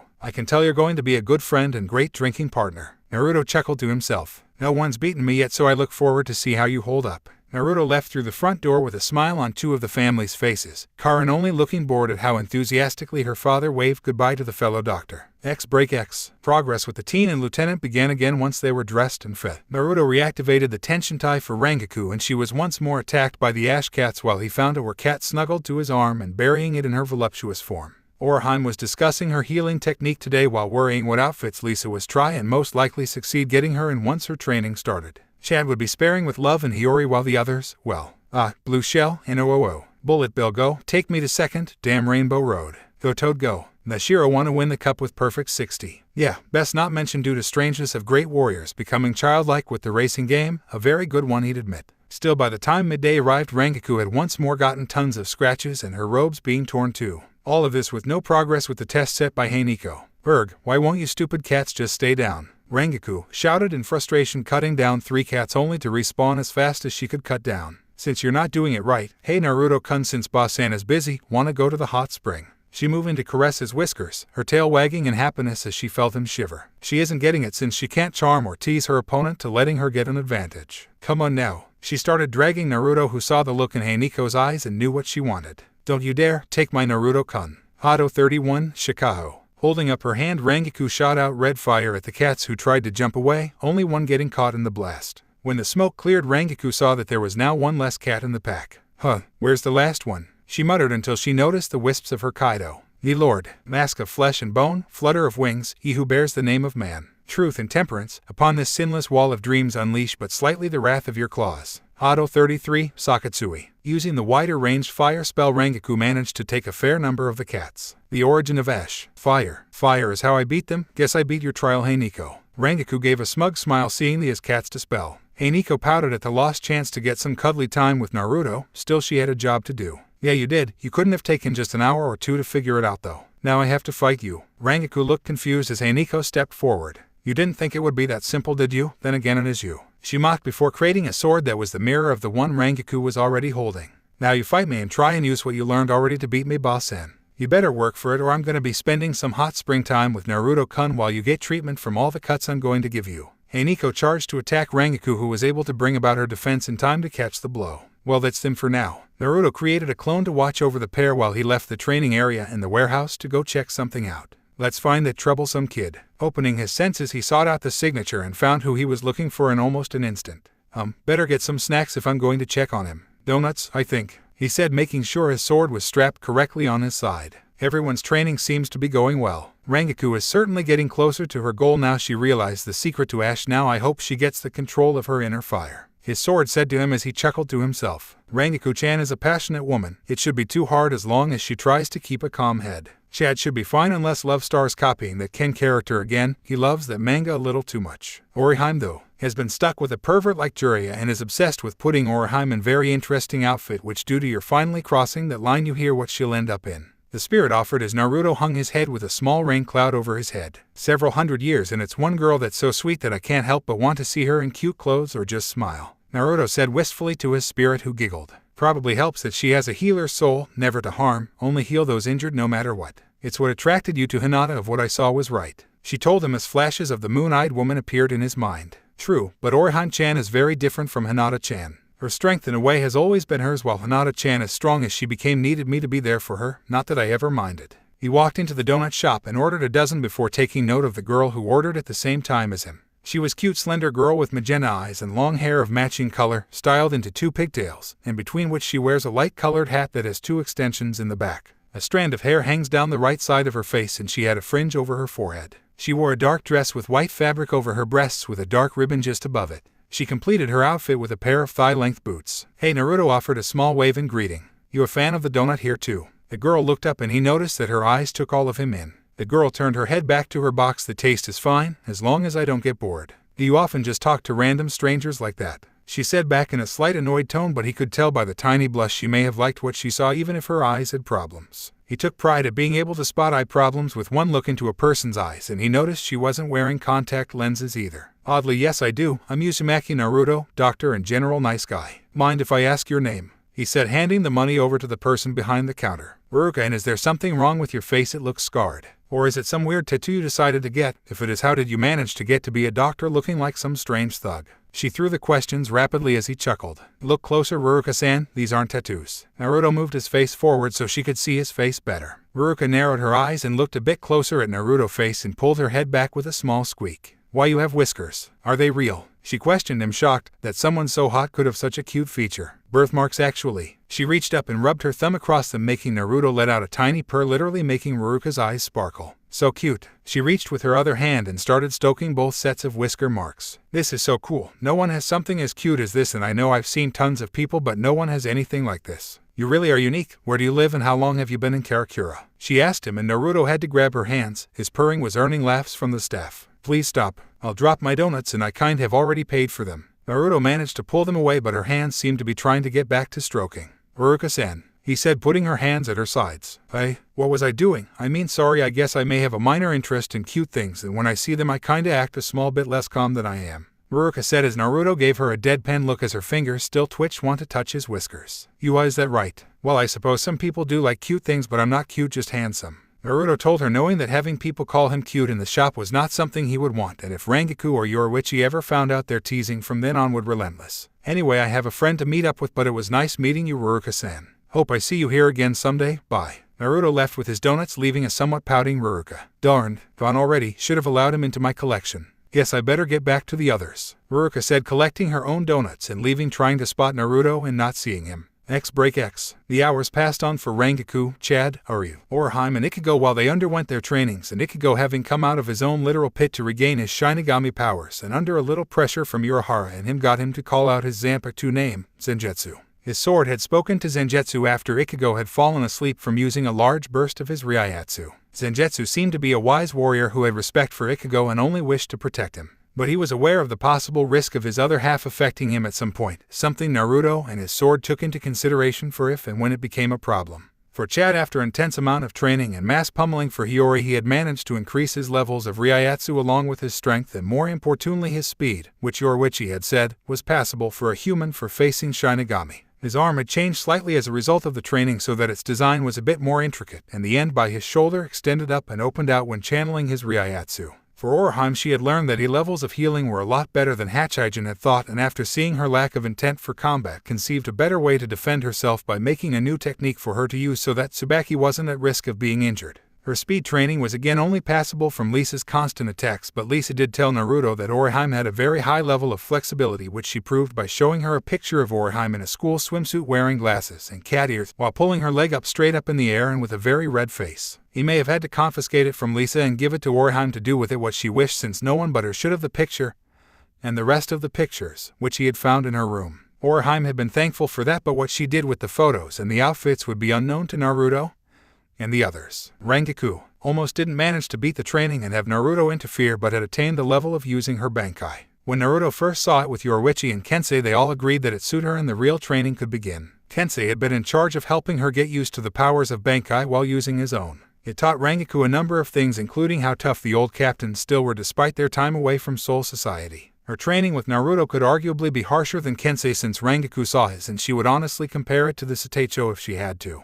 Naruto had taken note of Oryu's progress and handed him a couple things, which he might have found useful but not much else, since Oryu did have to focus on the training he'd picked. Naruto had left him with a few words along with a small photo he knew would shock Uryu when he saw it. Now though the whole party was enjoying the last day before they left for Soul Society, Naruto was in a full gray yukata and Rangaku had chosen a bright yellow one with blue flower patterns. "So we go tomorrow then, right?" she said aloud, walking along the embankment with him. "Yeah, but everyone is prepared for it, you especially, Rangaku-chan. You really did an amazing job learning and training with Kensei and me." Naruto grimaced for a moment, just wished Shinji hadn't gotten so distracted by the game's systems. Still, hindsight is 20/20. Rangaku giggled, leaning her head into his shoulder. "Well, I'm just glad it's over with for now. Still, I'm a little upset I missed all those outfits Orihime-chan got put in. Why did you have to give her all of the photos before I got a chance to see them?" she whined with teary eyes. "That's because it wouldn't be fair to her to show everyone those embarrassing photos. I even got Orihime-chan a new yukata as well, since just one of her photos was very bad." As if hearing her name, Orihime came running toward the pair, smiling, wearing her baby blue yukata, and waved design.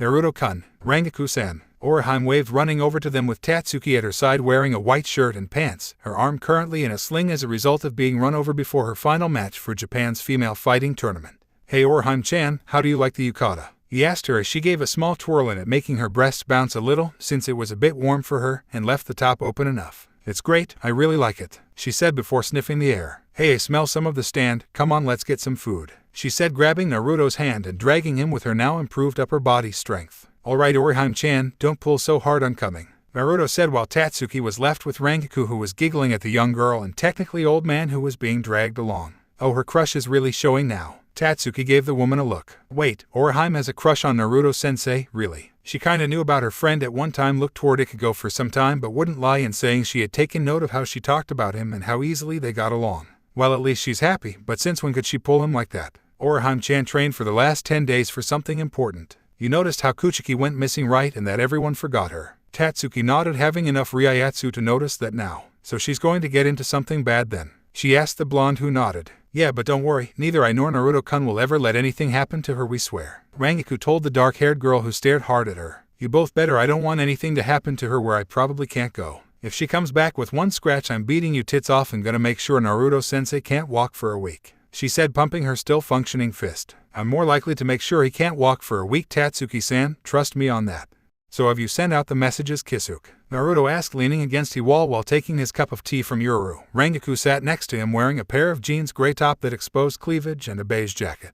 Naruto himself was wearing black shinobi-style pants with multiple pockets, a green turtleneck jumper, and his long white coat. "Sure did. I'm certain they'll all enjoy the humor of the message too," he said, recalling the self-writing paint message balls he'd shot out that would home in all everyone's spiritual pressure. 500 yen says they don't like it, Naruto said, having seen said message ball and exactly how it looked. "You're on. But how do you think they'll do with all the training you ended up giving them all? I mean, Sato-san could probably fight seated officers with all the training Love-san gave him." Kisuke asked Naruto, who let out a breath, string his tea with his finger. "From seeing you and the others, I knew Soul Society would have a lot of strong people that they might end up against, and I don't want their young lives cut short. I've seen enough of that for too many lifetimes." He licked his finger of his tea, taking another sip. "My only regret over teaching them is the possible mental scars they got from training with Shinji's party, although part of me wants to see how Ichigo will fare when he inevitably has his turn. Probably be stubborn and get annoyed before getting a sandal to the face by Hiyori, and I'm on the bet, put me down on none of them liking it at all," Rangaku said, nibbling on a rice cracker while brushing Yuru's hair after she finished serving them. She wanted to help the girl feel a little less nervous around her. "Hope you have 1,000 yen for us then, Kisuke." "Tessai, should your Witchy-chan be long?" Naruto asked the tall Kaido master, who adjusted his glasses, something most people with glasses seem to do. He always wondered why they did it. "I believe she is taking a small stroll and is most likely to arrive in time for Ichigo and the others." Naruto don't know, Tessai informed him. "I see. Guess I finally get to see what happens on the other side tonight, and I'm on another mission that will most likely change the entire system. I thought I broke this habit." Naruto chuckled to himself, recalling all of the numerous lands and leaders he changed during his careers as a soldier and shinobi. "You have to tell us those stories firsthand sometime, Naruto-kun, they sound fun," Rangaku said, drinking her own tea. "I would, but part of me remembers how I was an idiot when I was that age. I ended up getting sprayed in the face with mace, not something I ever wanted to happen again." Taking the last sip, Naruto finished his tea just as he felt Ichigo and the others approaching. "Well, let's go see the rescue team, shall we?" Both him and Rangaku got up and moved to the front of the store and spotted the figures of Ichigo, Chad, Uryu, and Orihime. "Good evening, everyone," he waved, making all of their heads turn toward him. "Come on inside. But quick question, what did you all think of Kisuke's message?" The auras of the three turned sour, evidently not having enjoyed the blood-like message. Chad unfortunately had his pasted to the road, which would not look good come morning.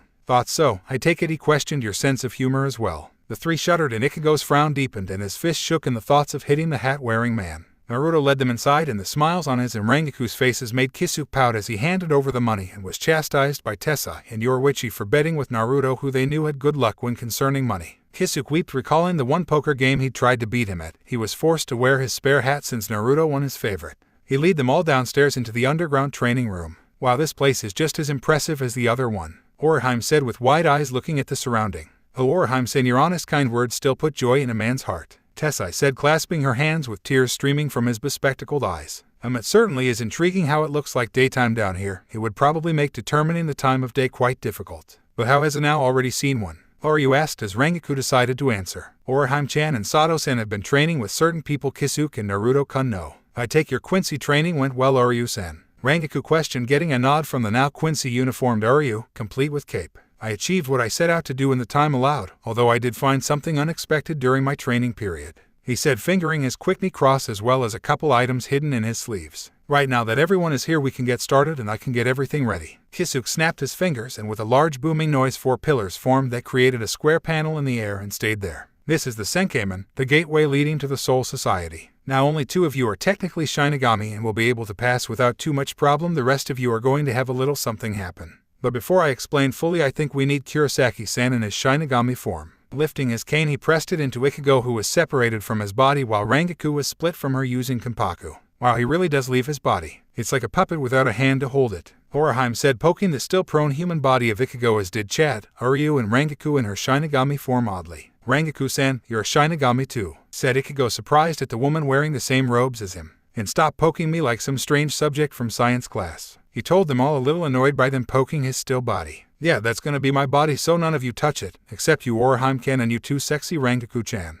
Khan shouted over Ichigo's shoulder in his stuffed animal lion form. "Ah, Khan, we meet again." Khan went stiff as his head turned to the smiling face of Naruto, remembering their first meeting. It was worse than Yuzu dress up when he tried to grope Orihime in class. It was like he sensed him as his wrist had been grabbed and had been dragged out the room under the pretense he was acting out of the norm, so clearly sick. "And in a Naruto-sensei," Khan stuttered, seeing the smile and also the terrifying beast that seemed to float above Naruto next to his head, and it looked hungry. I was just saying how I'll be very behaved using my good friend Ichigo's body, and I won't do anything bad, I promise." "That's good, Khan. I hope you keep your word, as there will be eyes watching you. Now then." Naruto's hand palmed the little lion's chest and he spat out the soul candy, which was placed in Ichigo's mouth, making him wake up, and when his eyes opened seeing Naruto still, he sat in Caesar position and went very quiet. Ichigo looked confused while Rengoku was giggling to herself with the cat. Orihime just smiled, but Oryu along with Kisuke had decided to hide behind their tall friends, being Tessa and Chad, after seeing the beast beside Naruto. "What was that, and why is Khan so scared of Naruto? Is it gone?"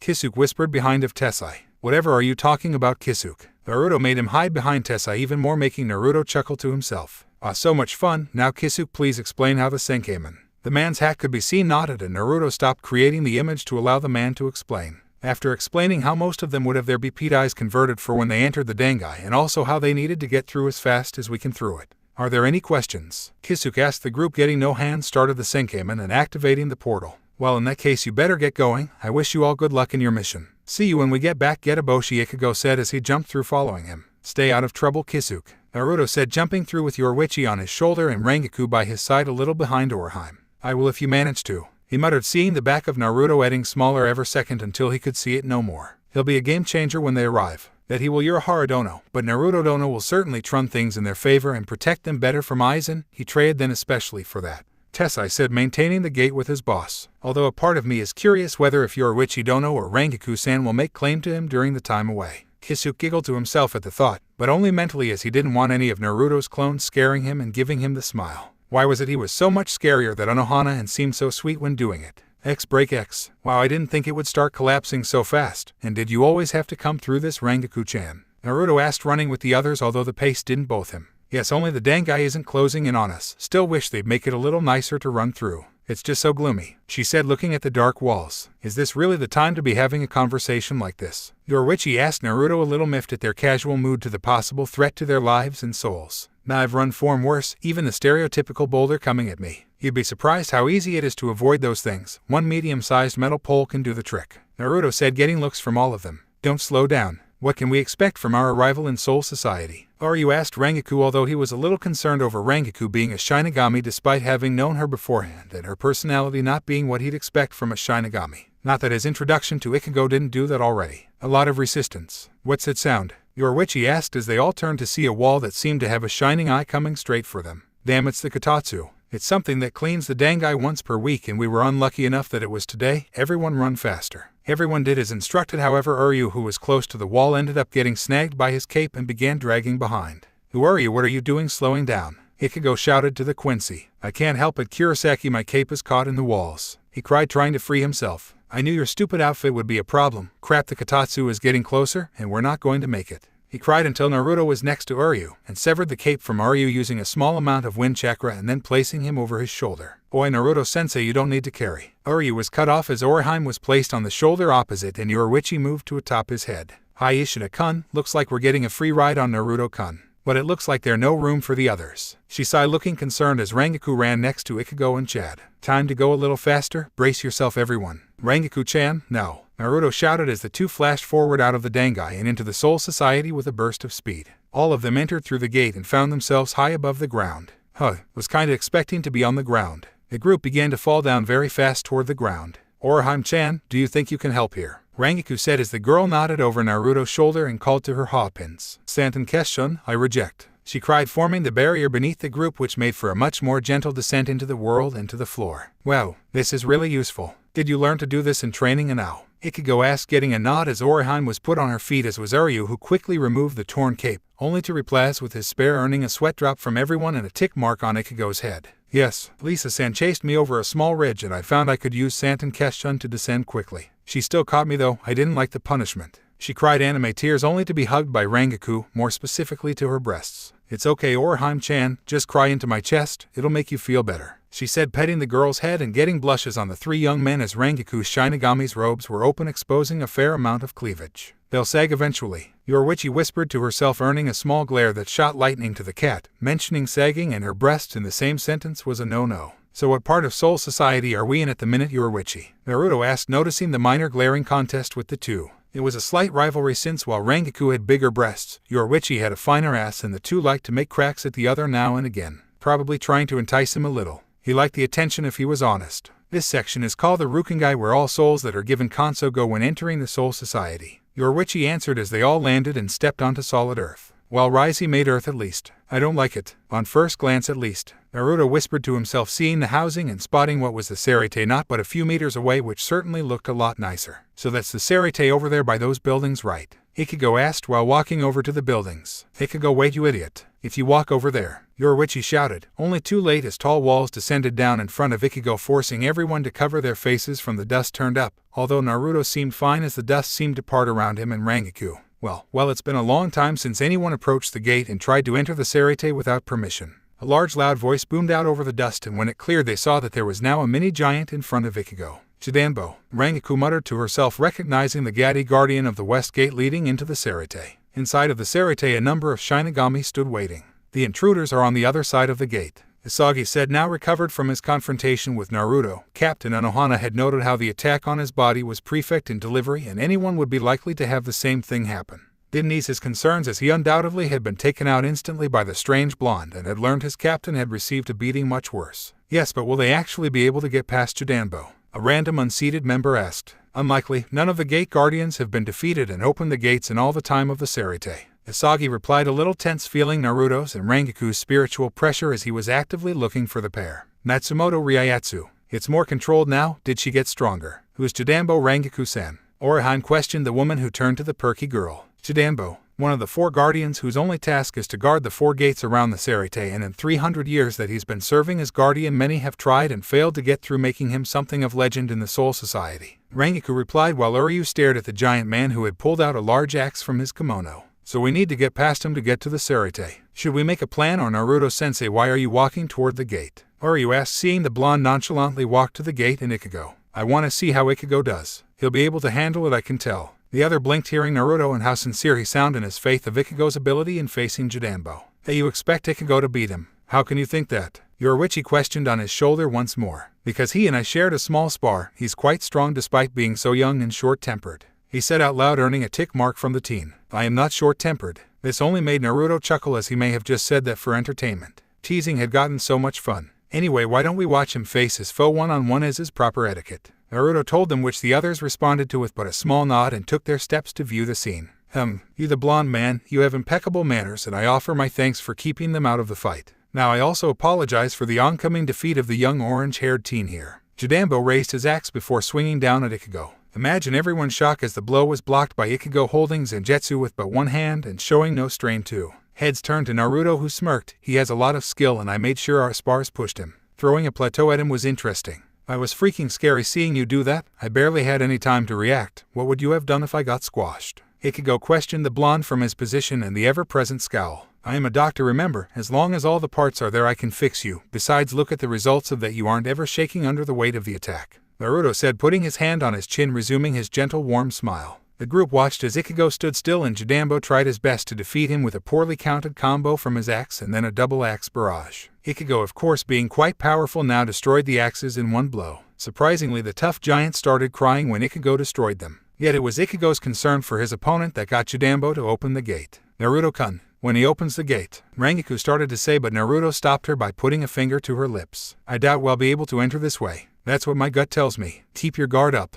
he told her as Jidambo started to lift the gate, albeit it with a little effort on his part. Only when he did, the guardian froze and Naruto walked forward. Stay where you are, all of you. There's a captain up ahead, he warned, putting his hand on his blade, ready to draw. Everyone hearing the tone stood still and observed Naruto walk next to Ichigo. Naruto, what's wrong? Naruto nodded his head to the approaching figure with short silver hair, eyes closed, and an ever-present grin, wearing the captain's Haori and his Zanpakuto hanging from his waist. Sanban Teicho, Hikamaru Jin, Naruto said, making Ichigo's eyes dart to the man, thinking he was on the same level as Byakuya. If only he knew. Oh my, someone knows about me, and I haven't introduced myself yet. Also, Jidambo, why have you opened the gate for these trespassers? Jin asked as Naruto drew his sword and blocked the strike intended to sever his arm, making it so it only left a large gash. You deflected it. Why, you are fast, aren't you? No wonder Tausen Teicho was defeated with his Fukutatio. Still, why defend a guardian who has failed his job and deserves to die for his actions? He questioned as Ichigo tried to step forward to berate the captain. Naruto, however, grabbed the boy's collar and threw him outside of the gate before he could open his mouth. Because he did his job perfectly. Just because he was bested doesn't mean he deserves to die. Only that he needs to train and become stronger so it doesn't happen again.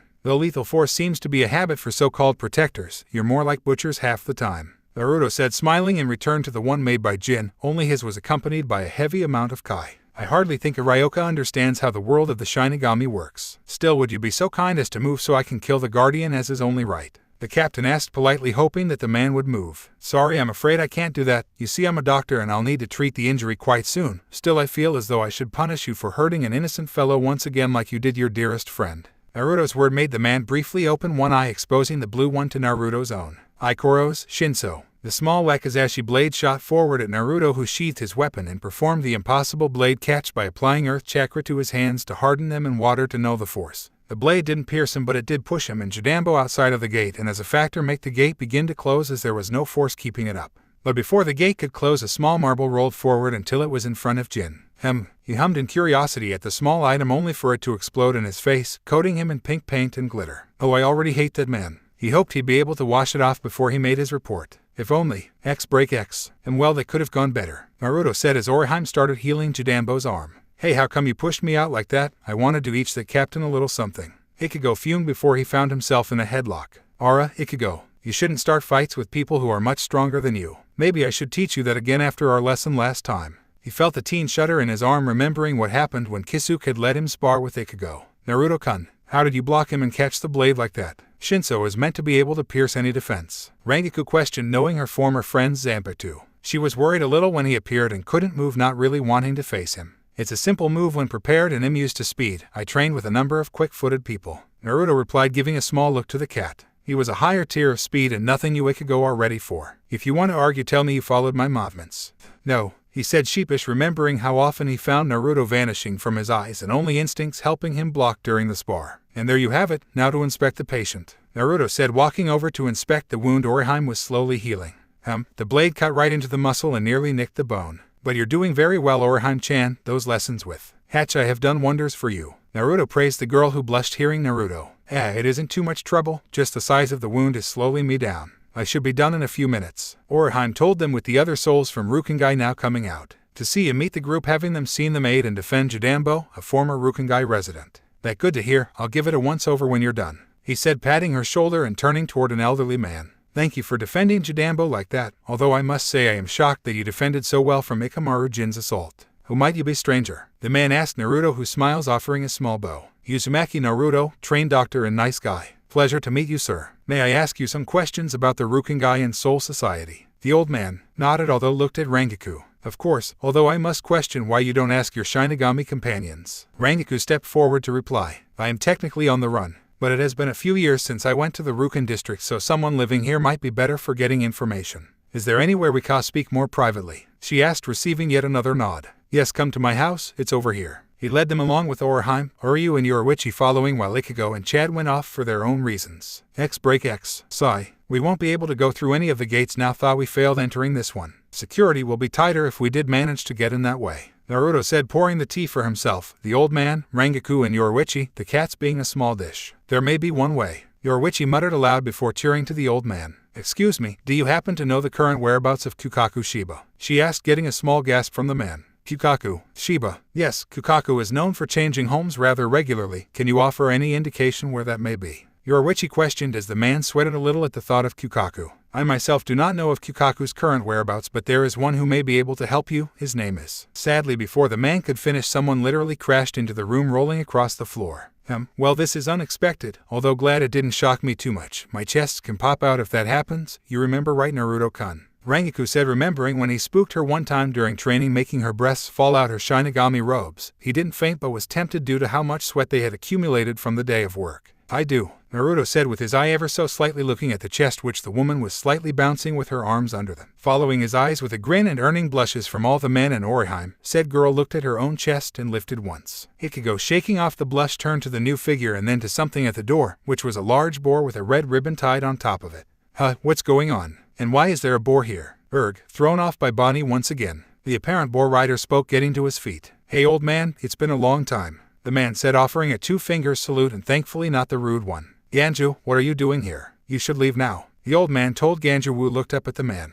Come on, what's the matter? It may have been some time since I have been here, but come on, is that any way to greet an old friend? Well, what yerks? Ganju's sentence was cut off as he spotted Ichigo, then Rangaku next to Naruto, who was calmly drinking his tea. Old man, why are there a pair of stinking Shinigami here? What did you just say? Ichigo asked quietly as Ganju stomped over. What, your ear's not working? I asked why there is not one but two stinking Shinigami here. Ganju lightly tapped the side of Ichigo's face as he spoke in a condescending tone, and of course Ichigo's response was to punch Ganju in the face. Wow, he really is short-tempered, Rangaku said, ignoring the man's words. I blame his dad. His personality is one that grates, and Ichigo is quite adept at dealing with thugs over his appearance. Best leave him to it for now, Naruto said, pouring a fresh cup for Rangaku. Is really the time to be drinking tea? Oryu asked with a minor sweat drop. Those two would end up fighting from the moment he gave Ichigo a dirty look. May as well stay away from the thought and avoid watching him embarrass himself in some way. As if acting on cue, the two men ended up throwing themselves out of the house, although Ganju had tried to give a brief introduction which made Yoruichi, Chad and Orihime nearly face fault. The fight or brawl more likely didn't slow when it was taken outside. It escalated to each male brandishing a sword to attack the other. Eventually Orihime decided to plead with her best puppy dog look. Naruto-kun, please stop Kurosaki-kun from fighting. I don't want him to hurt someone over nothing. The pout she gave with the big eyes crumbled any defenses Naruto may have had. Standing up, he went outside to see the two in a slugfest and walked over, raising both hands and giving both a chop in the head, a very hard chop which planted both their faces into the ground. You two should stop fighting, Naruto said, placing his smile on and preparing to unleash his aura on the pair. Hey, why did you do that? Both cried out, looking up at Naruto before seeing the fang-grinning beast behind him, and brought both into sweating messes, and Ganju's gang, who were sitting on the side with their own boars, felt their own stead shiver in fear. Well, you were worrying a friend of mine, and I only acted to stop childish behavior from both of you. The two of you need a small timeout, otherwise I'll need to punish both of you, and you don't want that. The beast's head licked its lips and seemed to chuckle at Ganju and Ichigo. Before either could respond, a large ringing sound could be heard, and all eyes turned to one of Ganju's men, effectively dispelling the aura beast. Oyabun, we need to go, it's time, the fellow boar rider told Ganju, who looked up seeing it was 9 o'clock. Oh crap, is that the time? I need to get back. Putting his fingers to his lips, he whistled, Bonnie, we need to leave now. Let's go, he shouted to the female boar, who charged into him, sending him high into the air before landing on its back, and started off running with the other boar following. Don't think this is over, you stinking Shinigami. I'll be back tomorrow to finish what we started, just you wait. Seems I'll be giving a lecture to Ganju if I see him again. The aura was re-engaged and turned its attention to Ichigo, who, having reclaimed his Zangetsu, was hiding behind it. Not that it would do much good. You Ichigo need to learn a bit of patience. For now, get inside and get in Caesar. Ichigo nodded his head and dashed inside and took up the rather uncomfortable sitting position. Naruto dispelled the aura once more and turned to see the faces on Chad and Uryu, both looking a little pale, which for Chad was saying something. There are things that can't be unseen. These were Uryu's thoughts on the manner of seeing the beast from a little further back, and it was shocking how real it looked as it hovered above Naruto's head like that. Just what was that thing? Chad asked as Naruto turned his head. What was what Sato-san? Naruto asked, sending shivers down the two boys' backs from the tone he asked them in. Meanwhile, Orihime just had her finger poking her bottom lip, lost in thought. It looked cute, she mumbled to herself, getting bewildered looks from all the males. Like a fox with rabbit ears. X break X. The old man thankfully allowed the group to stay and sleep at his home. Naruto, having thought ahead, had brought some sleeping bags for all of them. Each a specific color, his blue, Ichigo's black, Chad's red, Orihime pink, which matched Rangiku's, and Uryu's was white, which he approved of. As morning came, Naruto was the first to rise, with Yoruichi, who had slept on his chest, following and jumping to the top of his head for comfort. So I get to meet the infamous Kukaku today. I wonder how everyone will react to her when they realize she's not a man. Naruto asked the feline-disguised Shinigami, who wondered if she could always rest in his hair in the early hours of the morning. Much better than the shoulder. I guess you will. I can't wait to see all their faces. I think Ichigo's will be the best, and his reaction to the real me will only be better, she said, chuckling to herself. Still, I worry about Ichigo. His scrap and challenge may end up being a problem. It won't be a problem at all. If needs be, I'll knock him out and carry him bound over my shoulder. That or the hard method. Naruto's expression only meant pain for Ichigo, who shivered, making him wake from his slumber. It didn't take long for the others to wake and be ready to head off towards Kukaku's house. Of course, Naruto had indeed need to carry Ichigo over his shoulder like a heavy sack of flour. Only Ichigo was screaming for him to put him down so he wouldn't be called a coward by Ganju for not staying to fight him. Come on, Naruto, let me go. Ichigo shouted, kicking his feet like a child. Uryu suppressed a snort of laughter seeing Ichigo's state. The girls just found it funny, and Chad said nothing in fear of ending in the same state. Nope, we need to go to Kukaku's house, and your spat with that Ganju fellow doesn't matter. Act you age and not like a child. Then again, your father has a unique personality from what you told me. He turned his head to looking into Ichigo's eyes. Yes, apple doesn't fall far, huh? I am nothing like that crazy old man. Ichigo denied not wanting to be likened to his father. Oh, how wrong you are. Now quiet. Naruto used his own personal kai to shut him up, complete with aura illusion, which made Ichigo nod. It never gets old seeing Naruto-kun take charge like that, Rangiku said, smirking at the blonde, moving to walk next to him. Yoruichi-san, how long will it take to find Kukaku-san's house? And why does he live so far out of town? Is he a private person? Orihime questioned. The cat sat atop Naruto's head. Kukaku isn't particularly private. Kukaku is just prone to changing location on a regular basis for certain reasons and personal preference. However, the design of the house tends to remain the same, so don't worry, we should see it very soon and you'll know it's Kukaku's home. Yoruichi told them, making them wonder what the cat meant. About 10 minutes later, the group found the home, which looked to be a single-floored house. Only it had possibly the largest chimney behind it, along with two large stone arms that had hands holding up a banner saying Shiba Kukaku. This can't be it, right? Oryu asked, a little disturbed by the house's design, being a rather stylish person himself if he was honest. Ichigo was the same, a little put off by the design, and he knew he had to go, and as Naruto wouldn't let him leave on his own accord. What the heck is that place? Ichigo asked aloud. Orihime clasped her hands together. Wow, it looks so cool. The giant hands really add a stylish touch to the nice home. Her words inward stares from the three young males and a pat on the head by Rangiku. I agree, Orihime chanted, ver nice. Seems like you were right, Yoruichi. You do know it when you see it, Rangiku said, making the cat grin at her. Told you. She chuckled while Uryu and Ichigo started debating how far they could get before Naruto had to get them, and if they could use the other as a scapegoat to get away quicker. Although the banner is held by giant human arms. Makes sense and suited more than the last version. It's pretty funny actually. Now let's go, she said, hopping off Naruto's head and walking on her paws with Orihime, Rangiku and Chad following. Naruto, noticing expression, decided to save time and dragged the other two by their collars. No dawdling, you two, he told them as he pulled the shell-shocked pair, who were still in shock from the design of the house and the fact they'd have to go inside it.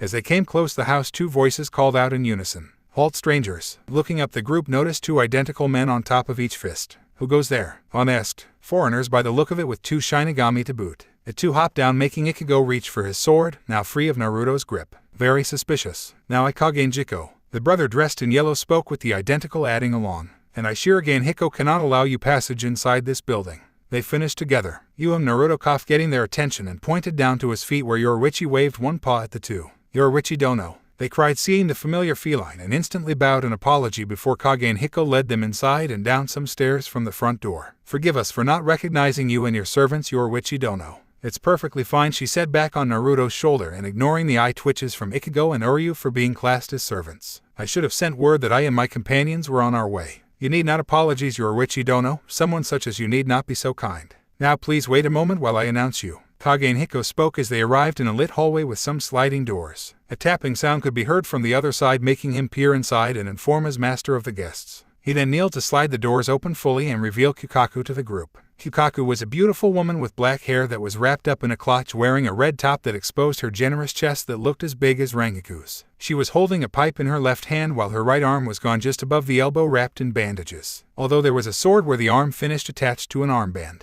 Well, it has been some time, hasn't it, Yoruichi? Kukaku asked the cat sitting atop the blonde shoulder. Kukaku's a woman, was the cry of the younger members of the group, making the elder chuckle. You presumed she was a man, you never asked, so I never corrected you, Yoruichi said as Kukaku gave the group a hard stare. What exactly have you brought into my home, Yoruichi? All I see is a bunch of kids in a... She was cut off as a loud thud sound rang out and revealing a large tall bottle of sake next to Naruto. A rather handsome and generous fellow... Is that for sharing? Kukaku asked as Naruto walked over. Kage and Hiko bring out some sake bowls for them. Of course, it only seems fair that as guests we bring gifts to the head of the house. Kukaku-san, Yoruichi has told me a bit about you, Naruto said, pouring them both a big drink. And well, let me tell you that everything she said was true, and I graciously welcome you to my home and accept you gift, she said as they held up their cups. Cheers. Did he just? Ichigo started to ask, only receiving nods from the others, while Rangiku moved forward with Yoruichi and got their own cups, Yoruichi's being small due to her current size. Ah, this is good stuff. What's your name, by the way? She asked Naruto, who chugged his own bowl and let out a breath as the liquid ran down his throat. It couldn't get him drunk, but the feeling was enough. I'm Uzumaki Naruto. With myself and Yoruichi there is on the run Shinigami Matsumoto Rangiku, substitute Shinigami Kurosaki Ichigo, Quincy Ishida Uryu, and humans in Nuao Orihime and Yastor Asado.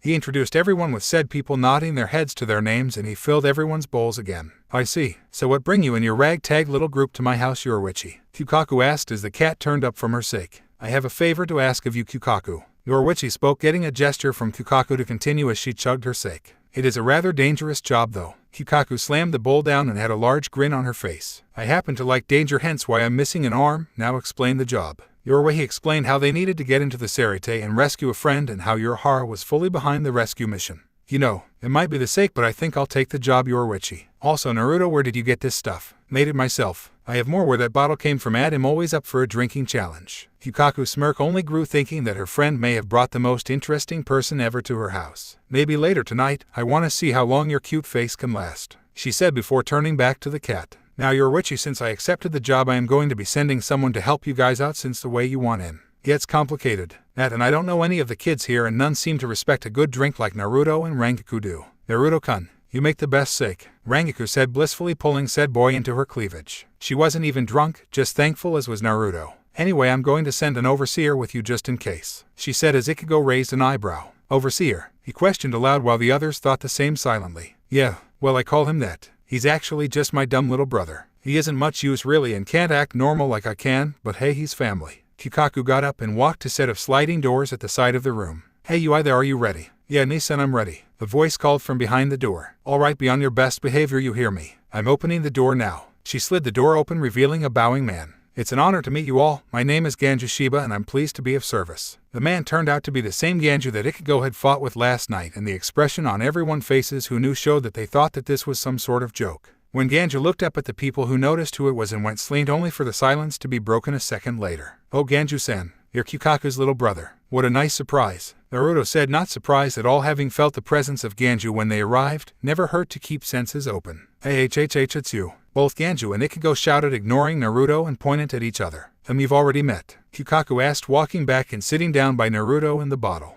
Yes, Ichigo may have had a minor disagreement with your brother, and Ichigo is short-tempered. I am not, Ichigo denied, looking over to glare only to get a smiling face staring back at him. Anyway, the two ended up fight, so 1 second. Naruto put his hand to the floor, erecting a small barrier through some fuinjutsu. There, that's better, now they won't disturb us. No sooner he finished erecting the barrier, Ichigo and Ganju were at each other's throats again. I'd like to say I'm surprised, but I'm not. Sigh. Pass the sake over. Rangiku passed the bottle to the Shiba head and refilled her bowl. Aren't we going to stop them? I'll do it in a minute. Now then, Kukaku, might I ask how you lost your arm? Naruto asked as she filled his too. Experiment gone wrong. Been a while since I lost it, but I adjusted and no pushover, I can tell you that. Still, while those two fight it out, explain why a Fukutecho is sitting in my home and on the run. Kukaku asked, seeing the armband still on Rangaku's arm. Aizen, Naruto said, simply making the woman grit her teeth. Aw, they prick, huh? I remember that smug kid from year back. Yoruichi came to me one year and explained what he'd done. Would have gone and left a bomb in his office, but wouldn't work with security being as tight as it is in the Serite. Naruto nodded, having felt the barrier surrounding the top of the wall and knew it would be like some invisible wall. Can the other kids hear us? Not right now, they can't. Kukaku nodded and gesturing him to lean forward. So do you know Yoruichi's secret? She asked him. I do.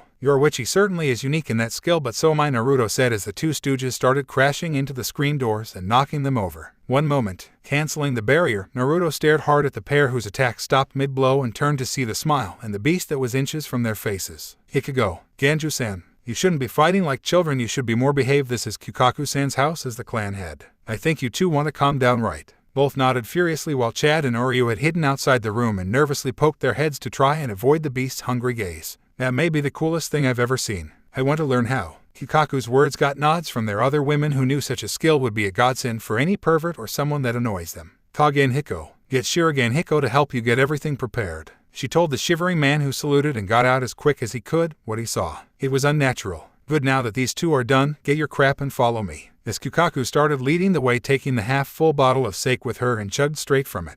Ikugo and Ganju saw the beast disappear and got to their feet slowly as Naruto turned away and followed the Shiba head. Naruto is so scary with that thing, yet that smile is worse. Ikugo muttered as he and Ganju shivered. I know, it's worse than Nissan when she's angry, and she want to learn how to do it too. Ganju cried silent tears, hoping to the Soul King that his sister would never learn how to do that technique. Kukaku ended up leading them to a large cannon, which was raised from the ground to the surface by the twins, making for an impressive display. This beauty is my specially designed firework launch pad, which I named the Flower Crane Cannon. Ganju shouted, cutting in out of excitement, and as punishment received a foot to the head by his sister. That's my line, Baka, she said with a tick mark on her head before looking to the group. So how do you like it? Left you speechless, huh? She questioned, very proud of her creation. It is amazing, I have to admit. Only person who might have beaten you is old man Tama. Then again, he had the gods on his side during his day. Naruto said, eyeing the long black cannon. He looked at Kukaku and let his mind relax and not send him the image that may have accompanied the last thought. Nice to see I can impress you, but this baby is only the first part of the equation and you'll need some work to get to the next part and are ready to be fired out of it.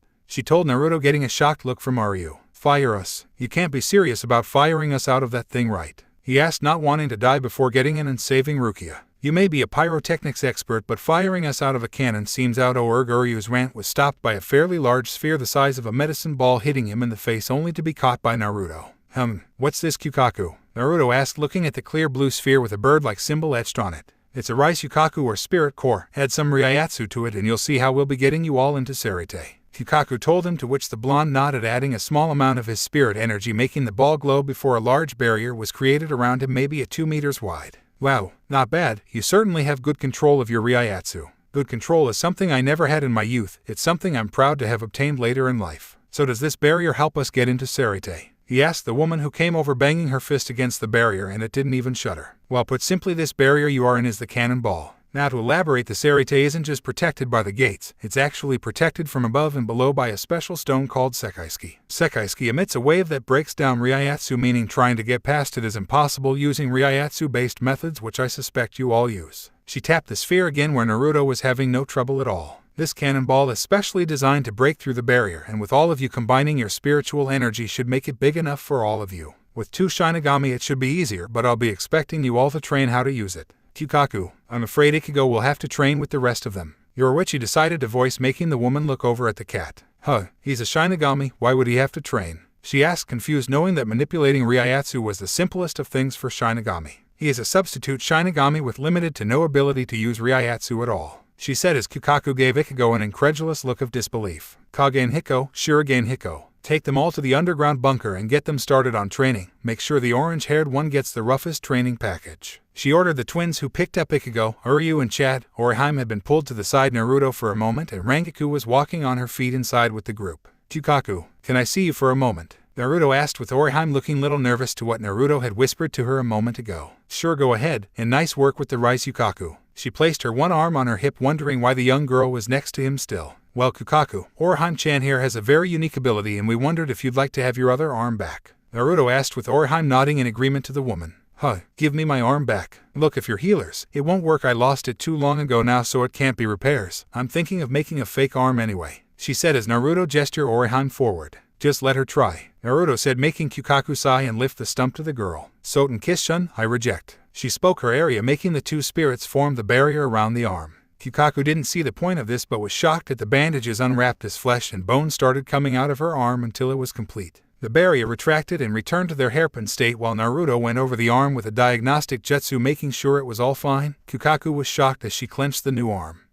This is unreal, she said in a shocked voice, making the two healers smile. You're welcome, Kukaku. I'm a doctor, so when I saw your arm I thought Orihime-chan and I QMNPH. This time Kukaku shut someone up, only this time with her lips mashing against his, making Orihime, Yoruichi and Ganju go wide-eyed at what the woman was doing with her new restored arm. Naruto in his own shock had his mouth open, which led to Kukaku slipping her own and his to explore for a moment before letting him go and making him feel lightheaded. Descent guy, good drinker, and gave me my arm back with his friend. I think I'm really starting to like you. Now the rest of you, head inside to watch and practice using the rice Kukaku. And see you for food later, Naruto-kun. Kukaku gave him a wink as he went off inside with a large grin on her face, Orihime blushing not far behind and a little bit miffed at the woman's acting of stealing a kiss from Naruto. They left Kukaku to have a private conversation with her brother over something very important to them. X. Back in the Sarate, the lieutenants of all squads had been called together for a meeting to discuss recent events. Seems wrong having this meeting without Matsumoto Fukutecho here with us. The lieutenant of Squad 5 Hinamori Momo spoke aloud. She was a rather small young-looking girl with her brown hair tied in a bun. Aizen Techo told me how the warrant for her arrest had been sent out about the same time as Kuchiki-san. True, there is a void now. Matsumoto Fukutecho did add a small amount of atmosphere to the meetings, but I am still curious about the reports of the individual who prevented her capture. They say he's here in Soul Society now with the other tagged Ryoka. The lieutenant of Squad 7 Tetsuze Maniba said with the ever-present shades on his face. He is. I felt his Ryatsu from behind the gate. Apparently Ikamaru Techo attacked him using his Shikai but failed to kill him, although it's unconfirmed at this point. Hisagi said, still annoyed at his own defeat at the hands of Naruto. So, the person who saved Rangaku is here with Kurosaki Ikugo. When I told Rukia that he'd been seen, it was the first time she reacted with any emotion since she was put in prison. Renji thought to himself, adjusting his Squad 6 lieutenant's badge. Does anyone know where Squad 11 lieutenant is? Isane Kotsu of Squad 4, the medical division, asked. She was a very tall silver-haired woman who had a charm attached to one side of her hair that hung down. She is likely to be leading her captain in circles around this time, or based on her patterns finding candy. The monotone voice came Squad 12's Lieutenant Kuritsuchi Nemu, whose black braided hair hung behind her while her face displayed no emotion. You'd think someone else might be picked as the lieutenant of that squad. Kira Izuru spoke out, being the lieutenant of Squad 3, having blonde hair that completely hits one side of his face, making him look a little like an emo. The little brat isn't any better than the other members of that squad, all mindless beasts that would sooner lunge than use any finesse in their battles. A large fat man said, stuffing his face with rice crackers. This was Omada, Squad 2's lieutenant. Says the glutton. Renji muttered under his breath. Still, part of me wonders what this Uzumaki character is like and how much of a threat he will be. X. As the sun began to set in Soul Society, Naruto walked back outside and saw that Kukaku was still by the flower crane cannon and was sitting with 2 cups by her filled with sake, as well as a sad look on her face. Penny for your thoughts, Naruto said in a soft voice that he had used a number of times when treating someone. He remembered always wanting the chance to heal more than destroy after the war ended. What better way to try and establish peace than by healing the wound made? Of course, it took several decades to get the control for healing jutsu. Hell, he might stretch as far as to say it was good as Tsunade's in her heyday. Still, his bedside manner was something often praised when helping someone on calls. Just speaking to someone, Kukaku replied as Naruto sat beside her and refilled her cup and filled his own, leaving the second cup alone. I hope he understands what I've done despite how he died. Then again, he might praise me for doing it too. He'd be happy with the decision you made. If this person is your family, they want you to trust yourself in making your own decisions, without going away from the life you have already had. Naruto took a small sip from his cup. I've known a number of people who died, a number in my arms, but I kept going as I know I may see them someday, perhaps in my lifetime or the next. That sounds nice. You know, you really don't sound like a young man like the rest of them, right? She asked him as he let out a small chuckle. Maybe that because I am over 2,000 years old, maybe more, it's hard to keep track. The fact I'm still technically alive only makes it weirder. He was amused by the wide-eyed look from the black-haired pyrotechnic. Trust me, it's a long story that I'd need time to prepare. I guess it would. Hell, Yoruichi certainly found herself a unique fellow to hang around with. So how did you react when she showed you what she looked like? Kukaku asked, smirking at him. Showed her what I looked like as a woman, then she groped me, Naruto said, simply, making Kukaku let out a laugh at the titled her expression. Well, that is not what I expected, but care to show me this female form? Her answer was Naruto, making a hand sign and shifting into his Naruto form that wore the same clothes, only now the jumper was stretched further due to his breasts growing.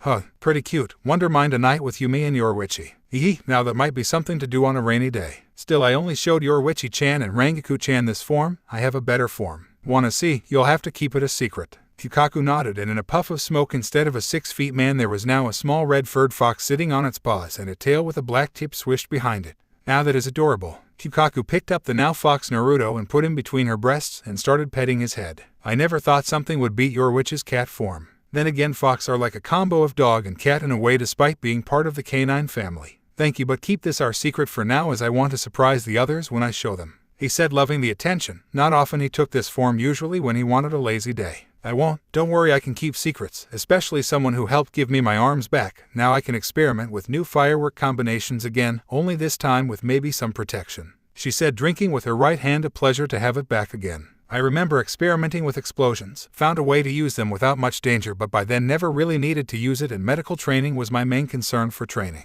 Strange though, it took me 2 weeks for explosions and decades for medical, he muttered as Kukaku moved her fingers to stroke his tail, which always felt weird since a few small girls liked to pet his tail when he wandered in the form. When you go, can you keep an eye on my idiot brother? He's all I kinda got left aside from the twins, she said, getting a nod from Naruto as he hopped out and took on his natural form once more. I'll keep 2 eyes as often as I can, shouldn't be too hard, Naruto reassured her as they continued drinking together. Mind if I cook for everyone tonight? He questioned Kukaku, who gave a small nod. Sure, I don't mind. Hell, it's mainly Kage and Hiko he does cooking, but with him watching the kids. Are you a decent cook? The smirk he gave was answer enough as he got to his feet, pulling her up to her feet. When it comes to cooking, I have experience when using very little. Let me see your pantry and we'll see what we can do. Kukaku could only keep smiling as she walked back to the home next to Naruto. Kaien, looks like I might have a chance for something like you had with Miyaka. He certainly has a nice ass to boot, Kukaku thought to herself as her eyes went over his toned ass that at the minute didn't have the long white coat covering it. X break X, HM. Naruto's voice echoed across the halls in the underground kitchen as he stirred the noodles on the heated pan. He'd made yakisoba with a nice miso soup and some daifuku, strawberry for most people, and curry and soy added to Orihime's. Sniff, sniff came the sound of someone sneaking into the kitchen, and Naruto took his spatula and swung it down on a grabbing hand. Ouch, came a cry from a feminine voice. You'll wait with everyone else for dinner, Orihime-chan. Naruto scolded lightly at the girl who was rubbing her hand with crocodile tears coming down her cheeks. But I'm hungry. Practicing with the rice, Kukaku sucks out my ryatsu, and I smelled something really yummy. Can I have some now, please, Naruto-kun? She implemented her big puppy eye technique on him. How good was your shield? Naruto asked, knowing if he looked into her eyes he'd fall to them in an instant. I know you still have your sphere. Pulling out her sphere from who knows where, she channeled her ryatsu into it, crafting her barrier around her, making her float a little off the ground. Naruto looked at the sphere before poking it and flicking it, channeling small amounts of his own spiritual power. It's very stable and strong. No doubt your own experience with barriers makes it easier, and the resistance to ryatsu is good. Alright, you get one thing to taste, he told her as she smiled, dispelling the barrier, remembering not to lose focus or kaboom. Then can I have some of the daifuku, please? She asked, clasping her hands together to beg. Naruto placed 2 of the Orihime-specific daifuku, who happily chomped on her sweet and unique treat. This really good, Naruto-kun. Rangaku-san will like this too. Can I take her some? Can I? She asked excitedly, as was her usual personality. No need, the food should be ready now. Help me plate up and I'll give you and Rangaku-chan an extra helping, he said as she nodded, continuing to eat as she got the plates and trays ready for everyone. Just as they finished plating, the two felt immense pressure coming from the training room. Orihime-chan, was Ichigo still training? Naruto asked the girl. I think so. Hanju-san, I think, was going to tell him something, she told him as he rushed down the hall, writing something on his hand in ink. Geez, that boy is worse than me for control, Naruto muttered, hearing quickly for Ichigo. Well, that might be argued, Naruto-kun. I think it's about equal, all things considered. You just practiced a little earlier than he did. If anything, he's better for training already at such a late stage. He heard his sword spirit giggle to herself as Naruto felt a small tick mark on his head.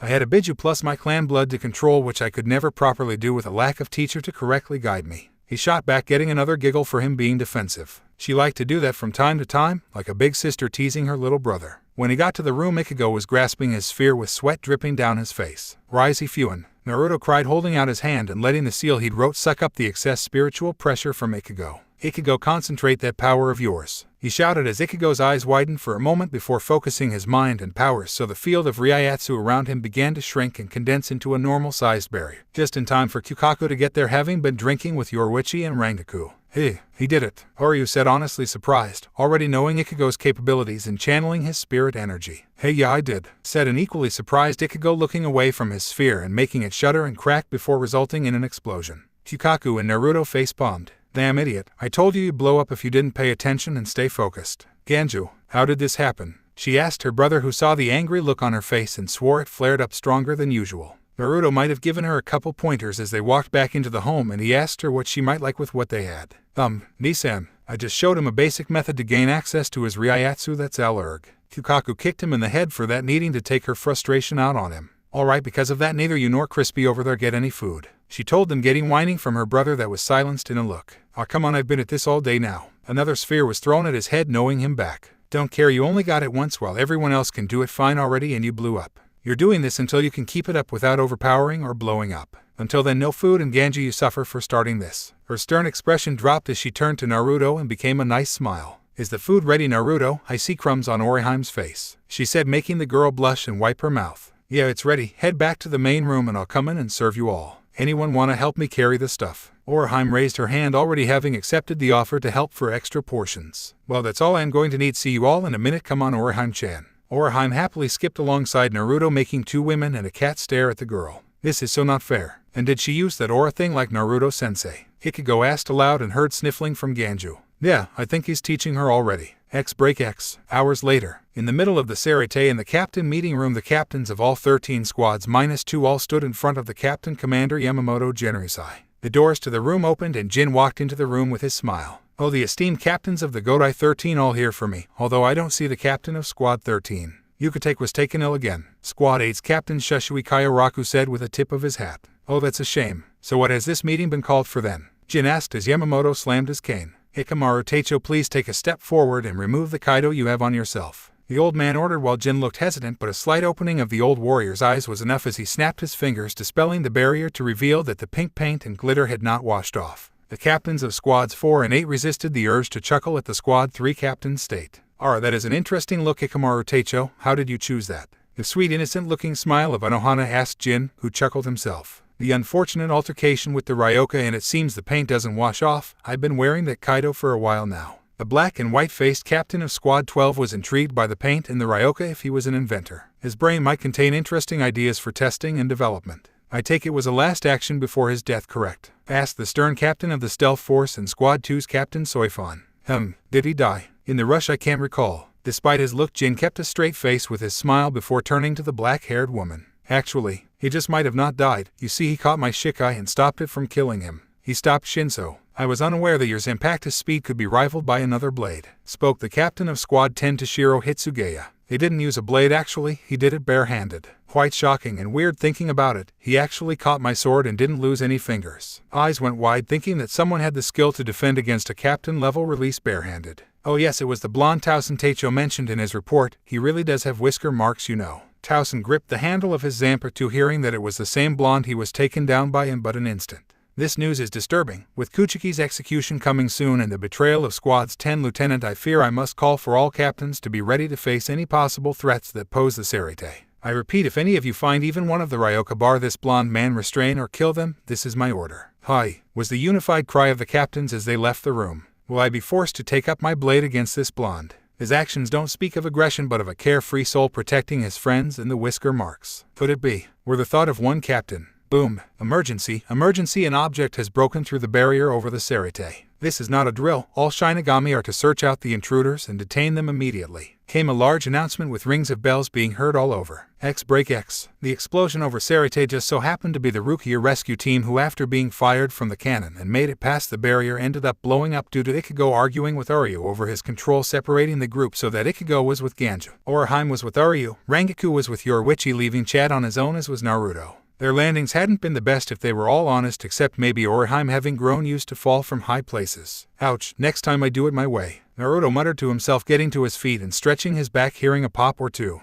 Wonder if I'm near any of the barracks. Who are you? Naruto turned at the voice calling to him and saw a young woman with her dark hair braided and hanging from one side of her face and wearing a badge on her shoulder. Her expression reminded him of Zhu when they first met, almost emotionless. While I'm Naruto, traveler and nice guy. May I ask you name Miss Kiritsuchi Nemu, Fuki Teicho of Squad 12. Would you be one of the Ryoka reported to have arrived in the Rukengai? She asked, making no motion to move or call anyone. I guess I am. Nice to meet you, Nemu-san. He said, bowing a little. Why are you on your own? My master does not need me as of the current time, so I await his return and orders, she said, and Naruto was reminded of Haku the way she used the word master. Oh well, then I'll be on my way then. Do you happen to know where the prison is in the Serite? He asked, trying the simple route instead of drawing his sword, and the girl didn't look much of a fighter at first glance. I cannot, that is classified information, and Mayuri-sama will not allow me to tell any secrets. Also, as a reported Ryoka, I need to capture you and see what Mayuri-sama will wish to do to you, he said, and Naruto remembered something. Ah, this is the Research and Development Bureau, isn't it? He got a nod from Nemu. Well, I have never liked tests, especially ones done on me, and I get the suspicion your captain is the dissecting type, so I'll be going.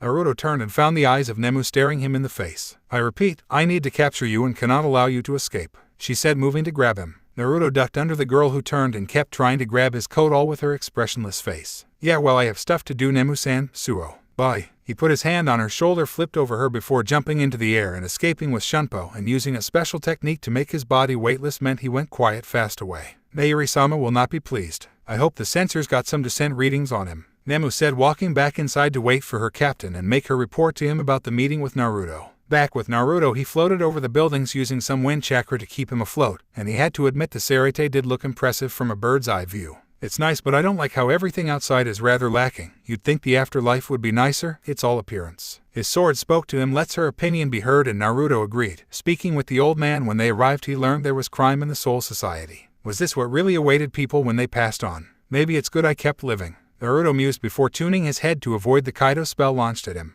Well, I guess I've been spotted, he said, looking over his shoulder to see the same face he knocked out when he saved Rangaku. I'm glad I found you first. Now I can pay you back for what you did when you took the fugitive from Tausen Teicho and I. The man named Hisagi said, not recalling that was the name Rangaku gave for the tattoo-faced Shinigami. Technically, Squad 12's lieutenant found me first. She just couldn't grab me. Also, she was only made a fugitive by your corrupt system, so in my eyes she's innocent and the whole Godai 13 is at fault, Naruto said, putting his hand to his sword. Central 46 is not wrong in its decisions. The evidence is absolute, hence why the punishment is necessary, as is the Shinigami who gave up her powers, Hisagi said, glaring in a low tone, making Naruto sigh and shakes his head. It's a shame you're his lieutenant. I know you probably have served better under the Kensei.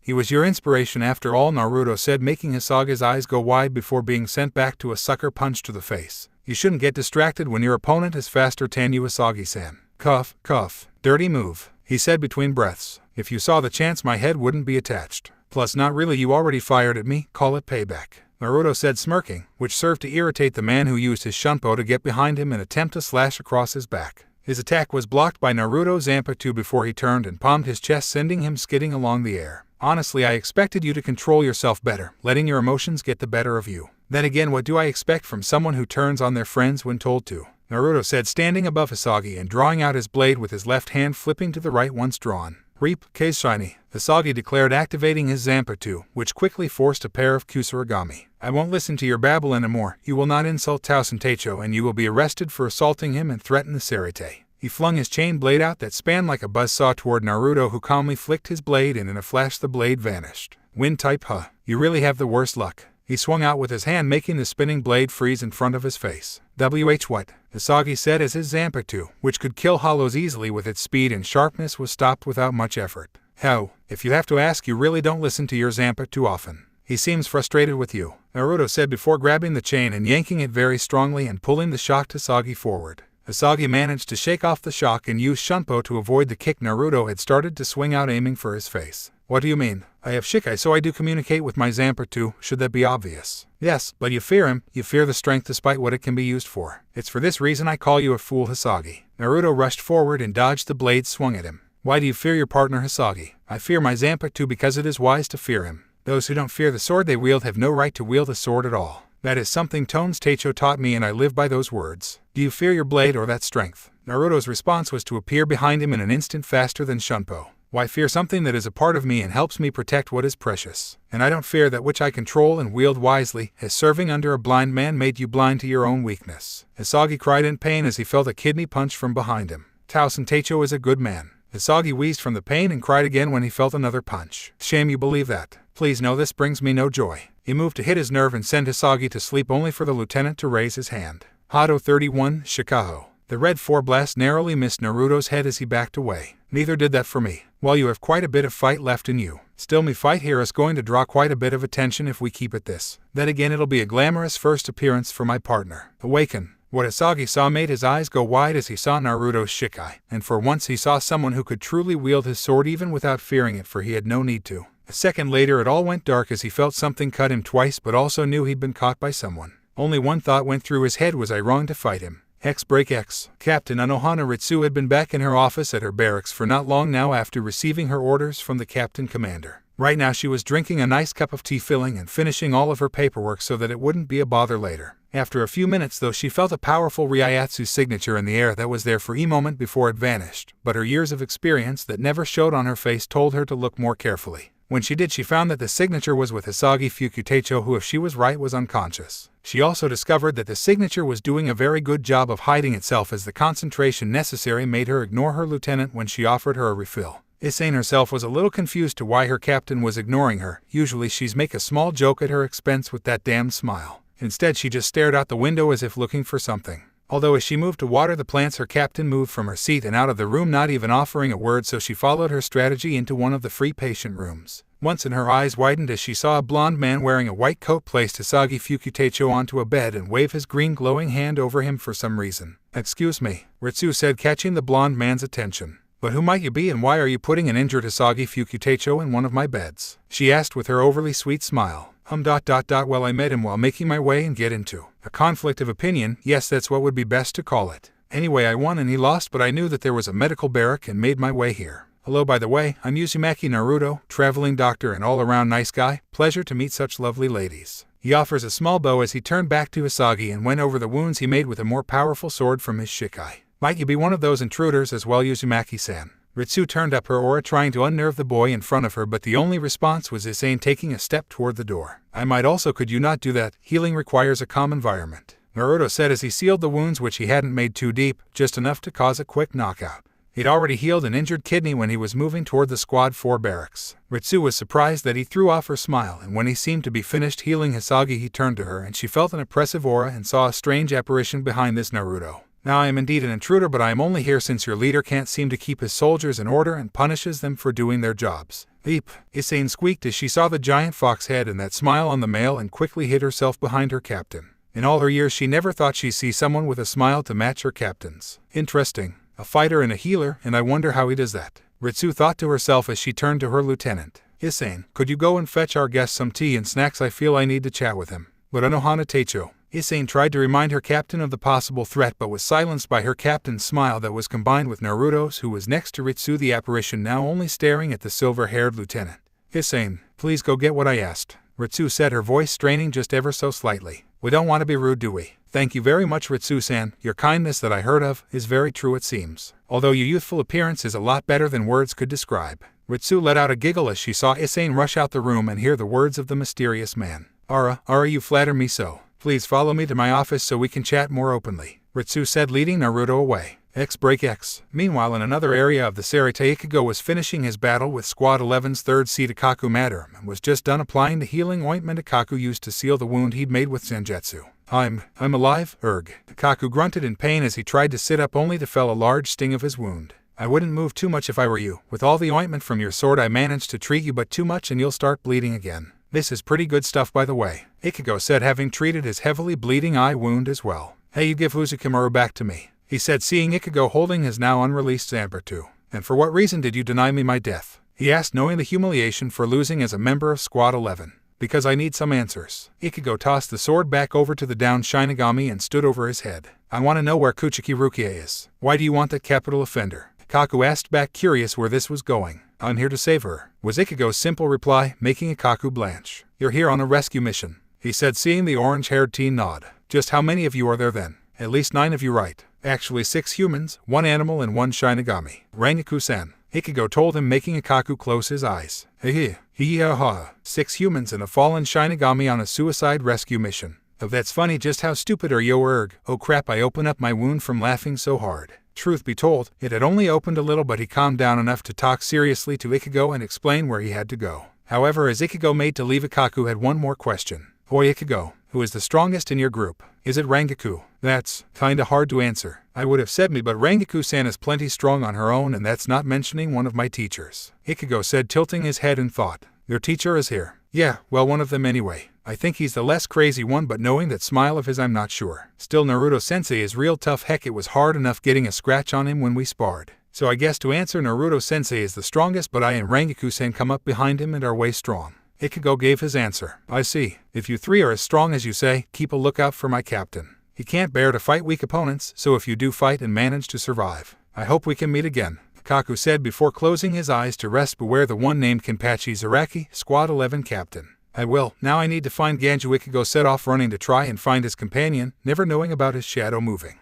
Break X. Naruto-kun released his Zanpakuto. Rangaku said, jumping along with Yoruichi. They had remained hidden as they made their way across the roofs. He must have wanted to finish a confrontation quickly, as it vanished a second later. Yoruichi replied as she jumped from one roof to the other. But what worries me is Zaraki's spiritual pressure. It seems to be moving closer to Ichigo. He should be fine. In terms of raw strength, they might rival each other, and Ichigo can actually communicate with his Zanpakuto. Rangaku said before adding, plus I doubt his intent will be worse than Naruto-kun's. That may be true, but I can't help but be worried about that boy. He's worse than his father ever was in stupidity. Yoruichi could help be reminded of Isshin's behavior, which was on par with Kisuke's from time to time. At least Naruto looked good and was fun rather than stupid and crazy.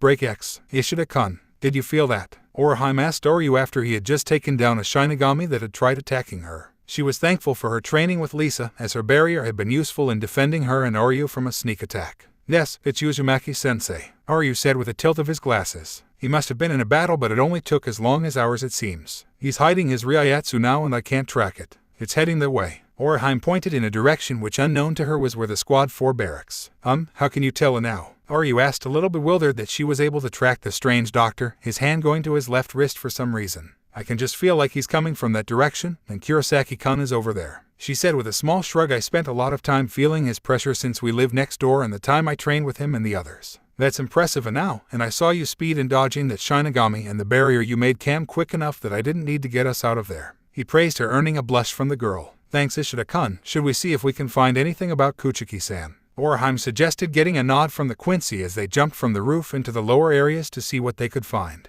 Unknown to them, Chad was not too far away, handling his own problems with ease.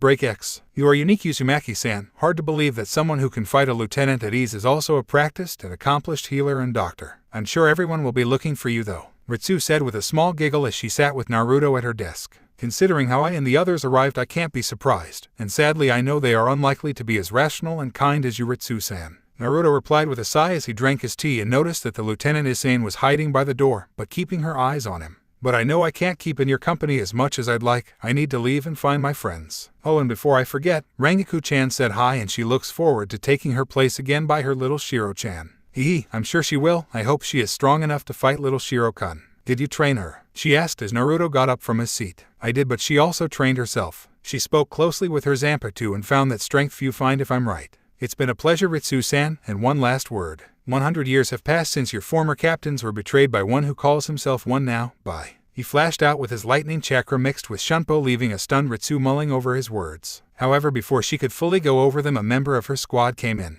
Anohana Teicho, third seat of Squad 11, Madara Mikaku has been brought in. He's been defeated by one of the Ryoka. He shouted loudly, which earned him a smile that eerily had an aura to it. The new member of the squad saw the smile on his captain's face as well as what looked to be a Hanya mask behind her. Please don't shout in my office, and Insane, don't hide behind the door like that, it's very rude. Now come along, we have work to do, she said, walking past the two, the new member nodding while sweating. My, that trick really does get the best reactions. Glad he taught me how to do it. I wouldn't believe it was so simple. Oh Kami, what has that man done? Now I'll never be able to lie or comment on anything Anohana Teicho does. I'll feel like that mask is watching me. Insane thought, crying anime tears at her captain's new favorite method of getting her way. Insane, are coming, Anohana Teicho. Insane cried, rushing to follow her captain to help treat the incoming patient, or patients, as the next few hours would unfold. Outside, Naruto had taken to whatever shadow he could find, practicing a little of his old shinobi skills. Not surprising was the number of Shinigami that passes him unaware of his presence. Not surprising, not many even know what chakra is, so they aren't likely to feel it, let alone my Ryatsu.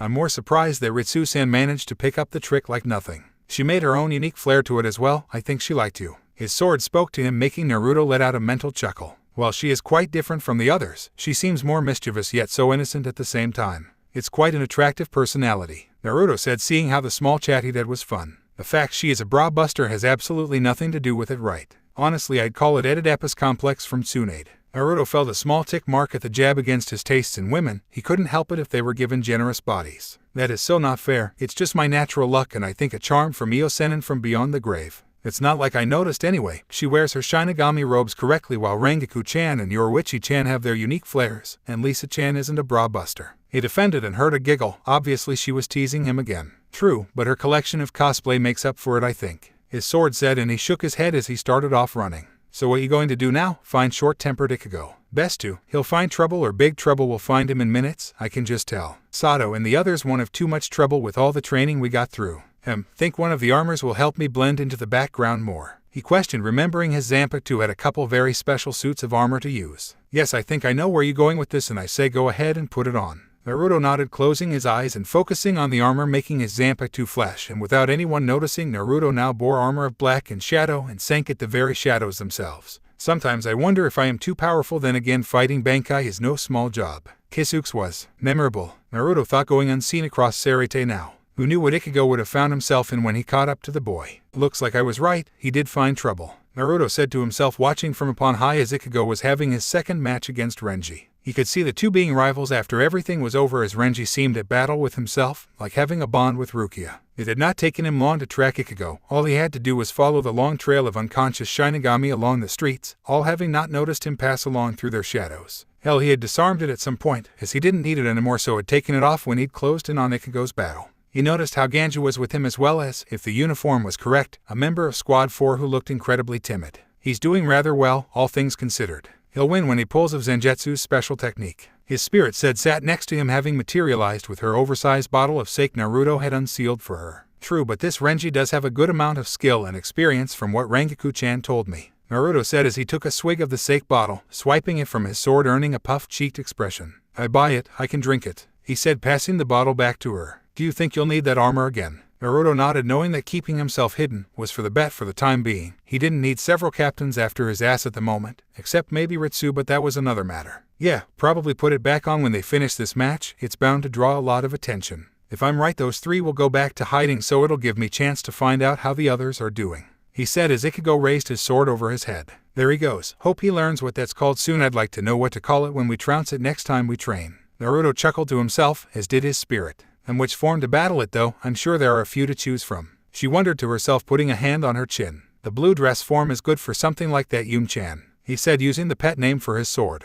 She giggled to herself, always liked the name he used for her. And the blue dress? Ah yes, that form. You are quite partial to that one, nostalgia, she asked as he shook his head at him. A little, can't help it though, reminds me of that time of my life, Yum-chan. We've been together for some time at that point, right? He said, remembering one adventure of his long life. That we had Naruto-kun. Oh, looks like it's over now. He really does have tattoos on his forehead. Good thing Ganju and that other Shinigami are here. The boy's dead on his feet, and there's some Shinigami heading this way. Yum noticed, looking to the side where the sun was setting over the horizon. Well then, that's our signal to leave then. Better getting suited up again. Yum smiled as she dispersed in golden dust, returning to her sword form and flashing into the black skin-tight armor for Naruto that had a red tinge, a small skirt, and a silver-colored helmet covered in black glass. That hollow of his saved him. Wonder how long it will be before it comes out. It's the one thing we couldn't train him for. Utilizing his shadow walk, he made his exit from the scene in search of the others. It didn't take long to find something he rather didn't want to see. Aizen. Somehow he ended up walking near the Squad 5 barracks and the turncoat captain, who was speaking with his lieutenant, a small girl with her hair wrapped in a bun. It didn't take long for her to leave and for Aizen to turn to the side.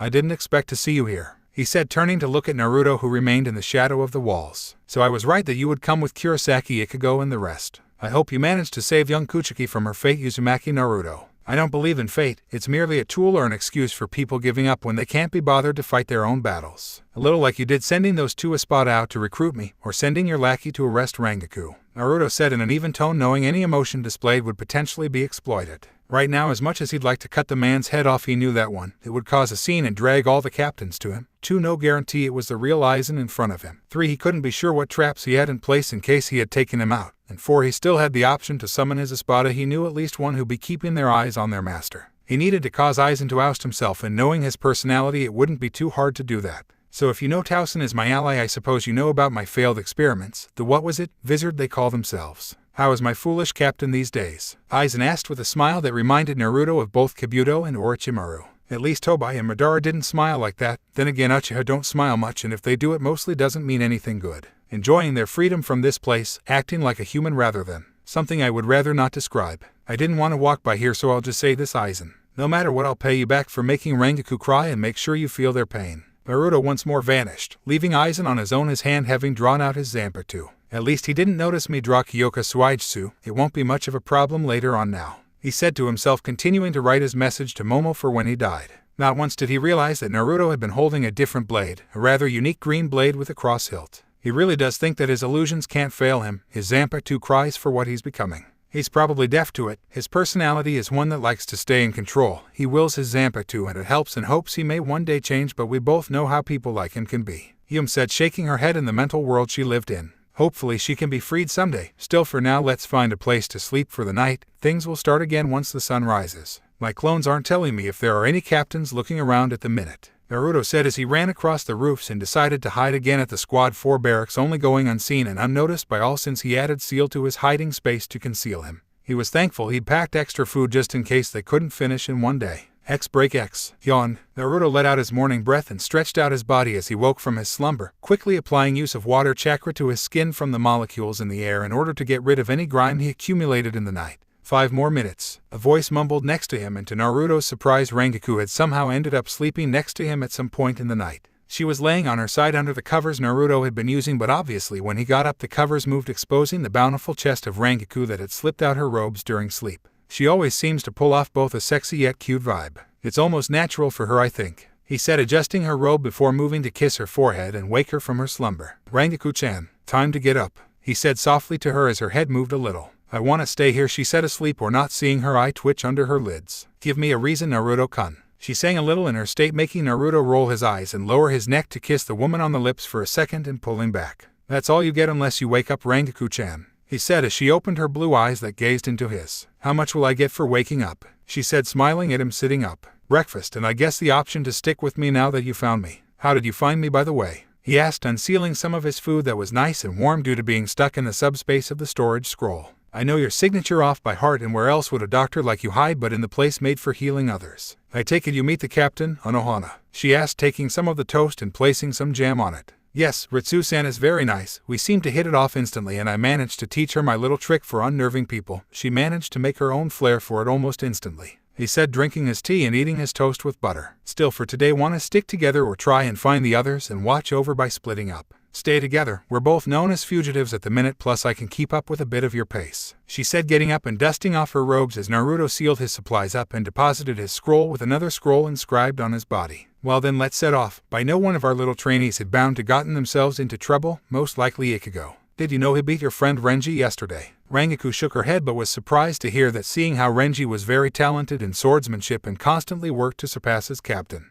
Ichigo certainly has gotten better if he managed to take down Renji. Still, his drive keeps pushing him forward, doesn't it? She said as Hei slid the roof panel exposing the sunlight of the morning, and they hopped out before vanishing in Shunpo. As they went, they felt a small amount of pressure originating from the distance. This pressure, Kinpachi Teicho, Rengoku said, turning to Naruto. That's the captain of Squad 11's spiritual pressure. I think he must have found one of us. It's Ichigo. I can feel his spirit, but it's being put to the test by the captain. I can feel a lieutenant as well, he said as Rengoku nodded, knowing the little lieutenant of Squad 11. Yakairu-chan. She won't be a problem. She's a cute little girl. Mischievous, but nice. We get on well. I take her for sweets sometimes, Rengoku told him, remembering times she's taken the lieutenant out for snacks. Oh, I thought all the lieutenants would be older, not little kids. Also, where is your Orochi? Naruto asked, slightly amused by the thought of a tiny Shinigami being able to beat all the so-called thugs and ruffians of Squad 11, while also curious as to the location of the feline Shinigami. She has a unique relationship with her captain, and your Orochi is checking around to see if she can find any of the others. But Naruto-kun, are you going to cut into Ichigo's fight? She questioned, a little worried about the young boy facing one of the most brutal of captains. No, Ichigo needs to face the captain.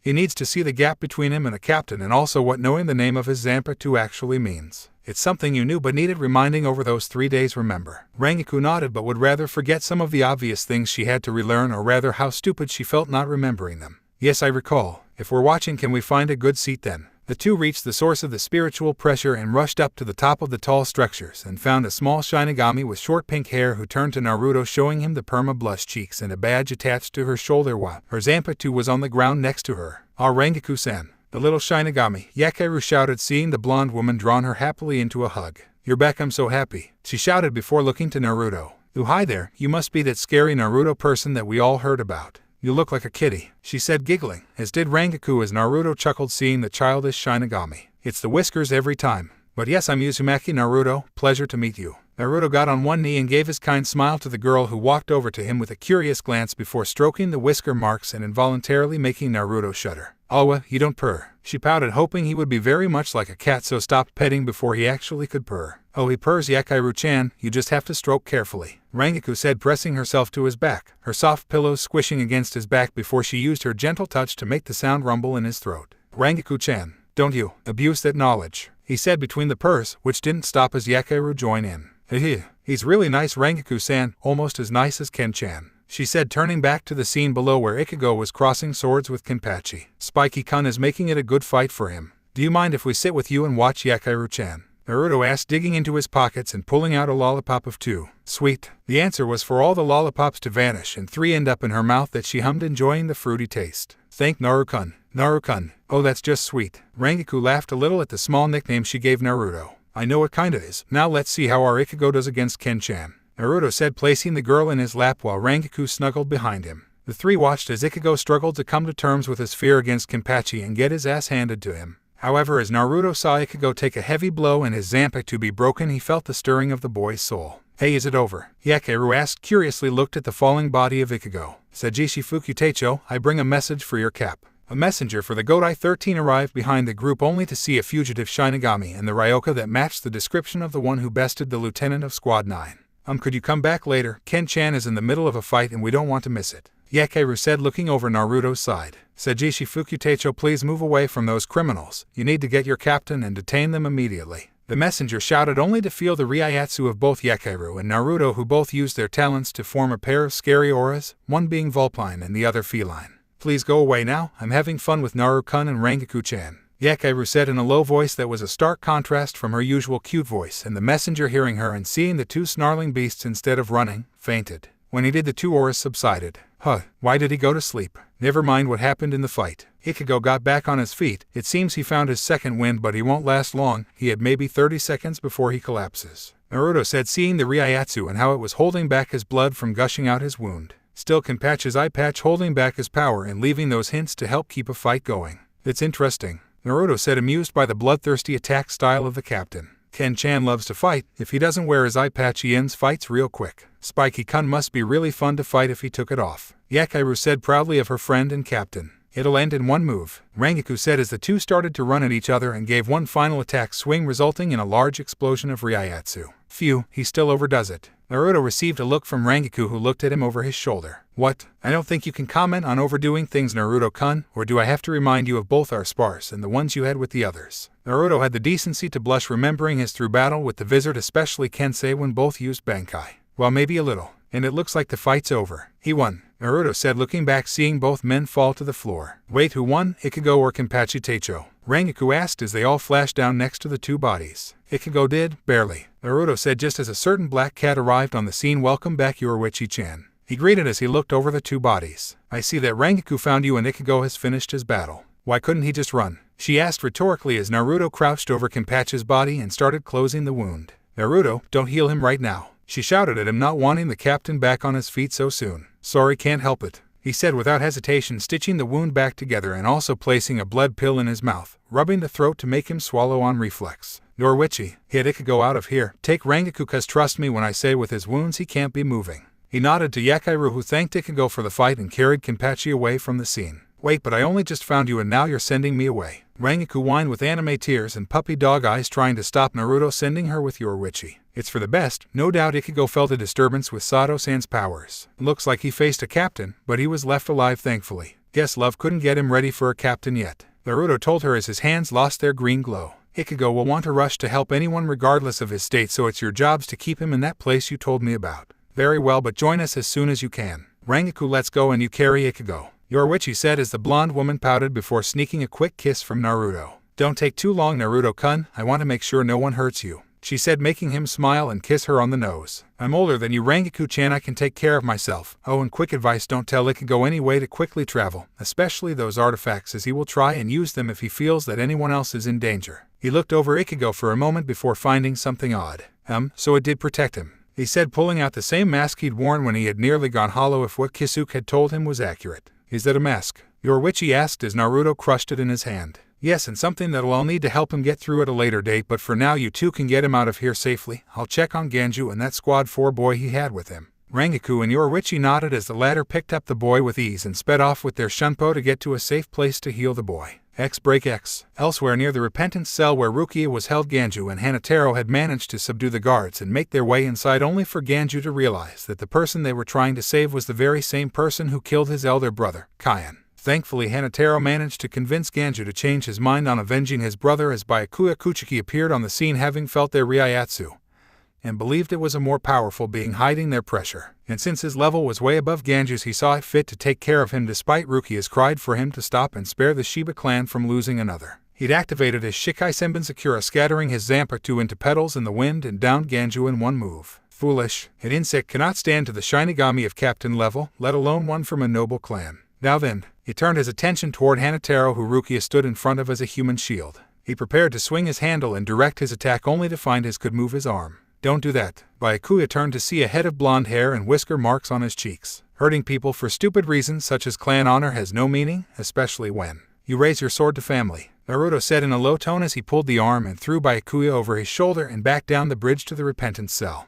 You, Byakuya said with narrowed eyes, seeing the man who had defended himself from Jin. The Ryoka who deflected Ikamaru Teicho's blade, defeated Hisagi Shuei, and a co-conspirator in the incident involving Lieutenant Matsumoto. Uzumaki Naruto. That is indeed my name, Byakuya Kuchiki. Still, I'm not here to fight you, I'm here to get these two safe, and maybe Rukia too, since she looked tired. Hey Rukia, how do you feel right now? He asked the shocked and flabbergasted girl from seeing her former school doctor throw her brother with ease. And Naruto-sensei, why are you here? How are you here? She asked, seeing the warm smile on his face as he drew his blade to catch Byakuya's, who tried to attack him directly with his Zanpakuto, now reformed. No answers now, I'm afraid I have a foolish captain to deal with. He turned back to Byakuya, who tried to push forward with his blade but couldn't make Naruto budge an inch. Having trouble here, let me help. Naruto took a step back, making Byakuya lose his footing for but a split second, which was all Naruto needed as he delivered a harsh knee to his chest before palming his torso, sending him back once again. Cough, Byakuya wheezed from the very strong blows he received, and they may have bruised had they made full contact. He'd begun jumping back, only making a fraction of the blow connect with him, at least with the palm thrust. What exactly do you think you're doing attacking a captain like that? Defending my friends, which reminds me. A split second, Hanataro fell to the floor unconscious and his and Ganju's body vanished, leaving the bridge with only Naruto and the two siblings. There now, I don't have to worry about them anymore. True, but your action only leads to your downfall. Scatter, Senbon Sakura. His Zanpakuto glowed pink as it fell apart in a display of cherry blossoms. I cannot make the same mistake as Tausen and Jin did. You will die now so that you will not pose a threat to the Soul Society, he said, ushering the petal blades forward as Naruto held up his own blade. Sorry, I have too much to live for right now. Awaken, Mugen no Yum, Naruto declared, calling out his Zanpakuto for the second time since his arrival, and right then Byakuya felt his spiritual pressure meet Naruto's own, pushing it back a little as the air rippled around him and handles started coming out of the ripples.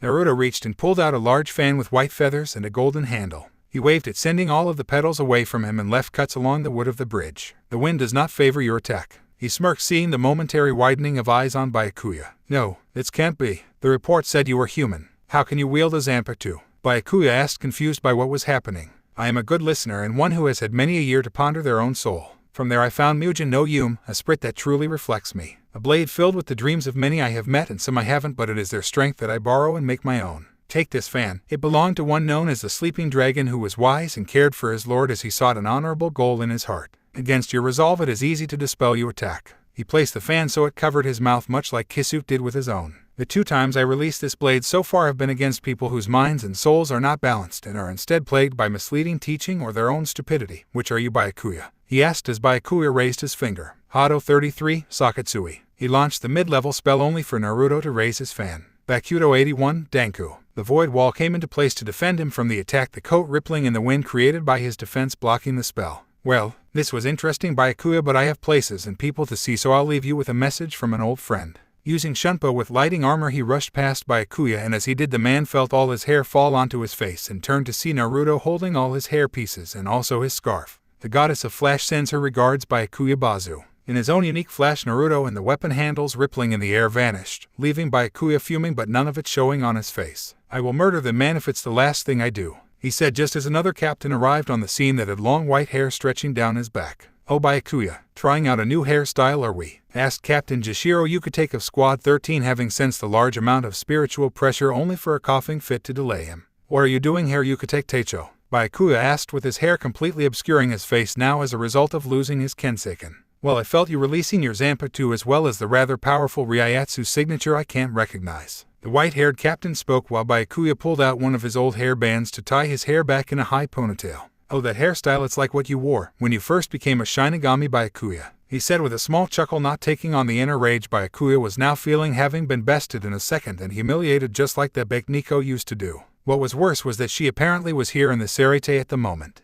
Break X. Back at the hidden room that Yoruichi and Rangaku had taken Ichigo to, the later bandages the boys' wounds, making sure to keep them tight and cleanse the wounds like Naruto had shown her to do when she spent time at his office and in the spar time after training. "He won't be long now, but do you think this one will wake up before Naruto-kun gets back?" Rangaku asked as she started heating up some tea with the supplies that were at the base. Apparently Yoruichi had used her time to acquire a few essentials. "Part of me wants to hope for after, so I can show Ichigo what I look like." Can you just imagine what his reaction will be seeing a beautiful woman naked in front of him? Both giggled to themselves as Rangaku poured out the tea. "Think he'll tease Kuchiki Teicho like you asked him to?" Rangaku asked, remembering the small suggestion the cat had made while she, Yoruichi, and Kukaku were all drinking together. "Oh, I know he will. My only wonder is how. Might convince this one to get better and fast if he want to go up against Byakuya with a chance," she said, gesturing to Ichigo with her tail. "That makes sense. Ichigo doesn't like being unable to help his friends, and he really needs Shunpo and Bankai to do so. I know I would be second-guessing myself if Naruto-kun hadn't helped me learn and master my Bankai. I know I will probably have to face my captain as a result," she said, running a hand through her hair at the thought of her young captain attacking her as a result of the plans against the Soul Society. "I can't remember the last time I used my Zanpakuto. I got too used to using my hands after I became head of Squad 2. I wonder where I left that darn blade," she said, tilted her head. She really did wonder where she left that sword. "Erg, what happened?" came the groan of the bandaged teen on the floor. "Well, seems Mr. Short Temper is awake from his little fight. I timed this quite well," Naruto said as he arrived and sealed the door. "Oh, Naruto-kun, you're back. Have fun visiting our captive Shinigami?" Rangaku asked while Yoruichi hopped to his shoulder to nuzzle his face. "I am not short-tempered," came a weak denial from the teen as he looked over to the smirking blonde only to spot something in his hand. "Wait, that thing in your hand looks familiar." Naruto tossed the hair clips up, making all eyes widen, two in amusement and one in shock. "No way, you managed to snag them from Byakuya. Good work, Naruto," Yoruichi said with her cat grin shining brightly at Naruto for once more infuriating the young Kuchiki by taking his hair accessories. "May have needed to use Shikai, but he was distracted enough that I could snatch these. Sadly, I couldn't stay to see his expression, and I had to get Ganju and Hanataro to Squad 4's barracks to ensure they lived from that captain's assault," he said, sitting down and placing the clips along the floor and turning back to Ichigo. "So what happened after I collapsed?" Ichigo asked, sitting up slightly before jerking forward. "Wait, what happened to Hanataro and Ganju?"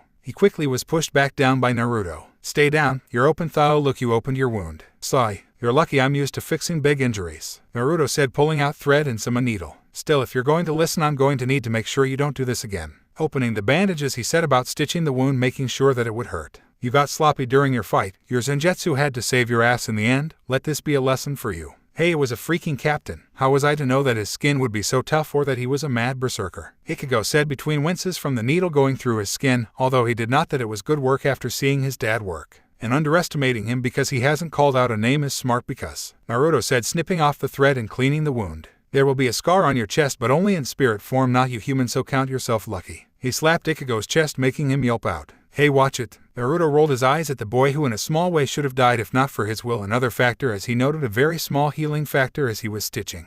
"Baby, anyway, just to let you know, beating Kenpachi, while a good thing, you are nowhere near the level to take on any of the other captains, especially Byakuya," Naruto told him, getting a confused look. "Wait, but you took his hair ties only to brag," Ichigo said, getting up more easily now. "Yes, at a speed that takes a lot of effort to obtain, plus the precision needed to grab them is something that took literally centuries to obtain. If you even want to consider going up against Byakuya, you need more than Shikai. You need the next level, and your teacher is someone who can also teach you about high-speed combat." Ichigo looked interested at both the idea of being able to go faster and also being at a level to take down Byakuya. "Who's going to be my teacher then? You?" Naruto shook his head at Ichigo and his as well as Rangaku's to the feline member in the room. Really? A cat? I mean, your Witchy is a talking cat, but come on. Well, don't I feel appreciated? Then again, you have only known me as a cat, haven't you? Only Naruto, Rangaku, and a couple others have seen my true form. Your Witchy hopped in front of Ichigo, and Naruto with Rangaku moved behind her for the front row seat. Smoke began coming from the cat's form, and Ichigo watched with rapt attention as the claws became fingers and toes, and the fur receded to become cocoa-covered skin, and the ears disappeared to leave purple hair. As the smoke cleared, Ichigo was no longer staring at a simple black cat.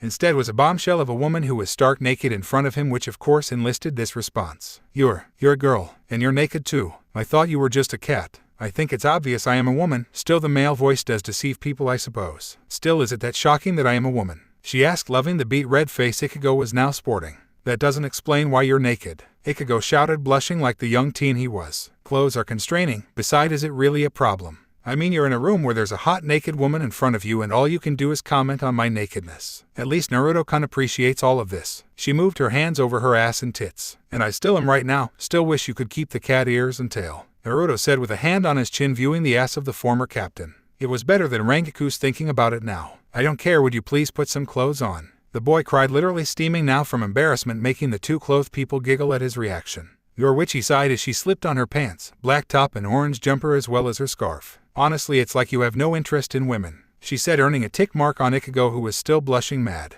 Do you mean to tell me that you are going to be my teacher? Seriously, Naruto would be better. He huffed, only to receive a slap on the back of his head for his cheek by Naruto. Ichigo, your Witchy is one of the fastest, if no the fastest person I have had the pleasure to spar against in some time. You need to learn from someone who lives for speed combat, and you'll be getting someone-on-one with your Zamper, Naruto said, getting up and dusting off his feet. Now your Witchy is going to get you started while I and Rangaku-chan take a dip to relax. Nothing like a bath with a hunky man. See you later, your Witchy, Rangaku said as the two descended the stairs. I'll join you when I get the chance. She waved them off, although she and Rangaku had a very fast glare at each other, which ended with Rangaku sticking her tongue out and snuggling Naruto's arm into her cleavage. She better not have too much fun down there. What sort of fun could she have with him? Your Witchy patted Ichigo on the head. Hey, don't pat me like that, he said with a huff. You really don't know what those two could do. You're 15, right? Ichigo nodded. Well, when a man and a woman like each other very much, they can play a very intimate. Ichigo's red face came up as he covered the woman's face. Hey, I don't need to hear this. Seriously, are all of you just perverts? He shouted at the woman, who gave him a grinning look. So innocent. I wonder if you even notice girls much. Maybe I should flash you again. You never know when you'll have the balls to see a hot naked woman, she said, placing her hands at the rim of her pants. Don't you dare. Can we just get to training? Ichigo screamed, turning away from the woman in case she did take her pants off. Well, since you asked so nicely, follow me downstairs, she said, shunpoed away from Ichigo and down the hole. This is not going to be a good 3 days, is it? Ichigo sighed as he started to follow Ichigo down the hole. Naruto and Rangaku went down. Break X, Anohana Teicho. We have somehow received 2 new patients in the ward, said an unseated member of Squad 4 to the smiling Teicho. Oh, who might we have received? She asked, turning to the girl Shinigami. Here, a note was left with your name on it, Anohana Teicho, although one of them is 4th seat Hanataro was there. She was handed a note which she opened up, and the Shinigami seemed to note. Hey Ritsu-chan, these 2 I sent you were about to be attacked by the young Kuchiki. They sort of tried to free Rukia ahead of schedule and without thinking carefully. Could you put them with the other tall dark-skinned boy you no doubt have? See you soon, and double-check the so-called cadaver you recently got. Naruto, at least he let me know. Still, the only cadaver I have is Aizen Teicho. Why would he ask me to look at his body? She wondered to herself, folding the letter and placing in her sleeve. Please leave me to the patients, although this letter tells me they members of the Ryoka and Hanataro-kun was aiding them. We'll treat them and move them into the cell with Yastora-san, she told them, having been informed of the boy's name Kayaraku. Right away, Teicho. Break X. As much as it would surprise and possibly annoy Ichigo, Naruto and Rangaku weren't actually having fun times in the hot spring. No, instead of that, the two had started sparring when they dropped on and moved away so Ichigo wouldn't be able to see. The pair were trading sword blows, Rangaku utilizing her ash to try and distract him, only for Naruto to knock it away with a second blade he had. His current blade was a pear or golden katana with diamond-shaped guards. He called them the Tensa swords, apparently wielded by an age-old samurai who fought demons. They were light and wielded by Naruto were a deadly combo. Hatesum, Rangaku cried, slashing forth with her Zanpakuto, sending 3 arcs of ash at Naruto which would actually burn high if they made contact. Naruto swiped at the arcs, cutting through them, and rushed forward and swung Tensa to send out sparks of light which shot forward like needles, forcing Rangaku to cover herself in a dome of ash.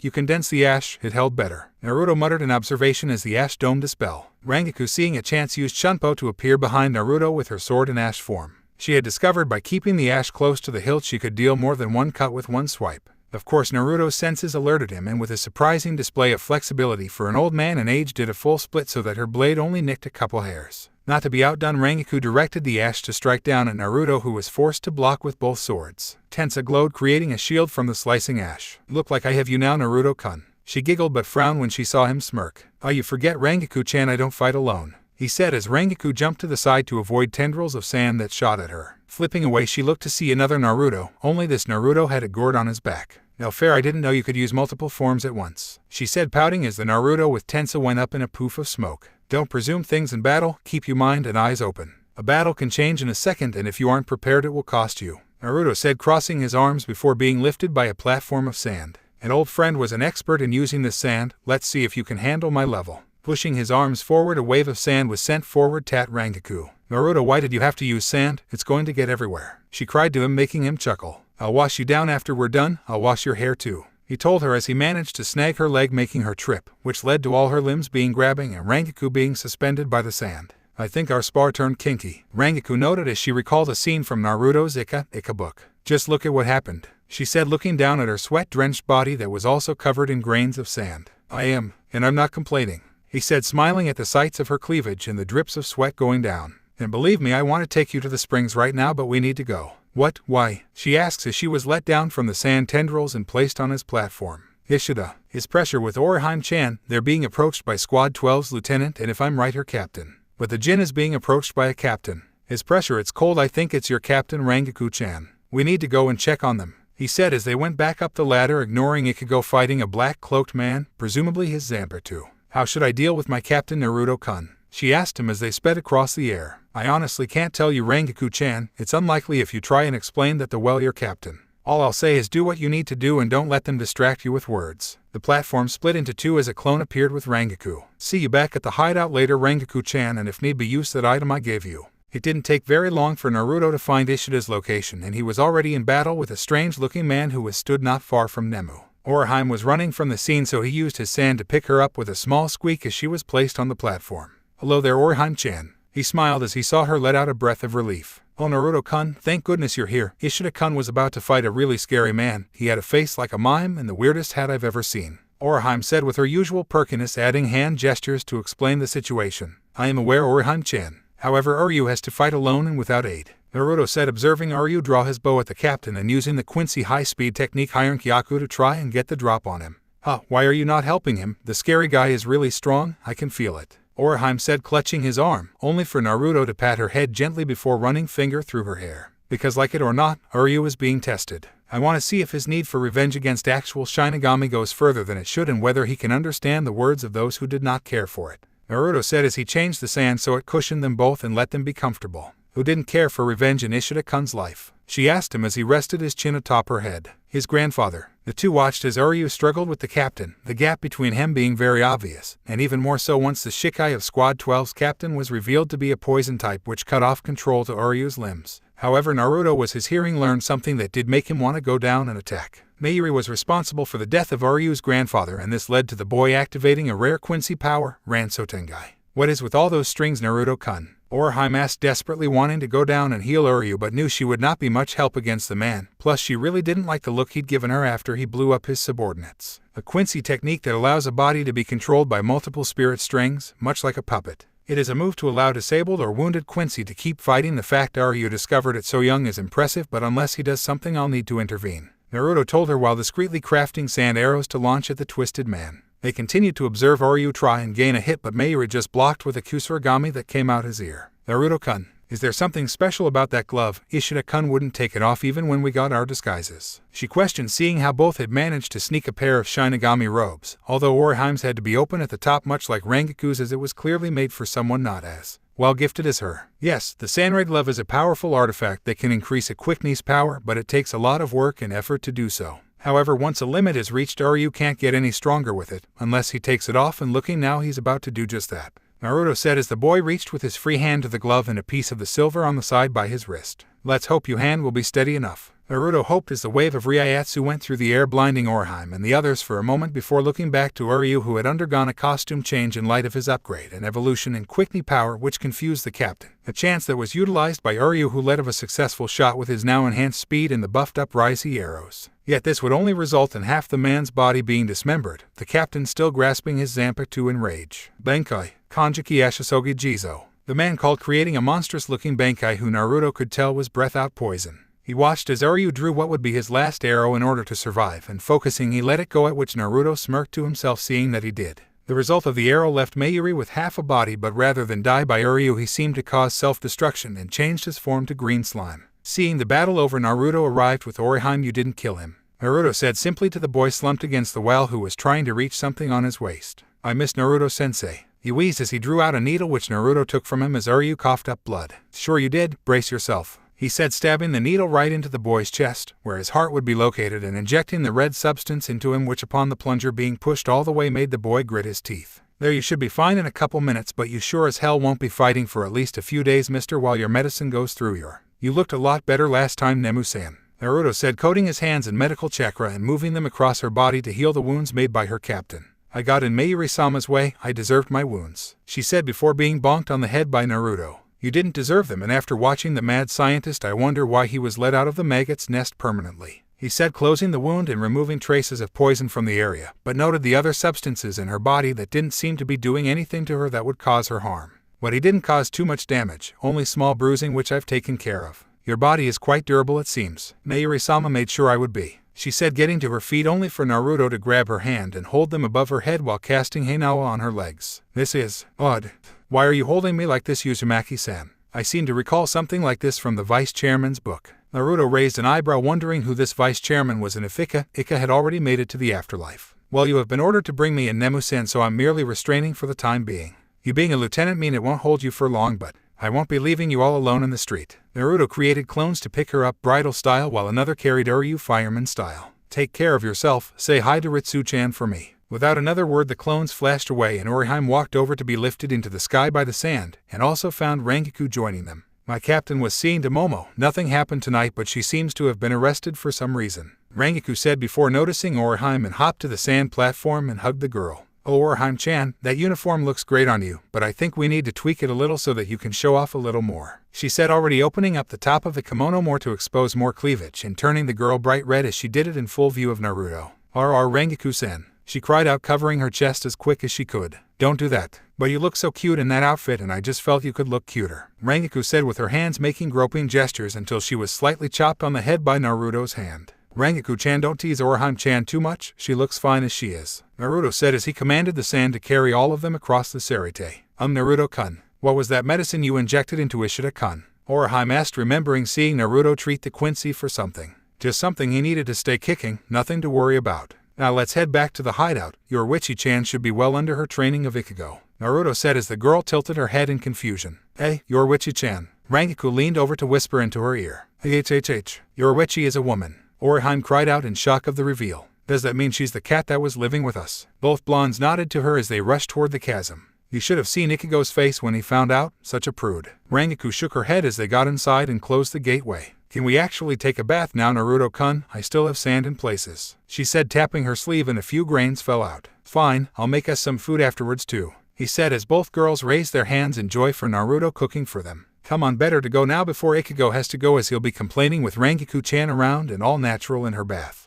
"Oh, wait, are you bathing with us, Naruto-kun?" Orihime asked, now fiddling with her sleeve. "Only if that's okay with you, Orihime-chan. I can wear a blindfold if you want that," Naruto offered, knowing that girls don't always want you to stare at them. A lesson that Jiraiya and to a degree Kakashi didn't learn, a fact that was prominent for Kakashi after he rode Ika with him for a while. "He'll be okay, right, Orihime-chan?" Rengoku said, knowing about the girls' crush after seeing the two around each other. "He can wash our backs and hair before he makes dinner." Well, I guess it could be okay. Naruto-kun has always been respectful, but can he still wear a blindfold?" she said with a face of cherry red. "Sure thing, Orihime-chan, but you'll have to let me get in first, so I won't fall over wearing just a towel." He quickly turned to Rengoku. "No stealing my towel." The woman pouted at the lost chance. "Darn, well, you go ahead then and we'll catch up in a bit, Naruto-kun." He nodded and went ahead to the springs and disrobed while putting on a blindfold. And much better," Naruto said, lying back against the side of the springs. He knew that Oryu's battle this night and what it meant to him. Hearing that the captain was the one who had killed his old friend made him want to stick Hume into his skull, but it was not his battle. Oryu had made a good decision in missing his final shot, as if he had killed the captain, the spiral of hatred would only continue. His willingness to miss showed that he could move beyond his views of Shinigami, not forgive, not forget, but simply move on with his life and work to make sure it would not repeat itself. HLP. A small voice called out in the edges of his hearing. What the, he asked aloud as his spirit materialized next to him. Someone is calling out, it's strong and yet weak at the same time. I've never heard it before, Naruto-kun, though we only heard 2 words in that moment. The feelings, I'd suggest they resonate with you. Said now with a small robe to give her some decency. How strange. I'll try and find it when everyone is asleep. I might hear it better in meditation. Naruto said, knowing full that his hearing was amplified in meditation. It was how he first heard many years ago. I bet you will. Despite being a fighter first, empathy is amazing with your ability to heal. She praised, remembering the times Naruto had simply spoken to her in his soul despite not knowing his name. Even then he chatted over his life and allowed her to watch his memories. My final moments with Kurama let me see how to read people's intentions, be them good or bad. There are many times I miss the old fox. We could have had such a better friendship if I wasn't such an idiot in my youth. He said, making the girl chuckle. That idiot grew up into the man who is my partner today. It made the man who people can't help but love, especially young women. She said, setting into the stone wall just in time for the other women to enter. Chan, you're here too. Rangiku's voice could be heard with the splash of water. It was the black-haired woman, Rangiku-san. Orihime looked at the woman who smiled and nodded. That's Naruto-kun's Zanpakuto spirit. She's fun, an odd person to drink with. Rangiku informed her only to feel her own spirit materialize only without her stylized shirt and pants, attempting to glomp Naruto only for her tail to be grabbed by Rangiku. And this one is, hey Nico, my Zanpakuto, a cat constantly in heat it seems. Like you're one to talk, bus in. Hey Nico muttered, and her wielder responded by grabbing her cheeks and pull them. Ouch, ouch, ouch, I mean you know one to talk, Rangiku. Her cheeks we let go and she sat down next to Naruto. And why the blindfold, Naruto-kun? Orihime-chan isn't too comfortable with me seeing her, so I agreed to wear a blindfold to spare her the embarrassment. He explained to the spirit, who he was sure was pouting, knowing she couldn't try to seduce him with her looks. Still, that didn't stop her from leaning into his side, pressing her assets into his arm. On that note though, smaller than Rangiku, but had the fur factor and were quite firm. Such a shame. Guess you'll have to just feel instead of see, Naruto-kun, Naya. She squeaked as she felt someone pull her tail, but both busty ladies seemed to have a tick mark. Who pulled my tail? She squeaked at the two. Calm down, hey Nico, I have booze. Said, pulling out a big bottle with floating tray that now had 4 cups for drinking.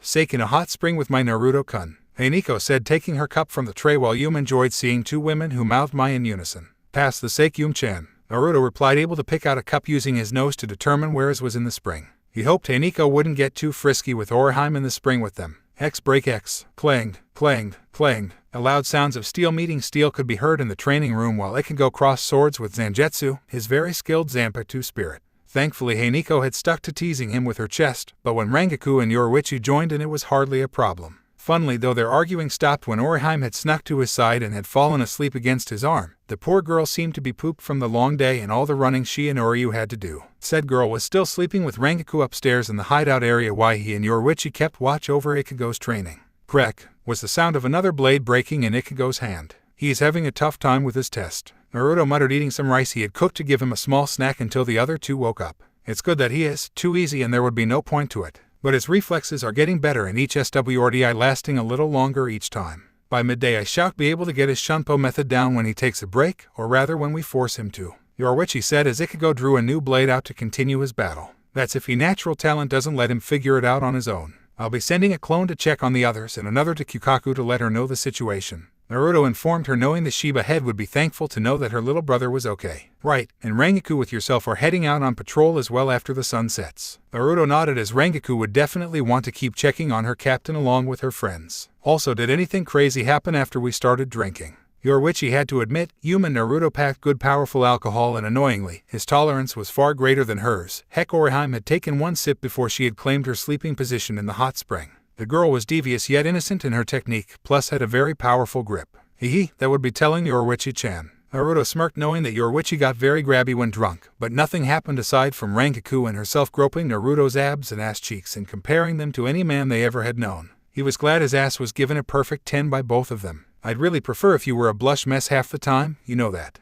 Yoruichi said with her hands on her hips. Yeah, but then you wouldn't be able to hold a decent conversation with Unico-chan. He said, kissing her cheek and walking off, leaving the woman with blushing cheeks. And a big part of me wouldn't have it any other way, she said, rubbing her cheek with a wistful expression, watching Naruto walk off to start his scouting. X break X. A pair of eyes opened up in shock. Where am I? Was the first thought, or Uryu as he awoke in a bed and moving his arms felt the shackles he had been placed in. This must be the medical bay, where else would Naruto-sensei take me? Oryu thought, sitting up and looking round the room. His thoughts were interrupted by a bandaged, wrapped face looking at him from what seemed to be a bunk above him, although the chuckling the mummy man made resulted in the Quincy screaming out in fear of the figure. "Oh, stop screaming, would you?" the figure said, moving some of the bandages so his face could be shown, and revealed it to be Ganju. "It's me, you idiot. Didn't know you could scream so loud." Well, most people don't expect to see a heavily bandaged man when they wake up, Oryu defended, pointing at the man who hopped down from his bed. "Still, it's good you're alive. I presumed with you not being so strong." His words caused Ganju to get a tick mark on his wrapped-up head.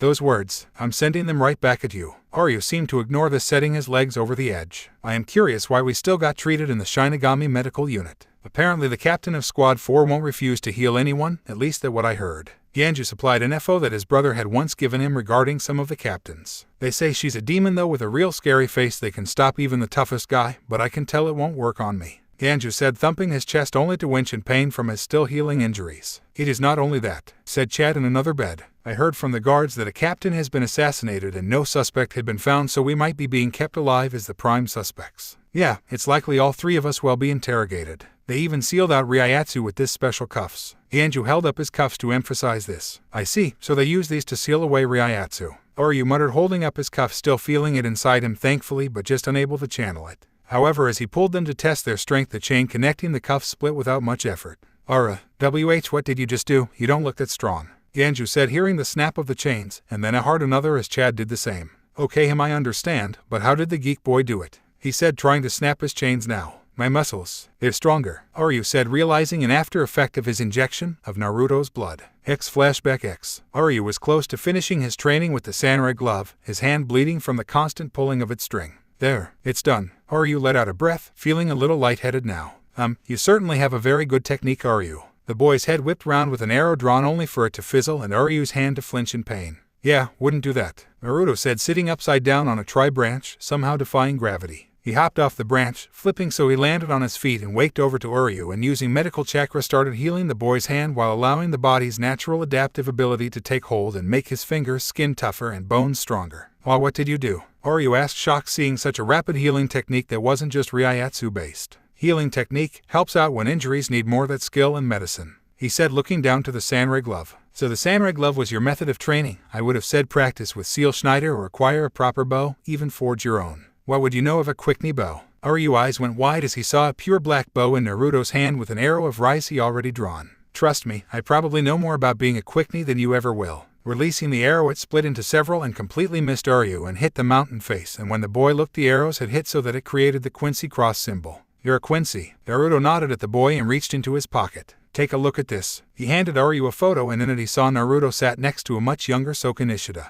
Both of them seemed to have been photographed at a small drinking stand and were laughing happily with each other. "We took that on his 35th birthday. But you're in his, so I don't understand. You'd have to be," Oryu said, not believing what his mind was telling him as he looked at the smiling face of his school's doctor. "You are a human capable of manipulating Rize and air. Is an immortal man so hard to believe?" Naruto asked the young man as he shifted his appearance, making his hair grow a little more gray and some facial hair. "Your grandfather was my friend for a few years before I left again. I think he knew, though I never told him." Naruto's appearance went back to its original youthful one. "Still, I think it befitting that I help you learn a little more and what you need to be ready for in the coming mission. So from here on I'll be teaching you more about a Quincy and what your grandfather truly believed regarding the Order and the Shinigami." From there, Naruto explained how Soken viewed Quickney and Shinigami, both wishing for the same, only through different methods. How Soken had wished that the Quincy and the Shinigami could work together. From there they conversed over their opinions over the two factions and Oryu's rage over Soken's death at the hands of Shinigami. Naruto had his take on the boy's rage and told him of his experiences of rage and the need for revenge in hopes of quelling the pain from leading the boy's actions, as well as leaving him a vial of his blood in case he ever removed the samurai glove, knowing that doing so would lead to the loss of his powers, so decided that he could be given a second chance if he acted so that his Amatans didn't get the better of him. Flashback Index. "To think, I might not have had this strength still if he wasn't here. Oji-san was lucky to have you as a friend, Naruto-sensei," Oryu thought as he turned to a now sobbing in the corner Ganju as a result of his inability to snap the chains. "Oryu, where is Orihime?" Chad questioned, bringing the boy back into the conversation. "Oh, Naruto-sensei picked her up when I got into my battle. She is likely to be safe with him now, probably the best that she is with him, being the less battle-hardened of us." Oryu told them, getting a nod from Chad, accepting it, seeing how Naruto had proven himself very strong and reliable from when they went hand-to-hand with each other while Love was engrossed in his new book. Yes, during the 10 days of training she mainly learned to dodge and counterattack. although apparently she got real fast during her training, although she couldn't look at Lisa-san the same. Chad said, gaining a confused look from both men. Lisa-san. Chad went quiet as he remembered Ishida hadn't met the Vizard yet and was told to keep quiet. Break X. Night came to Sarite once more, which meant that Naruto with Rangaku would be on patrol for anything they could find was a part of Aizen's schemes. They found such a thing as they found a distressed Momo running through the streets. Once more Naruto and Rangaku rode on a sand platform, and it was her who felt the off-ryatsu from Momo. I can see her, but I can feel a lot of confusion from here, Naruto said as he was also a slight empathy, handy for some difficult patients. Momo is Hitsuge's closest friend and Aizen likely pitted her so his plans go ahead without issue. She's been devoid to him for a while now, Rangaku said as she also felt Jin and Kira rather close with her captain. Conditioning. It can be a powerful thing. I'd need her on her own and a lot of time depending on how serious it was, Naruto said, gently lowering the platform. Both closed in, without being noticed, watched as Momo dropped between the two captains and drew out her sword and pointed it toward Toshiro, accusing him of being Aizen's killer. What can you pick anything from her Zanpakuto? The stress is all I can pick up using your empathy ability. Both her and her Wilder are completely in hysterics from Aizen faking his death by the looks of things. You will need to subdue the girl. I may be able to get quick contact, but that will be it. Replied, and Naruto mentally nodded to the small chain would provide. Thanks, Naruto said, watched for a moment as Momo attacked Toshiro while crying, so he decided to act over the scene and shunpoed next to Momo and knocked her out with a chop to the back of her neck, catching her body before she fell to the ground. Poor girl, part of me want to make sure she doesn't find out if she reacts so emotionally. Naruto muttered aloud and allowed the 3 men at the scene to full comprehend his appearance. It's you, Toshiro said, seeing the whisker marks and blonde hair of the man who had blocked Jin Shikai with his bare hands. The Ryoka responsible for preventing Tozen Teicho from arresting Matsumoto. More like saved from unfair imprisonment. While you really are young, aren't you? Naruto said with a small tilt of his head, which discreetly was a dodge from Jin's quick attack. The breeze is nice tonight. Oya, you're back again it seems. What brings you here, young Ryoka? Jin asked, preparing to strike again at the man who twirled his Zanpakuto in his right hand while lightly pushing Momo's body away using a small amount of wind chakra as a method of cushioning. I sometimes take enthusiastic walks at night. You would be surprised what can happen, Naruto said as he made a signal and Rangaku shunpoed next to him, making both eyes go wide. Matsumoto, Rangaku, both said at the same time as she offered a small smile to both. Hitsuge Teicho, Jin, nice to see you again, she said honestly despite knowing Jin's hand in the betrayal. Looks like Momo not in the right state of mind, is she, Naruto-kun? She asked her fellow blonde as he looked over the patient, not finding any physical wounds on her, but mentally she was quite hurt. I'd need a fair bit of time, Rangaku-chan, but given our current predicament I doubt I can give the girl my full attention. It seems we are in the company of most of the men in your life tonight, or is it afterlife considering where we are? Naruto wondered as he swung round to block an overhead strike from Toshiro, whereas Rangaku blocked a stab from Jin, holding him off with very little stress so far. Kira was still dumbfounded at the sight, seeing his former colleague. A little quick to the draw, aren't you? Is he always like this, Rangaku-chan? Naruto asked as they both pushed their opponents back. No, he's usually a little calmer in battle, although you are a criminal who harbored a fugitive by Central 46's words, remember? She said, seeing how she realized long ago how her warrant for arrest was more from Aizen than the actually Central 46. He probably had them all under his illusions and had them sign whatever he wanted. Matsumoto, what do you think you're doing? Toshiro shouted at the girl as she and Naruto switched opponent as she blocked her captain's strike while the two foxes crossed swords once more. Quickly Naruto's flashed, and in his hands was now a pair of spears, one longer than the other. One of them was deep scarlet red with the other, the slightly shorter was golden. He twirled both in his fingers. Defending myself, Teicho, Soul SB Surdy branded me a criminal under false claims, so Naruto-kun took me in to protect me. It's no better than Kuchiki-san sentenced to death by the Saokyoku, something that's reserved for the worst criminals of the Soul Society, yet all she did was give her powers to a human under attack from a hollow, something that could be overlooked easily. Rangaku pointed out as she traded blows with her captain, surprising HM as her strikes were a lot stronger from before her journey to the world of the living. That doesn't matter, the rules of the Soul Society are there for a reason. If you surrender now, I won't be forced to bring you down, and your sentence will be much worse than it already is, Toshiro said, channeling his Ryatsu, giving him a cool blue aura while Rangaku did the same and gave her a warm pink aura. Not much worse than imprisonment in the maggot's nest, she said, making Toshiro's eyes widen again. The maggot's nest, what are you talking about? He had only heard that Rangaku was only to be kept in captivity until her trial before the Central 46. You need to open your eyes to the big picture, Captain. If you don't, you'll be cut down. Growl, hey Nico. She released her Shikai, dispersing her blade into its ash state. Rain over the frozen heavens, higher in Maru. Toshiro cried out as dark clouds appeared overhead and the atmosphere turning cold. The only change to his Zanpakuto being a crescent moon blade being attached to the end of his handle by a long chain. Matsumoto, stop this now. Just come back to the barracks and we can get to the bottom of what the hell is happening. There isn't time for that, Teicho. You need to figure this out on your own. Hyakumo, she shouted, sending a large amount of ash toward Toshiro, who jumped to avoid but noticed Rangaku raise her hand, making the cloud do the same before she clicked her fingers, igniting the ash. Higher in Maru, Toshiro swung his sword at the approaching flame, sending out a pure ice dragon that freezed the flame and as a result covered the area with a bit of steam, something Naruto was going to use to his advantage. What was that technique? Matsumoto's Zanpakuto uses ash to cut her opponent when it lands on them. Since when can she use fire techniques and the speed of her ash has increased? He was forced to duck from a strike to the back of his neck, and he swung out another ice dragon, which Rangaku defended with another small explosion from her ash igniting.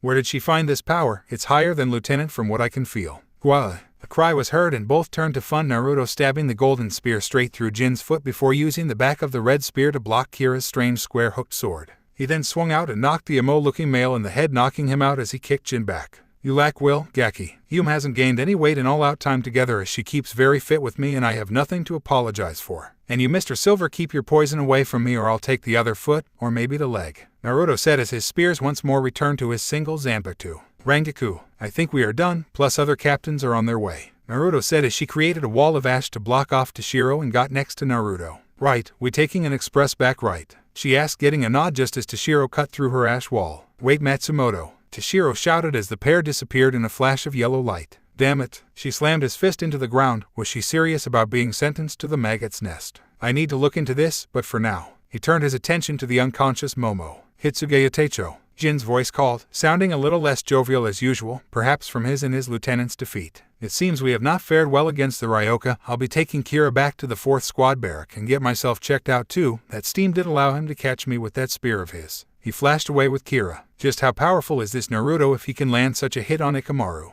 Did he help Matsumoto get stronger? Toshiro muttered aloud, flinching, and looked at his arm to see he had some cuts that also seemed to have burned him from when he cut through the ash wall. I hope she stays safe. Now, Inamori, what am I to do with you? He said, picking up the girl and also carrying her to Squad 4. X break X. So ... how are you coping after the brief spar with your captain? Naruto asked as they sat atop the cliff above the entrance to the hideout, a bottle of sake at his side and a large bowl of custom ramen in his lap with 2 pairs of chopsticks. He knew that Rangaku was still a little troubled by having to fight Toshiro, if only a moment. In good, my special ramen is helping, she said, taking some noodles and eating them with the specialized curry, jelly and miso broth preferring anque flavoring to them. Our special ramen, I made it, remember. Be thankful I haven't showed Orihime-chan. She'd finish this in no time. I swear that girl can go through ramen faster than me and not put on an ounce of weight in Y time, Naruto said, making Rangaku smiling, thinking of the girl. Some of us girls simply have the ability to put it all in our breasts, a powerful and coveted ability, she said as she pushed her chest to emphasize. Well, if every girl had it, who knows how big some girls' breasts might be? Perverts dreamland probably, Naruto said back, earning a giggle from the blonde. So you're okay then? Yeah,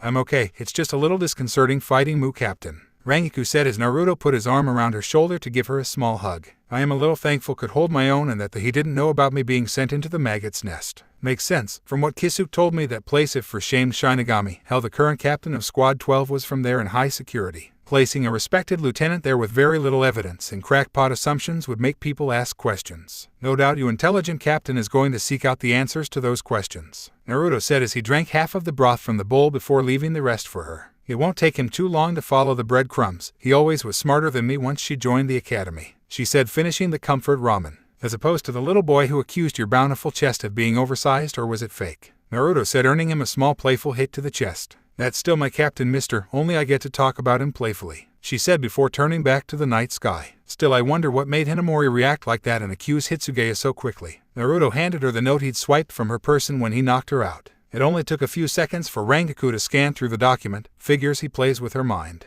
Yes, but Yum was able to contact her Zanpakuto Tobium. A shy spirit but helpful as she, like most Zanpakuto, can tell there's something off about the man. Yum told me that Hinamori will get a chance to chat to her Zanpakuto soon and hopefully set her straight, if not Plan B, Naruto said as he sealed away the empty bowl for a later date. What's Plan B? Rangaku asked. Emergency plan where I say fuck it and go full force Uzumaki Naruto style and all their asses, he said, prompting a smile before he noticed something floating in the air. Is that a Jigokucho? He said as he held out his finger to the small messenger and listened in with Rangaku to the message that had come from Ritsu. Well, this clinches it, we're moving to Plan B. What, already aren't we supposed to wait for Ichigo to get Bankai and fetch Rukia on the execution day, which is after tomorrow? Rangaku asked, only catching who had sent the message before it destroyed itself to cover tracks most likely. because Rukia Kuchiki's execution date was moved to tomorrow. We have literally hours to get things prepared and ready and a few hours to train a short-tempered teen and a rather stubborn 6th Squad Lieutenant. Is that right, Ibarai-san? Naruto said as Renji appeared before him, a little shocked. The blonde enigma to most Shinigami knew his name.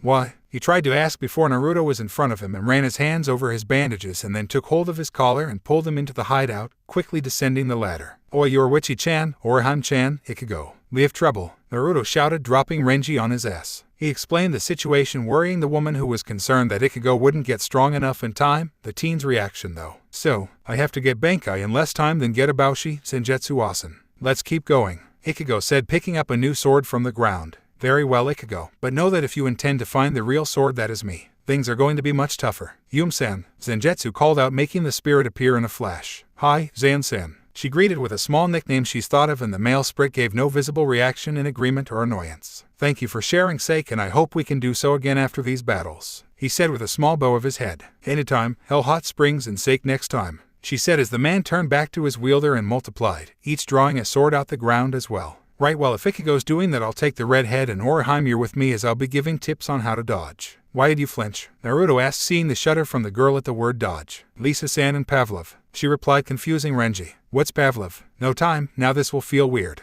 Naruto thrust the pommel of his sword into Renji, but instead of pain he felt something phase through him. When he looked back he found something both weird and impossible. It was Zabumaru, but not as he knew him. Instead of the white ape with the snake tail was now the form of two people, an adult woman and a small boy, attached to the female's waist by a black chain that is connected to a collar on his neck. The female had dark green fur that covers most of her body, except for her inner abdomen and chest. She also seems to have a beauty mark on her left chest. She has green eyes, long, mauve-colored hair that goes past her knees, and black markings in her hair that bear a resemblance to Renji's tattoos. The male had blue eyes and jaw-length crimson hair. He wore a robe similar to a priest's that is cut short to reveal much of his stomach, with long sleeves that extend well past his hands. He had a snake's tail on which he was balanced on to sit in the air. The two both possess fangs. Ibarai, meet your Zanpakuto and welcome to Extreme Boot Camp for Bankai, Naruto said, cracking his fists and relieving himself of his doctor's cloak in favor of a large pair of circular glasses that made his eyes gleam, which only made the grin on his face that much scarier. We have a lot to do, young man, so let's get to it. X break X. Sigh. Naruto let out his breath as he stood next to Rengoku on top of the cliff, his outfit changed for the day. He had tan pants on with head open seams by his hips for freedom of movement, a sleeveless black vest top with gold trims, fingerless long sleeves that were black again with a crimson maple leaf detail. Yum was strapped to his side and his hair was still tied back in a ponytail. So it begins, a day of pain, rescues, betrayal and pain for a number of odd asses. I'm so not cooking after this, just drinking for a day straight. Sounds fun. Ichigo hopefully should finish soon. Do you think he'll get there in time? Yorichi asked him, only for Naruto to turn and smile. The hero saves the girl at the last second, and knowing Ichigo he will do that exactly, he said as Rengoku fastened her robes and made sure Haneko was securely fastened to her side as well before nodding. Right, first to spring the fellow members of our merry men, try and get Rukia before she gets to the execution ground, and then run like mad for the eggs. Should go according to plan, he muttered with but a hint of sarcasm. I think I'll join you for drinking, Naruto-kun. Now let's go so we don't lose any more time, Rengoku said as Orihime came out panting, having had to climb a tall ladder to get to the top of the cliff in time. Right, guess I'll carry Orihime for now as she's safest with us. See you later, Yorichi-chan. Naruto gave her a small peck on the cheek, leaving her flushed as he picked up the young girl and rushed away with her, allowing her full view of his hard muscles and the feel of his strong arms. Meh, he'll hold me like that as a cat any day, Yorichi said to herself, if only a tiny bit jealous of the girl. X break X. Boom, was the sound of the wall collapsing in the room where Chad and the other two here being held. Although he wasn't alone with Rengoku and Orihime, they met the funniest people on the way. Huh, you were right, Naru-kun, it was over here, said the sweet voice of Yakiru as she clung to her captain's back, seeing the prisoners. Still think Ken-chan and I could have gotten here faster with my directions, she said, only for Naruto to offer a lollipop to her. I just felt it was this way. Also, how are your wounds, Zaraki-san? Naruto asked, unaffected by the intimidating stature of the man with bells in his hair and the sealing eye patch. Just as good as before I faced Ichigo. Still, if Yakiru said is right, I may want to fight you after all this. You seem very strong, he said with a feral grin which was returned. Not seem, I am strong, Zaraki, and I'll happily spar to show off later, he said back, making both give throaty chuckles in anticipation. It's weird seeing Teicho so happy like that, Kukaku said, still a little surprised at seeing the Ryoka that their lieutenant had vouched for instantly. I still can't believe how beautiful he is for someone so strong, that golden hair, ocean eyes. I wonder how he looks so perfect without trying. Yumachika wondered aloud, making Kukaku give him an odd look. Sometimes I wonder about you, I hope you know that, he said as Naruto tossed Aryu a set of quincy robes he had along with the tools he'd collected from him before he deposited him in the infirmary. It changed fast, Aryu. Hi Naruto-sensei. Still this the man Ikugo said was far stronger than him. Just on physic alone I can see it, but spiritually it's as bad as Teicho but more fluid. I think that's right. You are confident enough to comment on me, yet you fail in correctly seeing the truth of Uzumaki's Ryatsu. It's like a calm storm, or perhaps more fitting of his namesake, a maelstrom. Yumachika suggested aloud, making Naruto internally cry tears of joy with a flag waving, saying someone finally got it. Once Aryu, Chad and Ganju were ready and disguised with their fake Shinigami robes, they set off toward the Saokyoku execution ground with thankfully Naruto leading. Sadly, it didn't take long for them to reach a roadblock in the form of two captains. Zaraki Teicho, where are you running to with those Ryoka? Especially the one with the fugitive Matsumoto, Tozen asked, standing next to a very tall and helmet-wearing Shinigami captain. Has your defeat cost you your pride as well? I knew you were here. Naruto's voice called out, sound a little happy for some reason as he stared at the helmet-wearing man. You certainly aren't who I expected to find so easily when I arrived in this place, especially considering how much you changed. And yet you seem to have fallen and become an enemy of peace and justice, Naruto. Sajin Kamimura said aloud, confusing a number of people before Naruto took a step forward, and there was a flash from his sword that shattered the helmet in an instant, revealing the dog-faced man to the crowd. I am not, nor will I ever be, a villain. You of all people know that from the years together. Naruto took his hand away from his blade as he looked into Sajin's eyes. Although many years have passed, death seemed to make you think you can beat me. Don't forget who held you by your legs with your partner all that time ago, Akamaru. X chapter and X. Christmas Amake, why massage lessons can be dangerous things at parties. Kitsune, alright, whose bright idea was it to get his technique for massages? And, wasn't me, I swear with everyone in my family I can't afford such a skill and time need to apply. Sora, look, a lot of my family get sore shoulders, and seeing how most of us have at least one girl with back problems due to assets. Tamashi, yes, but most of us aren't over 1,000 and know better than to reveal it when every girl we know is there. Hell, even your friend Zaston didn't make when that Taiga woman jumped him. And we will mourn his loss along with any Naruto who didn't make it. Tetsu, I'm just glad we got out of there before they could employ the Nekomimi technique in us. Is every single Naruto weak to a cute kitten or cat-eared woman? Oh, yes. And it's like some new universal rule that transverses the multiverse, sort of like Madoka does, only in this case, if there's a Naruto he will be weak to deny or refuse a request from a cat-eared girl he is close with. Wolf, I'm just glad I got sold the anti-fangirl field generator from Scabbard. I think it saved me from something both amazing and frightening at the same time. Kitsune, how did you manage to get that? And how did you get an invite? You're from the world where we're fiction. And why aren't you using your real name? Wolf, Third Fang swinged it for me. Zell invited me and my real name is much less cool and is mocked like the alternate meaning of your name. And, goddammit Zell. Krek. Hi, oh no. They're breaking down the door. Tamashi, how are they doing that? That door for the panic room is meant to be indestructible. And, considering we have captain-level Shinigami, dead apostle ancestors, heroic servants, Q-Azers, and girls capable of using high-powered technology, it's not that hard to fathom. Also, they have the blue. Kitsune, men and author. Wolf, thank you. Kitsune, this Christmas party has been fun, and instead of waiting like little men we should go out and face the music and our women and hope we survive until morning pancakes. And, for pancakes, in ramen. All ramen. Wolf, Godspeed men, may the flesh be willing and strong throughout the night. The door bursts open as the various Narutos charge into the battle that would be later referred to as the Long Massage Night. Or possibly why accepting coupons from Ghost for massage lessons should not be accepted ever again. I haven't gone by that name in a long time, Naruto. Sajin, or as he was once known, Akamaru said aloud, ignoring the look his fellow captains and lieutenants gave him as he gripped his blade and drew it out. Perhaps, but the spirit is same even if the form is different, it's the soul that's important. Naruto replied, drawing out his own, his canines growing so that they poked out of his lips a little. Still, you're in our way, you and the blind fool, so get out of our way or Zaraki and I here go through you, and he might not leave you alive. Naruto's eyes seemed to change as while they remained blue there seemed to be an extra iris of magenta in them, giving them an unnatural look. Something tells me that isn't a doujutsu like the Rinnegan, Sajin said, grabbing his sword in a stance and letting out his Ryatsu. That would be telling. Naruto's blade flashed into a black blade that seemed to have a western design. Kamimura, can you handle this, monster? Tozen asked, seeing how with his teeth and the strange eyes he didn't look much like a human. I will handle him with all I have. You deal with Saraki, Iba. Deal with the rest. Kamimura ordered as the sunglasses-wearing man nodded and took a step forward, preparing to use Shunpo until him and Hisagi found themselves looking at the third and fifth seats of Squad 11, Ikuku and Yumachika.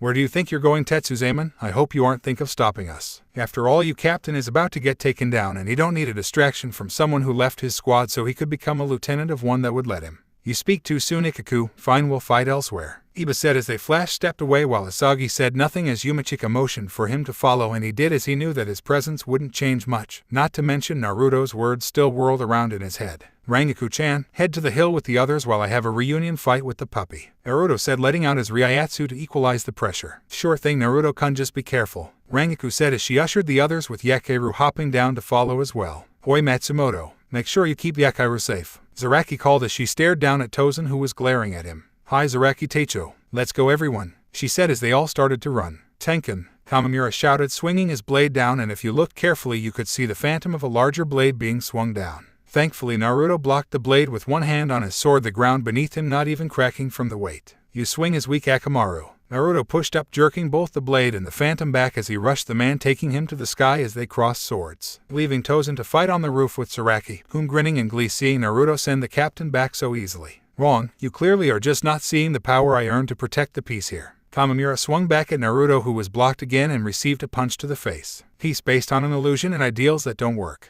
You fail to see what is right under your nose in this war, Naruto said, looking to the man and only seeing the puppy his late friend was partners with. War? What in the name of the Sarite are you talking about? What war is there? Kamimura shouted, attacking with his Shikai again, only for Naruto to step to the side and attempt a thrust attack. Sajin shunpoed to avoid it and swung with his fist to match Naruto's own. The war one of your own has been creating all this time. Tell me, Akamaru, do you believe that the conditions of Rukia Kuchiki's execution are not the least bit suspicious? A sentence for those who are the worst criminals, a reduction in the time before execution, for a simple crime of transferring powers that can easily be ignored given the circumstance. Swing his sword, a purple arc of energy was released that caught the man off guard, who received a cut in his left arm. Thankfully, the armor on it protected him a little so the cut wouldn't hinder his attacks too much. I do not question a system or the judgments of Central 46 since I have been in the Sarite and the Soul Society. Stop trying to distract with this nonsense of a war, there is no such thing, Kamimura said, concentrating on his Ryatsu. Why can't you see? This place changed you quite a bit, Akamaru, perhaps not completely for the best. Perhaps it's best I show you just how unmatched you are now and what you need to see, Naruto said, flashing his blade back into the base form.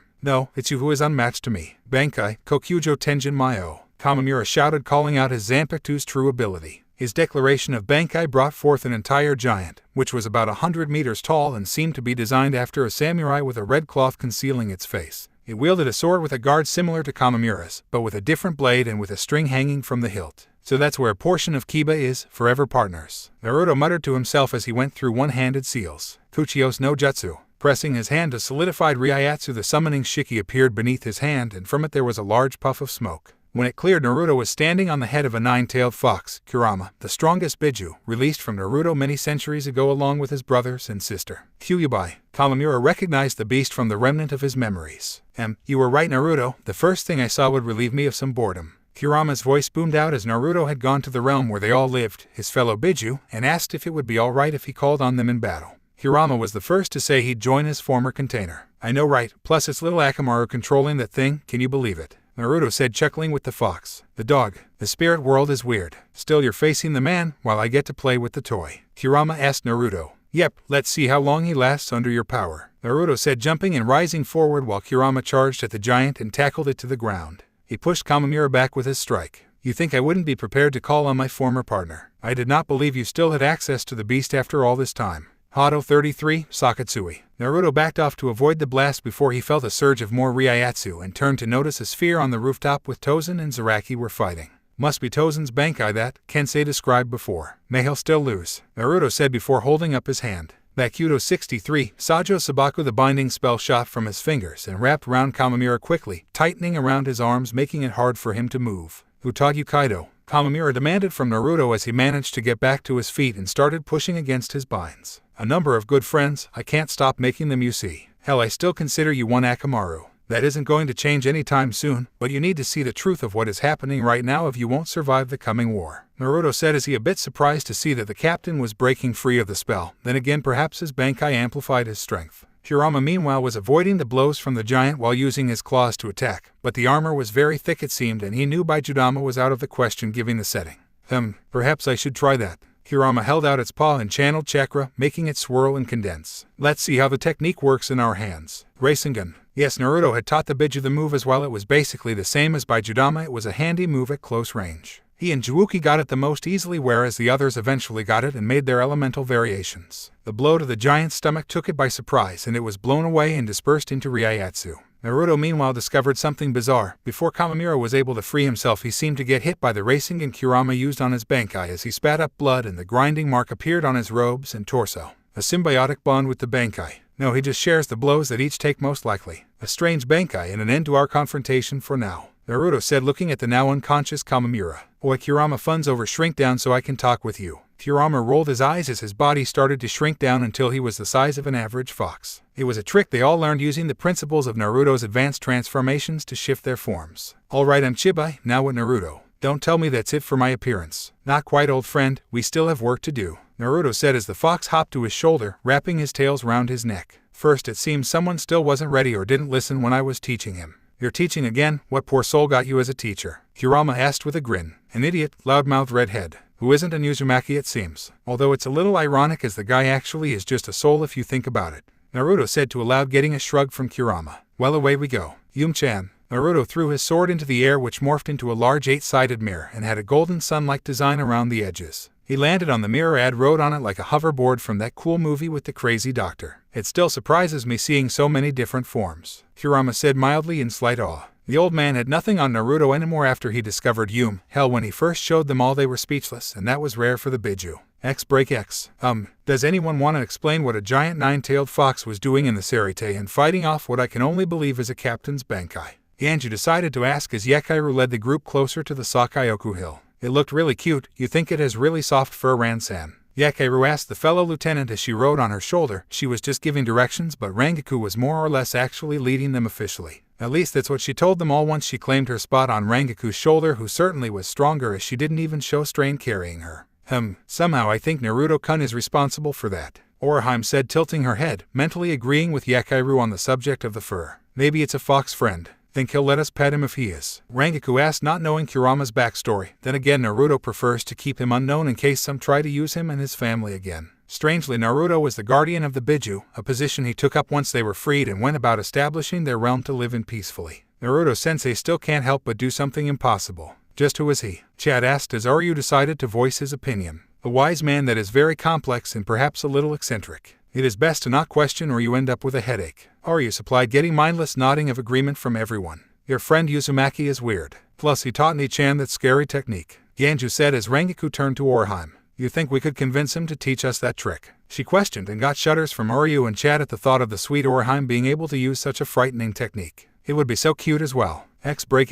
Don't tell me you have forgotten that I too have Bankai. Byakuya spoke, dropping his sword to the floor that seemed to phase into it. The air turning dark as multiple copies of the blade rose from the ground like ripples in the water. Bankai, scatter, Senbun Sakurake Joshi. The blades glowed before dispersing into Sakura petals, and Renji, who was trapped by a Kaido spell and currently using his Bankai, but not doing well. The petals floated by Renji, whose eyes went wide before him, and his Bankai were cut multiple times at many angles, and destroying his Bankai. Sigh. I said you might stand a chance, but not to go head first after him, Renji. Byakuya's eyes widened as he whirled round but found nothing before looking back to Renji and seeing the blonde, Naruto with a strange fox on his shoulder. I'd say this is expected of Uzumaki, and yet he isn't one. My mind is a little fuddled by this. Kurama looked at Byakuya. What's a Hyuga without pale eyes doing here, and how far is the stick up his ass? I think it's up there pretty far. I mean, look at his face. You know, despite the glare to kill me painfully, Naruto said, noticing the hate-filled eyes of Byakuya, who had since replaced his Kanseiken and his scarf. You get that a lot? Kurama asked as Naruto closed the most dangerous wounds that Renji had. Never mind, it's you, and you got a lot more frustrating as time went on. Your impressions of me make me feel so much better, Kurama. Still, I guess I can see where you are coming from. He turned back to Byakuya as he created a clone to keep healing Renji. Oh hi Byakuya Bazu, Uzumaki. Byakuya growled out as the petals started congregating around him, and Naruto couldn't help but know. Yep, how can I help you? Oh, before I forget, your Witchy-chan said thanks for the new scarf, Naruto said as he lifted his foot to slam down and created a dust cloud to disguise himself and Kurama in a dust cloud. I think you pissed him off more, Kurama said as they were now on top of one of the towers while the clone moved Renji a bit away to continue healing. I'd say he's more pissed at himself from what I'm feeling. It's more on the target to relieve his frustrations, Naruto said as he activated his full Shikai, making the air behind him ripple and weapon handles pop out. This one should do it. He pulled out a red handle that turned out to be a long rose-colored whip. Belmont, Naruto shouted, snapping the whip down at the Sakura blades. The petals seemed to be repelled by the sonic boom of the whip. How did you do that? Byakuya asked, confused how all of his blades were nullified. This whip is unique. It has the strength to kill being of the night and forged by a family who train in its use. By channeling a bit of my own Ryatsu, I can control the sonic boom it produces, both size and power, but it had another neat trick. Washing out with the whip, he managed to snag Byakuya's arm and instantly he felt weaker. It can cancel the powers of the dead. He threw Byakuya behind him and straight into the stone pillar he had cut into with his Bankai. Now to take care of Renji and get ready for the main event, Naruto said, getting a confused look from Kurama. We're not at the main event yet, he questioned, seeing a shake of the head from Naruto. Nope, this is the introduction. Things will start with a shocking entrance and Plan B will be well underway, Naruto said as the clone finished healing Renji, only for both to be moved away from the scene. Taking out some smelling salts, he wafted them under his nose. Wakey, wakey, hi, widowa, he said as his chest was slapped by Kurama's tails to make him fully awake.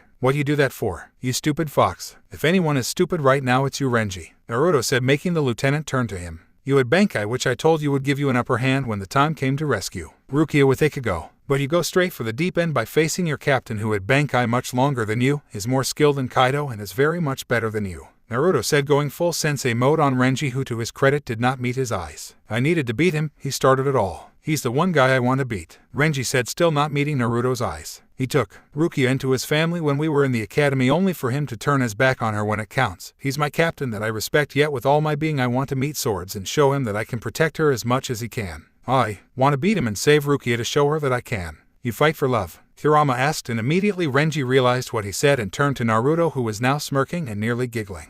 Oh, this is too good. Ichigo being a prude is one thing, but you fighting for love. Oh, the joy I could take writing your eternal love story. I wonder if dear little Rukia knows how her friend feels for her. Renji's face was now matching his hair as both Naruto and Kurama started laughing, the latter rolling around on the floor. Hey, stop laughing, I didn't mean it that way. Stop it, he cried out, unable to really get up and stop him as a result of his injuries. She's my friend, I just want to save her. So do all of us who came. Maybe minus Ganju, but he has his reasons, Naruto said, wiping a tear from his eye as he crossed his leg over. Still, you have a better chance saving your Rukia if you stand by our short-tempered Ichigo. Now that I think about it, you're pretty short-tempered too. I am not, Renji denied, but got a look from both Naruto and Kurama that said yes, you are. Anyway, I'm gonna leave a clone to keep healing you while you explain to your partner why you acted against her wishes despite her wanting the same as you, Naruto said, tapping Renji with his sword's pommel to call out his Zanpakuto. The spirits emerged in seconds while a Naruto clone got back to healing him. Care to explain yourself, Renji? Saru, the female half said while Hebai gave him a deadly glare while balancing on his tail.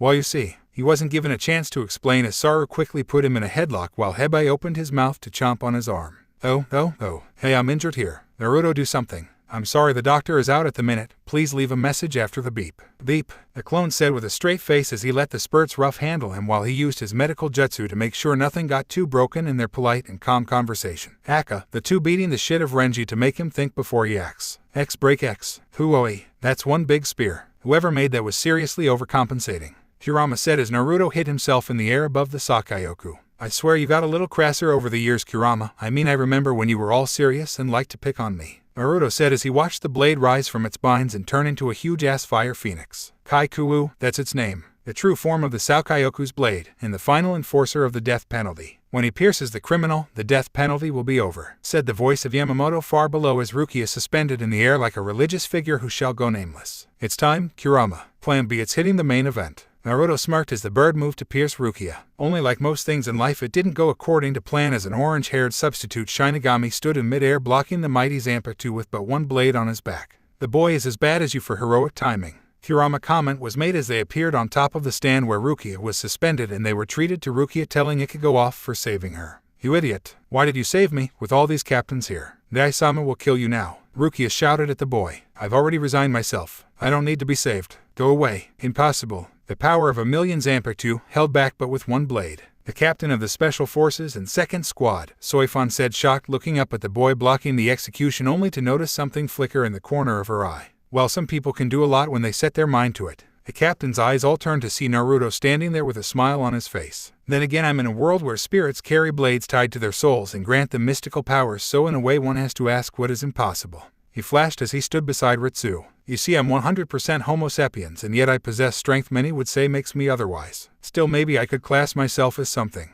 Naruto pondered with a tap of his chin. Besides Immortal, Kurama said, getting more shocked looks. Yes, but that movie seems to claim the title, you know, the one with that catchphrase, there can only be one. I call bullshit when he film points out there can be many and don't mention the ending. Kurama rolled his eyes, recalling the different moves they'd been given over time. Let it be known that Goku hogged the snacks every time, and Matabi took up all the space on the collective couch. Oi Naruto, stop showing off for the captains. Naruto looked up as Ichigo knocked the Saokaiyoku back a little. Was this why Jiraiya always made loud proclamations? It was fun to knock your enemies and allies off guard with a dramatic speech or query. Ah yes, the rescue, right. Naruto quickly was right next to Ichigo as he held out his hand. And now for something completely different and unexpected. Naruto started letting out his Ryatsu, which the fire bird seemed to respond as it let out a rather beautiful sound from its beak. Come, be with me Saokaiyoku, as you called out to me before. The fire began to swirl around and condense into Naruto's body. The captain's eyes went wide as the blade of a million Zanpakuto unified with the man that was causing a lot of trouble and had bested Kuchiki Teicho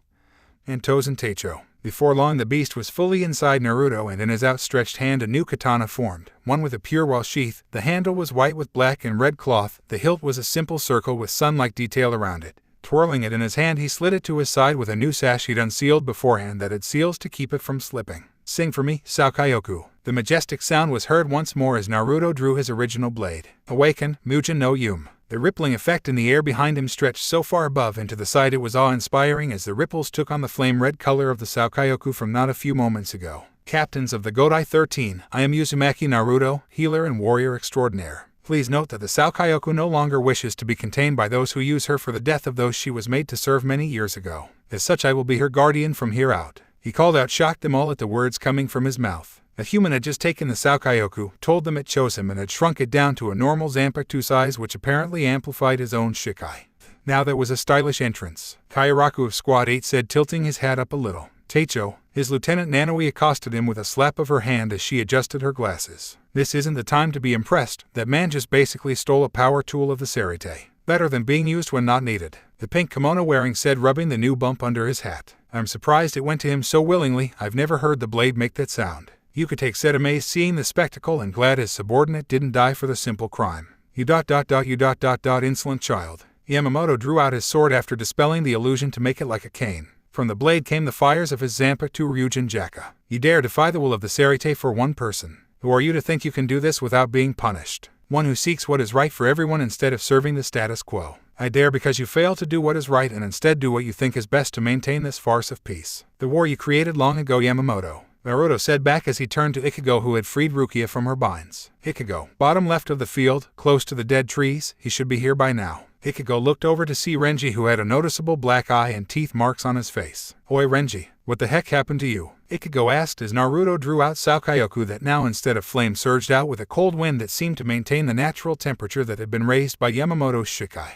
I don't want to talk about it. He looked up to see Naruto with Yume's Shikai in full view. So that's his Shikai. It really is something. Stop gawking, Renji, Naruto said, not taking his eyes off Yamamoto. Kurama, go with the red head. Do I have to? He asked him. I don't like red heads, you know that. I'll treat you a buffet, plus you can torture him later when we're done. Naruto said as Kurama grinned and Renji shuddered. I feel very bad right now, Renji said as he noticed Ichigo holding Rukia by her waist. Ichigo, just what are you? Catch Renji. Throwing her forward, Rukia screamed in shock at what her savior had done. Ichigo, you baka. Can I torture him later too for sheer stupidity? Kurama asked with a sweat drop that Naruto mirrored. Thankfully Renji managed to catch the poor girl, only for her to hit Renji form, smothering her as he rebuked Ichigo from his position. Yes, they both need a good pounding of the head. Naruto flashed to the ground once more as the blade handles shimmered by his sides, each ready to be drawn at a moment's notice. Take care, my friend. Kurama nodded as he rushed across the ground, faster than the lieutenants were able to keep track of. To think such a creature could move so fast and look so adorable.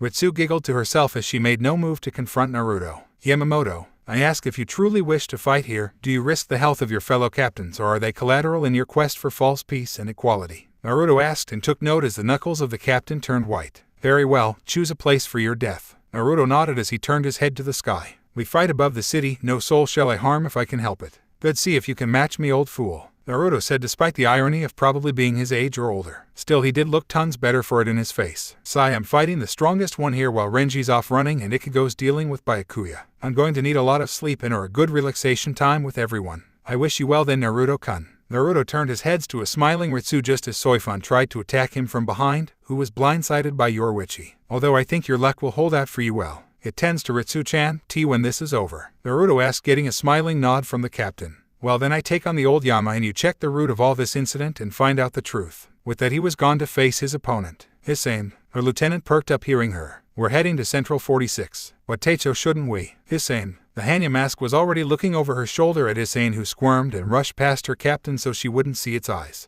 X. Teicho, Matsumoto. Both Rengoku and Toshiro were staring each other down after following the other's Ryatsu signature. You're late, Toshiro said as he stood with his arms crossed. No, I arrived exactly when I meant to. You are just too early as usual. Teicho, she smirked as the child Shinigami huffed. So I take it you checked on the report made on my arrest warrant. Yes, I am ashamed that I didn't notice why you refused or were saved from back in the world of the living. Sending you to the maggot's nest was going too far for something so minuscule. Something was up. And I think I know who it is, but we need to head to Central 46's building to confirm it. Toshiro said as Rengoku started following him across the roofs. You feel a lot stronger, Matsumoto. Toshiro commented as his lieutenant giggled. I am stronger. Naruto-kun trained me to fight you actually, but I guess our fight is for another time. She said, slightly thankful she didn't have to fight her captain that was truly behind her and his beliefs of her innocence. I find that hard to imagine given how you work through your duties. Though I suppose you have improved in some way, spiritually that is. Rengoku pouted at the comments made at her. It wasn't her fault, Lieutenant. Paperwork was boring. Must you take a dig at poor little me, Teicho? Rengoku said as Toshiro shrugged. I am only stating what's true, Matsumoto. Toshiro said with a hidden smirk as his lieutenant was back. X.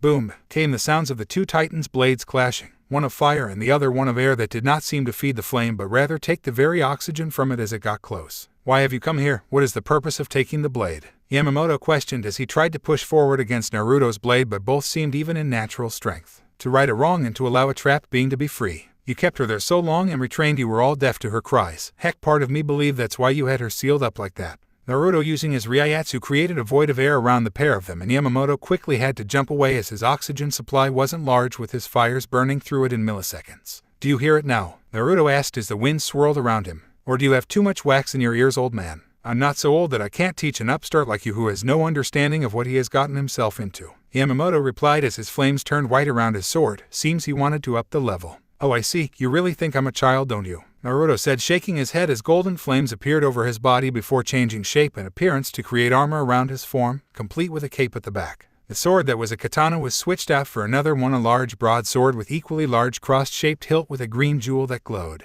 Trust me, I am anything but, and it seems Sakayoku trusts me as she's already getting on fine with Yum-chan. Usually it's just the sword, but looks like all that strength brings the armor of Siegfried to me as well. Let's see how you fare against the strength of one who slayed the dragon. Naruto burst forward at Yamamoto, who created a wall of flames to defend, but it was brushed aside by Naruto's swing that shot off an energy blade. We shall see if that arrogance holds out. Yamamoto rushed to trade swings with Naruto, any contact creating a loud boom like that of the fiercest storm. It is not arrogance, it's confidence in my partners. Just as the confidence you have in yours. Naruto launched a punch aiming for Yamamoto's face only to have his fist caught, but it didn't stop him head-butting the old man. I don't fight alone to defend my beliefs and my friends, we are one in battle. Regardless, you have broken the law and disrupted a sacred act of punishment. Naruto swung again, nearly catching the man off guard, who got a good look at the powerful blue eyes of his opponent. A punishment she does not have ever deserved for simply protecting the weak. Shinigami protects spurters from hollows and help them pass on, yet when one does her job, albeit through a frowned-upon way, she still did her job. You condemn her for her using the tools and the skills your academy push into her. Naruto swung down with both arms, parting the flames as they got a bit close. Tell me, old man, what sort of society kills off their soldiers because someone is playing them for a fool?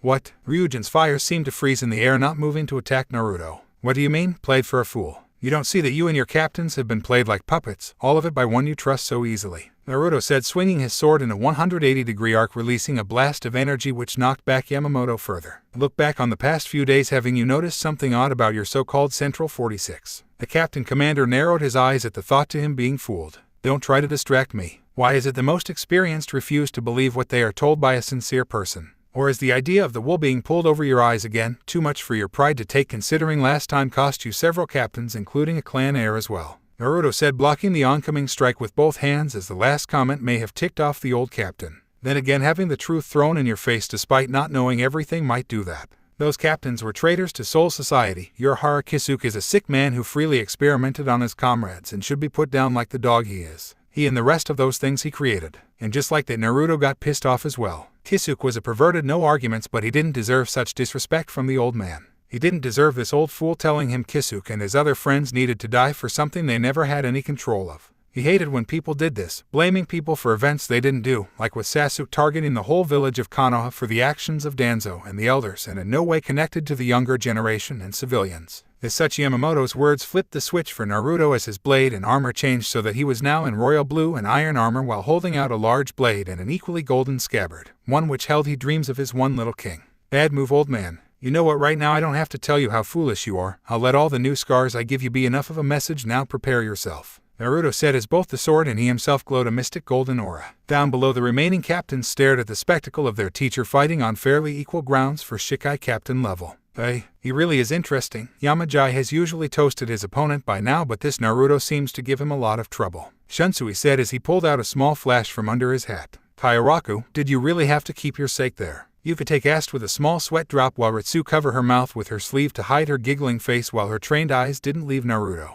His raw strength and now unbridled skill were pouring out as he faced Yamamoto. She wanted to test that strength, as she could see the pure warrior in him now as opposed to the simple doctor he appeared to be. It was almost ironic to someone like her seeing such power be released, yet he didn't have any lust for blood in his eyes. Instead, the intent and the aura was to do what was right. Even so, Anohana Ritsu couldn't help but feel one thing as she watched Naruto fight. Bloodlust. X break X. Is it really your friend Naruto that's fighting Yamamoto-sama? Hitsuji asked as they got closer to the Central 46, but noticed how there didn't seem to be any guards around it as they stepped onto the bridge over the building's moat. Yes, but I think Satacho has said something to trigger that rise in his spiritual pressure. Naruto-kun doesn't really go to that level of power unless he's really pissed off, like when Hiyori-chan was calling my breasts sacks of dead meat. Yes, Naruto did not take well to the insult targeted against her, although it may have been him also getting some sense into her again via pain. It seemed to be the only way she learned, sadly. That and cooking nice meals, she seemed melancholy when he did that and then made her swear not to get mad or she wouldn't eat the food. Hard to believe he's that strong. Hitsuge was very honest with himself. This Naruto character seemed to be on par with Yamamoto, matching the mob blow for blow, taking on the strongest fire-type Zanpakuto. The way he behaves, I'd say it's like Jin except less frustrating.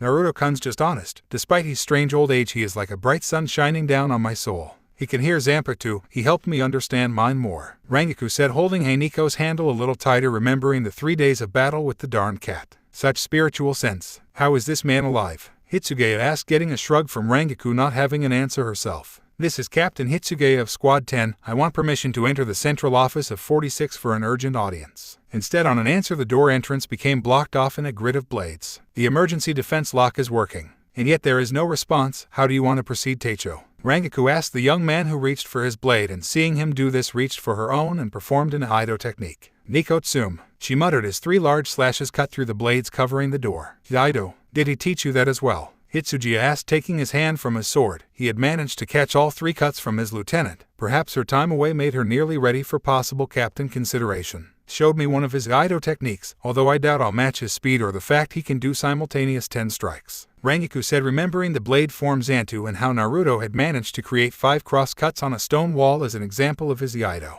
He had shown her so that she could have an unexpected move in her arsenal and in Shikai a way to quickly place ash on her opponent for use. The two quickly descended the stairs to the large halls which usually held the esteemed members of Central 46, but instead right now there was an entire room covered in blood along with the bodies of said council members. Hitsuge went over and pressed his hand to the blood. The blood has dried up enough to turn black and crumble. This didn't happen yesterday or even today. Central 46 have been dead for likely the entire time since before Sarete went into lockdown following Renji's defeat by Ikugo. And any decisions that were mad in that time were from whoever likely killed them all. Hitsuge's mind was reeling from this revelation, trying to figure out who exactly it could have been the one to kill all of Central 46 and continue as if it never happened as far as anyone outside knew. So this is the power he has, to kill them, and yet no one even suspected due to how the whole area was in lockdown. I see why Naruto-kun doesn't like him. He killed all of them, and seeing how close they are to their desks, they didn't even have a chance to defend themselves. Rangaku thought to herself sadly, looking down at the dead bodies. I thought you would come, Hitsuge Teicho. A voice called, and both Squad 10 members turned to the top of the stairs where Kira was waiting for them. Kira, don't tell me you did this. The blonde man just turned away from the scene instead on answering the question. Matsumoto, let's go after him, he shouted before Rangaku placed her hand on his shoulder and whispered something into his ear, making him turn to her. Are you sure that's what you felt? Rangaku nodded, and Toshiro sensed his fists considering what she told him. Follow Kira and defeat him. I'll deal with the other situation as best I can. Both Shunpo to where they needed to go, and Rangaku was quickly on the tail of Kira. Kira, I didn't expect you to be in such a plot as that one, Rangaku said, making the emo blonde look back over his shoulder. I hardly think you are one to talk, being ashamed, Lieutenant. Just how low will you sink, Rangaku? Kira said, making the woman's eyes harden and gain slit pupils. I did no wrong, Kira. The people who use you only did it so I couldn't tell the truth or be believed in the slightest. Still, I don't think I'm so low thanks to the training I received. Rangaku drew out her Zanpakuto and held it in a defensive stance. The training with your sword won't do much considering you are likely unaware of my Zanpakuto's ability. Raise your head, Wabasuke. Kira's blade quickly shifted into a square hook-shaped blade. He rushed forward only to phase through Rangaku, who was behind him. Don't underestimate me now, Kira. She kicked him in the back as she increased her Ryatsu output, giving off a reddish glow to her body. Since you raise your sword to a fellow ally, it only seems fair I make sure you don't use it to harm anyone while under the illusion. Bankai. Kira's mouth opened and eyes widened as a great fire surrounded Rangaku, engulfing her form and protecting her as he blade changed to flame that covered her hands and legs. The flames glowed a powerful orange before starting to fade. Where Rangaku had before been wearing her traditional Shinigami robes, she now wore an odd armor. On her torso she had a breastplate that still kept her style of a revealing top that seemed to have a fur covering the front and the edges. Her lower torso had a waist guard that looked to be made of silver but allowed a small tail to waggle free. Her arms were covered by the same fur color with dual pauldrons on each arm and gauntlets. Her legs were covered in stockings that reached to her thighs and were covered black, while her knees down were covered in special greaves. Atop her head sat a pair of cat ears that were blonde like her hair to match. Hey Nico, and Te no Tsum. Cat, claws of the Flame Emperor. Flexing her hands, each finger produced a sharp claw that seemed to be releasing embers into the air much like the ones on her feet. This is what I achieved with the right teacher and the right man in my life, Kira. I hope you realized what you are in for now. Rangaku said, taking a martial arts stance which one could recognize as the Chinese style of the tiger, a perfect match for her Bankai's abilities. We will see, Rangaku. Kira charged forth with impressive speed at Rangaku but was forced to narrowly dodge a claw strike heading for his face, but he received a scratch nonetheless which seemed to start a fire on his robes, which he quickly patted out. That was but a scratch, Kira, and it'll only get worse from here. Toragari. Slashing her claws in front of her created an arc of fire heading straight toward Kira, which had the mirage of a fire cat alongside it. This may have been a mistake, Kira thought to himself as he prepared his defense at a greatly more powerful and skilled Rangaku came upon him, claws at the ready. Playing, the two titans were still going back and forth with their blades, each sporting a couple new cuts, although one of them was healing very quickly so as to not leave scars on his body. Despite all that went on at the minute and the feeling of a Bankai being released, neither was leaving the other with much chance to gain an advantage. You taught her to use Bankai? Yamamoto asked, a little surprised, feeling Rangaku engage the next stage of her Zanpakuto. She taught herself. I gave her a push. Naruto swung his blade to try and literally disarm the old man, who unleashed flames to block the strike and make Naruto jump back to avoid some serious burns, regardless of the armor he wore. The fires of Yamamoto's Zanpakuto easily seemed to be compared to those of Amaterasu, the black flames of the Sharingan, only more pure and less malicious. They still held a strong power of destruction, which was one of the core natures of fire, to either give life or burn away everything. You have made her a more dangerous person now, you realize, Yamamoto said, sending a wall of flame at Naruto, who cut down the center to split it but only narrowly dodged a blow for his chest with the old man's fist, which his shoulder and literally broke his shoulder bone over his armor. But like most children, take away their arms, it become difficult for them to disobey. Naruto looked down at his arm that was still holding Yum in her current form. His muscle memory was still holding onto her as he focused for a split second to regenerate the bone, the sound of it regrowing being heard. High-speed regeneration. Are you part hollow? He had faced a number of hollows that could grow back limbs in seconds. Wouldn't matter if I told you, really. Besides that, I'm a doctor, so I know how to heal pretty much any injury. Naruto swung with his regrown shoulder, testing it to make sure his swing would be the same.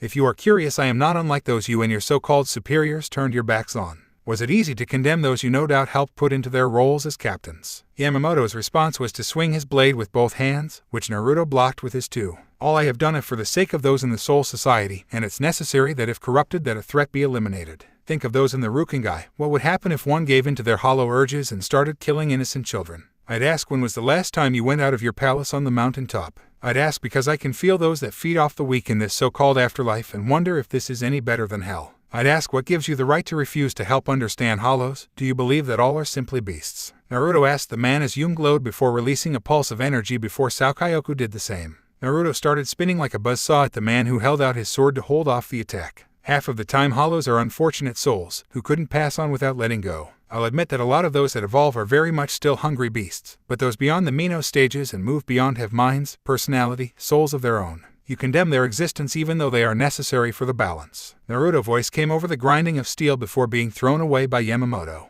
Naruto quickly dashed forward with Yum being thrust to take the old man's shoulder while Saokyoku was in a defensive position. Yamamoto parried that attack, swinging his sword to fire off a volley of fireballs at Naruto, who channeled wind chakra and started to create a space of void air which would suffocate the fire. The Spirit King passed down my title and told me my responsibilities. Someone like you has no knowledge of how the balance works. You know what? Fuck it. Naruto took off his lab coat, then in a display of skill cut off his shirt, revealing his own scared chest before his face started morphing. Soon the youthful face became aged with a rather short beard and mustache. His blonde hair turned gray and his jaw became a bit more chiseled. You keep talking about your age, but guess what, I'm plenty old already. Yamamoto's eyes widened, seeing the youthful man change into someone many would agree looked like a drinking partner of his. You also keep pissing me off, so let's settle this man to man instead of sword to sword. He sheathed both blades, Yum returning to her normal form. Prove to me your strength is for right and not for dominance of others. Prove to me that you can do right. So be it. If you are like me, a truly aged warrior, then our partners shouldn't fight at each side of us but instead blow for blow. The flames quelled and were sealed in the blade, and Yamamoto placed it in his belt. Let us see if your fists have true meaning or are nothing but a farce. Naruto took a breath before taking a stance with both hands clenched and feet spread apart. He took a deep breath and his muscles seemed to pulse and Naruto's eyes became sharper. Uzumaki Kenpo Yumadeko. Naruto let his fist fly, but seeing how far away the fist was from his opponent, it was only a surprise to Yamamoto when he felt the shockwave of the attack hit him full force in his torso, his body propelled back quite far in the sky. I should warn you, Yamamoto, that in a battle of fists I can use a bit more than just my muscles. I can use the water too. It became a part of my skills with a lot of training. Naruto said, his old man features hiding the small smirk in his beard. Well, you at least got your only blow in this conflict before I beat you down to submission. Yamamoto used Shunpo to get in close. Katsu, Sengawara Seiken. Naruto met the old Shinigami's blow head-on with his own and both fought for supremacy over whose fist would break. That's a bone-breaking move there, Yamamoto. I actually have to try here, Naruto said as he pushed further, canceling out each of their moves. HMPH, a low-level attack like that is not something to be impressed blocking. The next one will be 10 times worse, he said, flexing his muscles as Naruto did the same. Then by all means, old man, hit me with your best shot, Naruto shouted, charging with a mad smile on his face. This was a real fight now, and he wouldn't lie if he said he wasn't going to enjoy it. X break X. Back with Kira and Rengoku, the blonde male was dodging from both the flaming claws of his friends and the ash constructs that were converging on him when Rengoku left even a small opening in her form. Her Bankai isn't letting me have any chances to strike her with Wabasuk, because the ash is defending her any second I have a chance to. Kira, though, as at first there was very little ash, but when he had dodged a blow from Rengoku and her claws sank into the roof, he had tried to attack. However, in less than a second the roof had been burned to ashes and the ash took on the form of a large cat, which batted Kira away before jumping to Rengoku's side. You should stop running, Kira. You've put yourself in a corner and every blow you dodge now only adds to my armory, Rengoku said, now with at least 10 of the ash tigers by her sides all growling at the emo-looking blonde. I cannot do that, Rengoku-san. My captain's orders are absolute, Kira said, holding out his hand. Bakuto 39 in Kozen. Kira shouted as the Kaido barrier whirled just in time to catch the ash tiger and made it disperse into its element. That's only one, Kira. What about all the others? Rengoku asked as the tigers all pounced at Kira. Now tell me, why are you going along with this horrible plan of Aizen's? She asked, but noted the confused look. What plan does Aizen Teicho have? Kira asked, not understanding what Rengoku was talking about. Oh, so you don't know. I suppose it makes sense you wouldn't be aware of the plan. Still, you haven't realized that you are an unwilling pawn, Kira. When I was almost was when you nearly had me placed in the maggot's nest. Rengoku lifted her hand, showing off her claws. But finding the one person in the human world that helped me get stronger was a real eye-opener, Kira. I hope you'll forgive me for this. Rengoku jumped high, the flames around her claws turning blue and growing in size, as they seemed to engulf her form until instead of the small Rengoku stood a large flaming cat the size of a Mino's grand. Nekazum, she shouted, bring one claw down, the arcs of fire converging on Kira, lighting him up and creating a minor explosion. The flames quelled quickly, revealing Kira now unconscious, slightly burnt skin and smoking. Rengoku let her Bankai go and released her Zanpakuto before wiping the sweat of her brow. Phew, still getting used to that. Good thing I can control the level of flames when they hit the ash I covered him in. She went over and used Kaido to bind his arms before picking him up to drop off at the 4th Squad barracks. I should try and find the others, make sure they haven't got into trouble. Boom. Rengoku looked to the sky and sensed the captain commander and her lovable blonde fighting in the sky. Should have known he wouldn't use that Bankai of his. Who knows what would happen if they both used their so close to the Sarite. Grabbing Kira, Rengoku used Shunpo to make her get away, hoping her captain would be fine for a couple of minutes before she could make it back. X break X. Elsewhere, Yoruichi was having a minor issue with her former student and bodyguard Soifon. The girl seemed a little on edge as she tried to attack her with her poison Zanpakuto Suzumabachi, which could kill if it struck the same place twice. However, Yoruichi was not unarmed at the minute, as before they left she might have asked Naruto for a couple things. On her hands were a pair of gloves which had iron claw nails on the end of each finger. Now usually she preferred to use simply Hakuta in combat, which complemented with her speed was enough. But Naruto, having an entire armory, had lent her the gloves which had a matching pair of combat greaves that covered up to her ankle and didn't restrict any movement. Why, Yoruichi, why do you try and betray the Soul Society again? Soifon shouted as she stared down at her master, who looked down at her. Because I have to. Regardless of all else, I do what's right, just as the man I came with. Yoruichi replied as she clenched her fist. It really was surprising how comfortable the gloves were. I'm so getting him to give me these as a gift. Cosplay should work fine on him. Her perverted thought aside, Yoruichi didn't take her eyes from her student. The stiff girl wasn't able to let go of her, it seemed. That man, that symbol of destruction. Soifan asked, clenching his fist. She knew Yoruichi had no times like the ones she wore now. All those years she spent with her and never had worn any equipment. She barely ever used her Zanpakuto and maybe a few knives hidden. Why do you follow that man? He's fun, strong, knows how to use his powers, and if we're completely honest, not a stiff like you. Yoruichi said as she was forced to block the stab from Soifan. See, you react so hastily when I talk about him. If I didn't know you better, I'd say you were jealous, Soifan. Said assassin's reaction was to try another stab, but also swung out with her legs for a rapid assault. Oh wait, you are jealous of him. I didn't take you for the type. Shut up.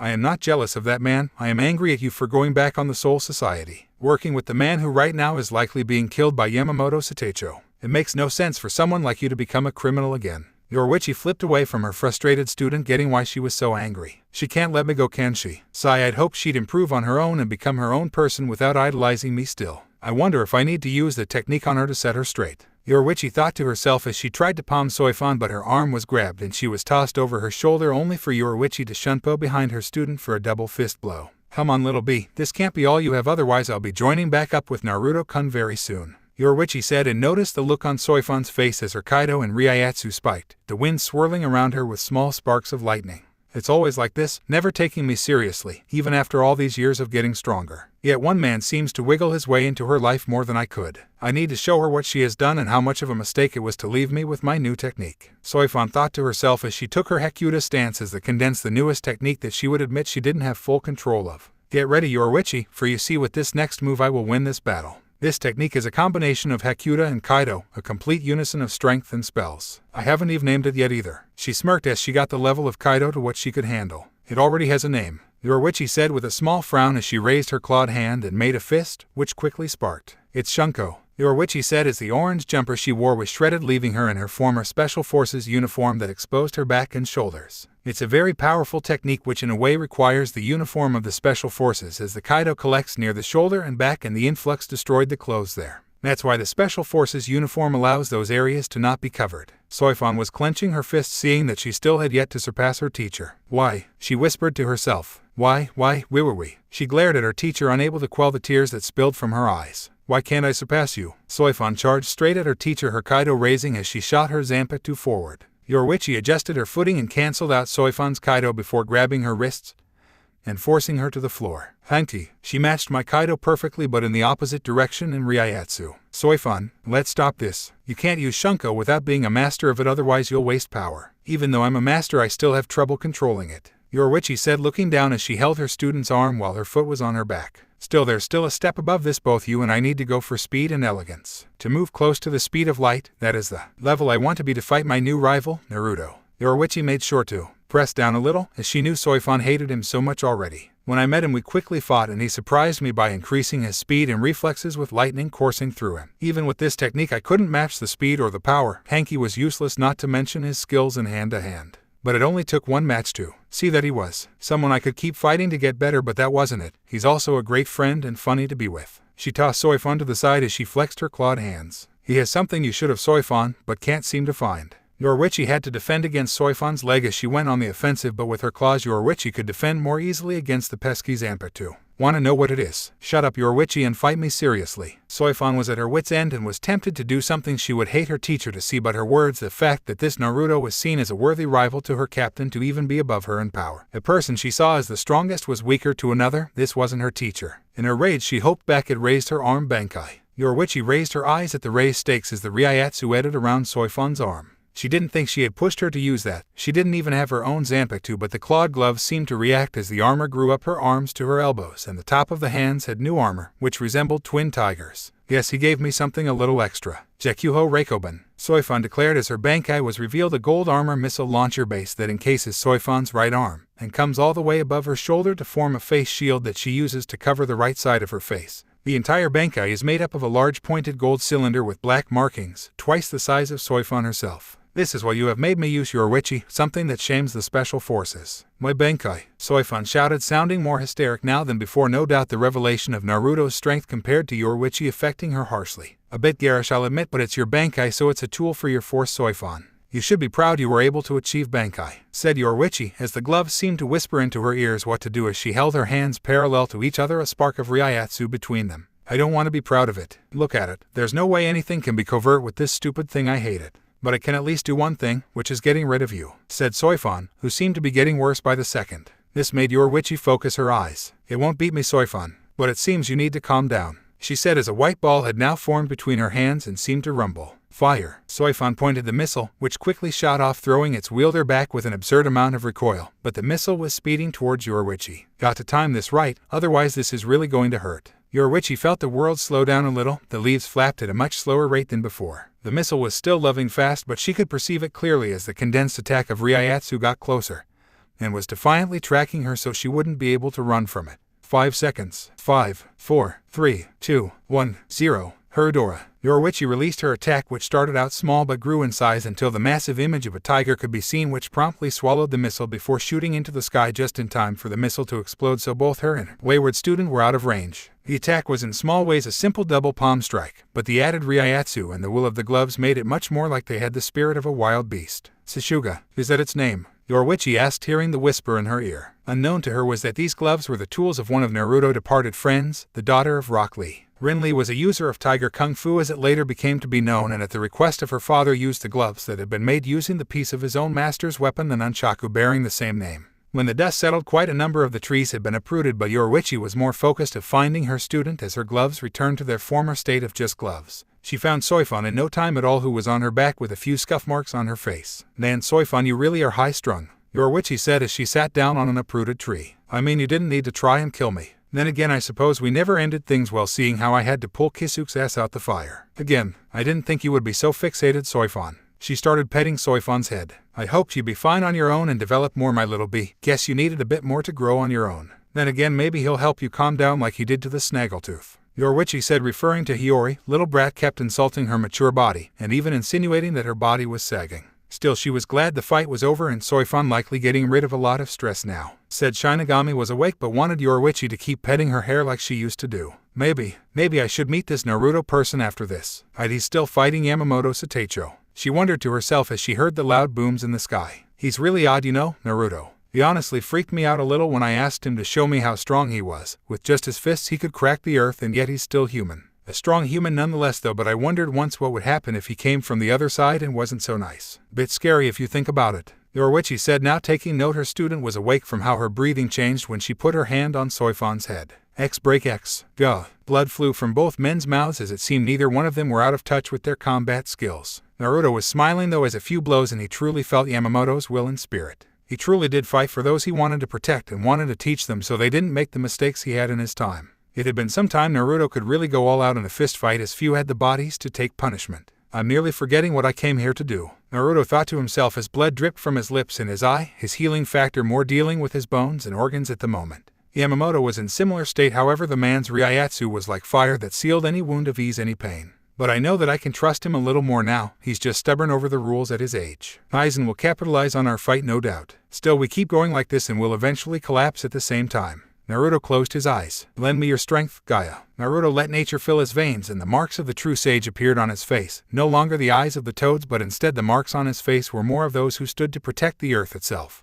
His body calmed down from the adrenaline rush as Yamamoto rushed toward him while he was stood still and defenseless. As he reached Naruto he thrust out both fists, but without so much as an eye movement. Naruto had sidestepped it and gave 2 hard chops to his side before reaching out with his fingers over certain nerves on his chest. "It's amazing what the world can give you when you listen and accept her strength. I may be cheating a little, but we can't keep this up." Urg. Yamamoto couldn't find the words to speak, mainly because his voice box was one of the areas Naruto had hit a nerve in. But his complaints didn't end there, as his body seemed to petrify, his limbs being as unmoving as a mountain. Chinese nerve attack, most effective method for a quick disable against very powerful opponents. Although depending on the opponent can change the effectiveness, you'll only be stiff for maybe 30 minutes. More than enough time for things to reveal themselves, Naruto said when he felt Anohana and her lieutenant's spiritual pressure spike. To the 13 court guard squads, all squad captains, lieutenants, and acting lieutenants, and the Ryoka men and women, this is 4th Squad Lieutenant Kotsu Isane. This is an urgent message. I repeat, this is an urgent message from the 4th Squad Captain Anohana Ritsu and myself, Kotsu Isane.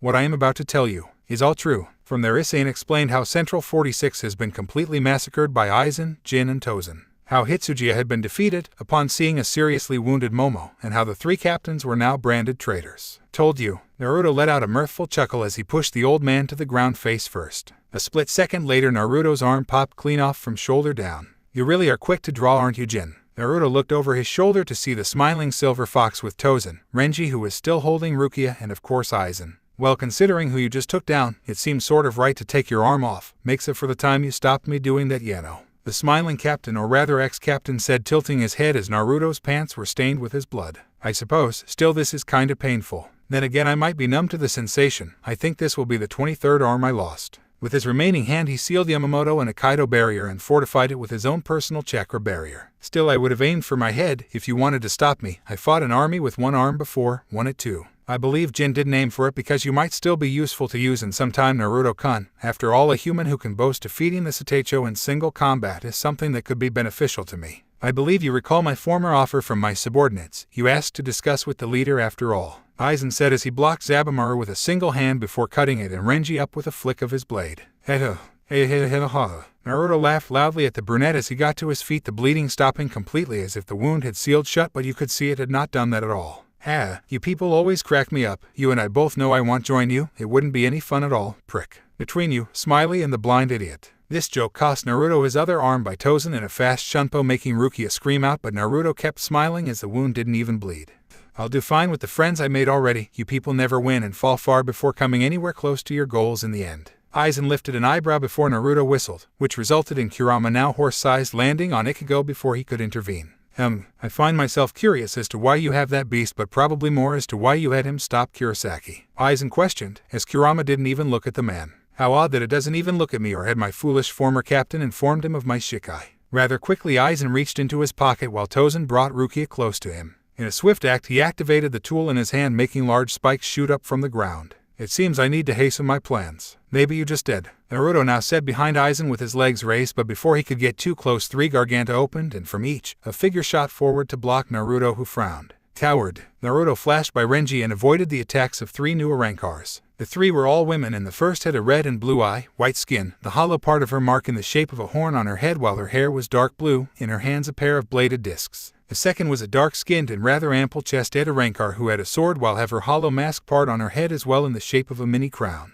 The last one used a single sai and appeared to have long hair, but Naruto could tell little else about the girl, as she was very conservative with her full white clothes that covered her from nose to feet. The other 2 seemed to not mind showing a little more skin. I noticed you held back on their teacher. It only seemed right to exploit your weakness for harming women. Naruto-kun, while I got what I came for, say hello to Apache, Mila Rose, and Sunday to Sunday, Aizen said as he held Rukia up with one hand and prepared to strike with the other and reach into Rukia to grab his prize, the Hagioku. Harible's subordinates, Naruto mused, having expected Aizen to send one of the other Espada if he needed to defend himself, but he wagered he didn't want to show his hand. Oh, thanks for this chance, Aizen-sama. This punk won't be too much trouble now that he doesn't have a leg to stand on. Apache grinned to herself while Mila Rose looked at her with a sweat drop. Idiot, he's missing his arms, not a leg. Mila Rose shook her head at her teammate. Shut up, it's an expression, moron. There's no expression involving arms. Honestly, those things on your chest were the only ones to grow, instead of your brain. Apache shot back, earning a tick mark on Mila Rose's head. At least I can grow something there, unlike you, stupid and tiny. Sometimes I wonder if it's you who can't grow a brain. Mila Rose rebuked while Naruto looked to the third of the so-called team. Are they often like this? Sunday to Sunday nodded her head at Naruto while keeping her sai at the ready.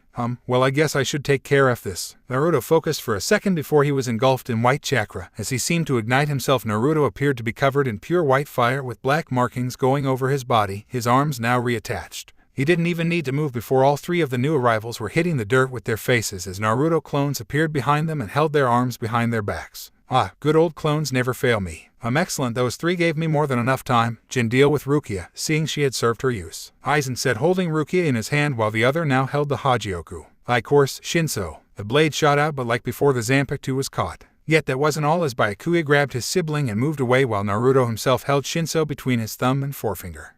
No, I'll let you have the arms, but don't hurt Rukia, she's my friend. You 3 get those 3 back where we can talk later. Naruto's clones nodded as they blinked away via an advanced Hurricane. The wild cloak disappeared while Naruto held firm on the blade. Still feels weird using that version of the cloak. Maybe because you don't communicate with anyone when forming that darn thing, Naruto. Kurama said from his position over Ichigo, who was struggling, as was Renji, who was being held by Kurama's tails despite being injured. Yeah, well, all of you helped me make the darn thing, but I wasn't gonna keep you in there with him, so sue me. Anyway, back to business, Aizen. It seems I have 2 new arms to wring your neck with, Naruto said, reaching for his blades. Me first, Naruto-kun, Hato 63, Reikohu. Kukaku's voice echoed as a massive lightning attack was launched from said woman from above. It seems as though she was descending while on Jinbu's shoulders. When Aizen jumped away, Yoruichi and Soifan soon assaulted him, with the latter grabbing his Zanpakuto while the latter held her own blade to his neck. Well, what a nostalgic face I see. Don't move, if you move even a muscle. Yoruichi started, to which her pupil continued, I'll lop your head in an instant. Soifan finished, holding her blade closer to his neck, ready to cut into in a moment's notice. Man, what a ruckus. Jin muttered, swatting some debris away before it hit his face. His wrist was grabbed by Rengoku, her Zanpakuto drawn and at the ready. Don't move, Jin. Sorry, Captain Aizen, seems like I got captured, Jin said with a mock wave of apology while doubling checking how much spiritual pressure Rengoku had hidden away. It's fine, Jin. As I said before, our little sacrifice has given us more than enough time to be ready. Aizen smirked to himself as Yoruichi, Soifan, Rengoku felt chains wrap around their waists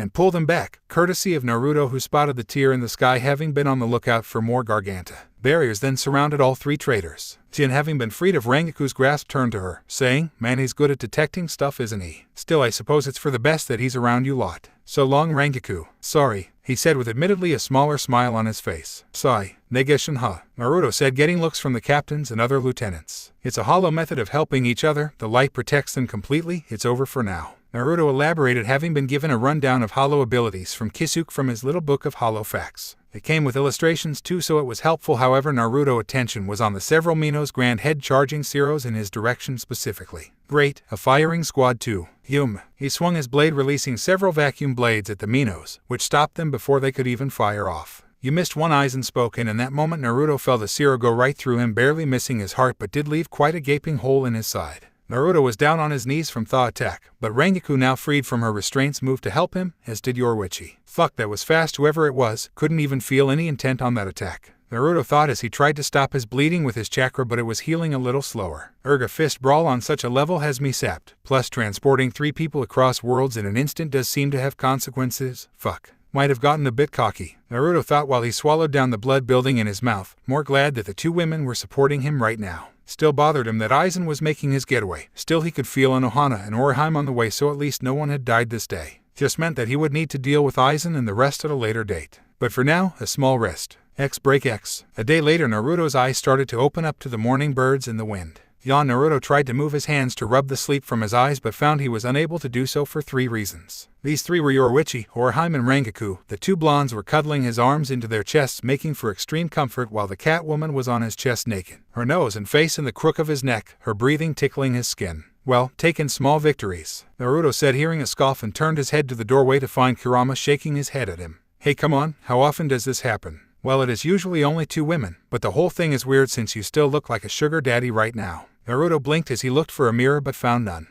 No mirrors in here. I expected the stick in the ass to have one to check their face. Oh, Byakuya is letting me stay here, Naruto questioned, not really expecting that from the captain. Nope, the assassin girl, Soifan. She's outside right now and has been peeking every few minutes. The rest of your friends are in the 4th squad barracks, Kurama said as Naruto created a clone without seals and replaced himself with it. The fox jumped to his shoulder as they slid the door open and ducked as a kick went over his head. Morning, Naruto smiled at the woman, giving him the devil's eyes. The others are still sleeping. Do you have a mirror? Naruto asked as the woman shook, no doubt wondering if she could hit him without consequence or just hitting him. In the end, she just pointed in the direction of the bathroom, most likely, which he simply made his way to find it and shave off a few years on his face. Meanwhile, in the room, Yoruichi felt the shift in bodies and slowly woke from her catnap and opened her golden eyes to find a grinning clone that had already de-aged himself. Real one, gone to wash up. The clone nodded as the woman smiled before punching him in the head. Should have asked if I wanted to join him. I didn't want to wake your cute faces, Naruto shouted from his way down the hall, which in turn roused the other 2 girls, who seemed to yawn in perfect unison. Where's my Naru pillow? Rengoku moaned, looking up to find Yoruichi. Yoruichi, no fair. Don't tell me you did fun stuff without me. Nah, just sleeping naked, you know, the usual. The woman waved her hand to calm the blonde down. Oh, okay. I suppose I should be used to that. Is Naruto-kun in the shower? Rengoku asked, getting a nod. Well, I'm going to join him, she said happily, jumping up to leave the room, but had the former captain grab her collar. Ain't happening, it's my turn anyway. You had too much private time already, Yoruichi said, making sure she held hard so the woman couldn't slip away. Yeah, well, mission time and playtime privacy is different. I barely had any time to have a drink with him, so I'm going to shower. Besides, I'm a little ripe in these robes, so I want to get all clean. Rangaku argued, really wasting to join Naruto. Yeah, well, I'm all sweaty from this heat, so I should go instead. The lightning starts matched each other, while a groggy Orihime walked past them and down the hall to the bathroom on her own. Toilet, she muttered to herself, sliding the door open and loosening her robes so she could do her business. Is the shower on already? She asked aloud, her mind slowly waking up. Man, captains have descent showers here, still pretty Spartan with her soaps though. A male voice that Orihime knew was Naruto said as the glass door to the shower opened and a steamy Naruto walked out of it with a towel around his shoulders. And nothing else. Orihime was unfortunately in clear view of everything, and her face quickly did a fabulous imitation of a cherry, as she no longer had control of her eyes or neck. Unable to turn away from the entire male form of Naruto, who bit by bit started to take note that he wasn't alone. Soon enough, steam started to pop out of the young girl's ears as images of bananas, cucumbers, large mushrooms, and long snakes became fixed in her mind. She started to ramble before mustering the sense to cover her eyes with her hands. Although while doing so she made sure she could peek through her fingers. Naruto could only say one thing in this given situation and raised his hand to the girl. Morning, Orihime-chan. Do you mind not staring?